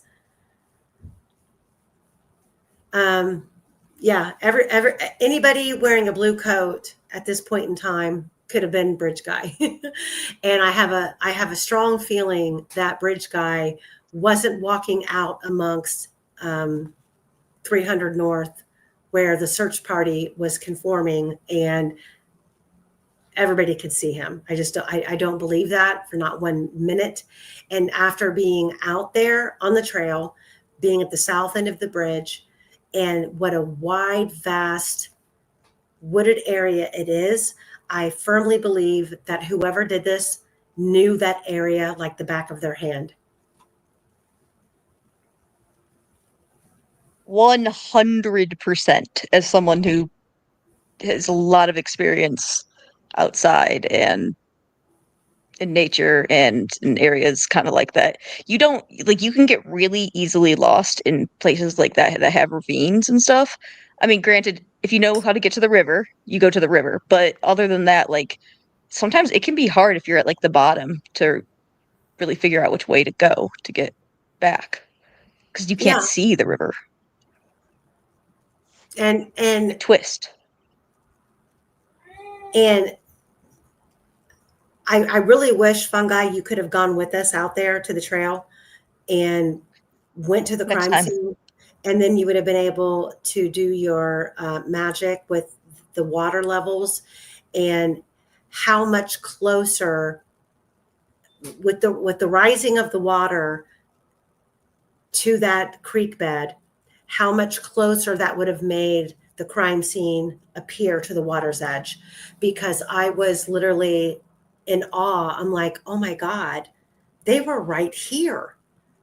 They were literally right next to the water's edge. And I know it says 50 feet, and it probably was 50 feet. I've done the coordinates on Google Earth, however accurate that may be, and it does say 50 feet.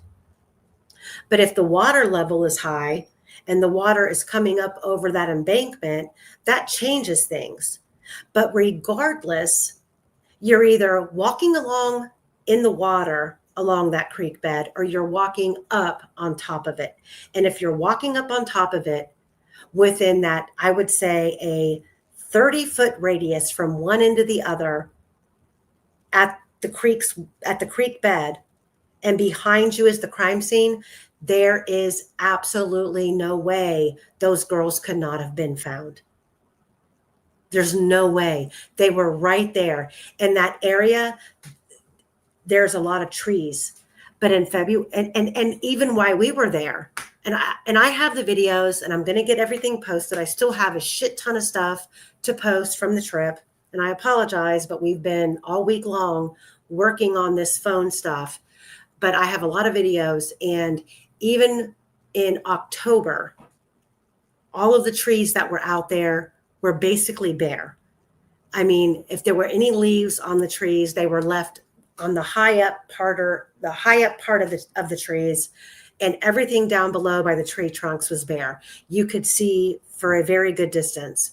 And I'm just Think about how muted all the colors are in early spring, like right before anything blooms, before the grass starts to get green again. Think of how muted all those colors are. The leaves are going to be all brown because they've been underneath and squashed together. There's going to be kind of sediment from snow runoff, snow melt.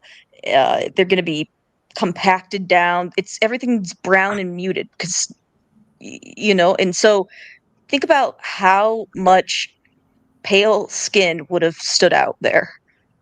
yeah. I mean, that was always my biggest takeaway from the crime scene. Not only that, but they kept saying that where they were found was like in a bowl type area. I disagree. Now, granted, the terrain could have changed, but once we made it was treacherous getting down from the cemetery. And I mean, you're having to hang on because even in October, you can't see where you're stepping. There's so much debris. I mean, right literally off the cemetery, when we went down the side of the cemetery, down below the fence of the cemetery, the amount of trash that people had dumped out there. There were things that were still there, like a baby high chair, I think it was, that was there back in 2017. There's all kinds of, I called dibs on the high chair. Yeah, I mean, there was a massive amount of trash that we had to climb over to get down. So that's not that uncommon. The place the river I used to live on, actually, there was one fucking ravine that people literally threw. Like I found a car from the 1920s down there. Like like the husk of it. It was amazing. There's like old bed springs, there's bottles and everything. People just in the country, they would like just haul stuff and throw it down a ravine and say goodbye. Like that's you wouldn't believe the things you can find in the woods. It's amazing, guys. There was a lot of debris out there. There was a lot of it looked I wish like I could have been there to show you guys like the paths that I see like to go down, like to say like, well, this actually would have been pretty easy if you do that or whatever like that. Like, Julie knew her way down. okay, so that's actually I feel better now.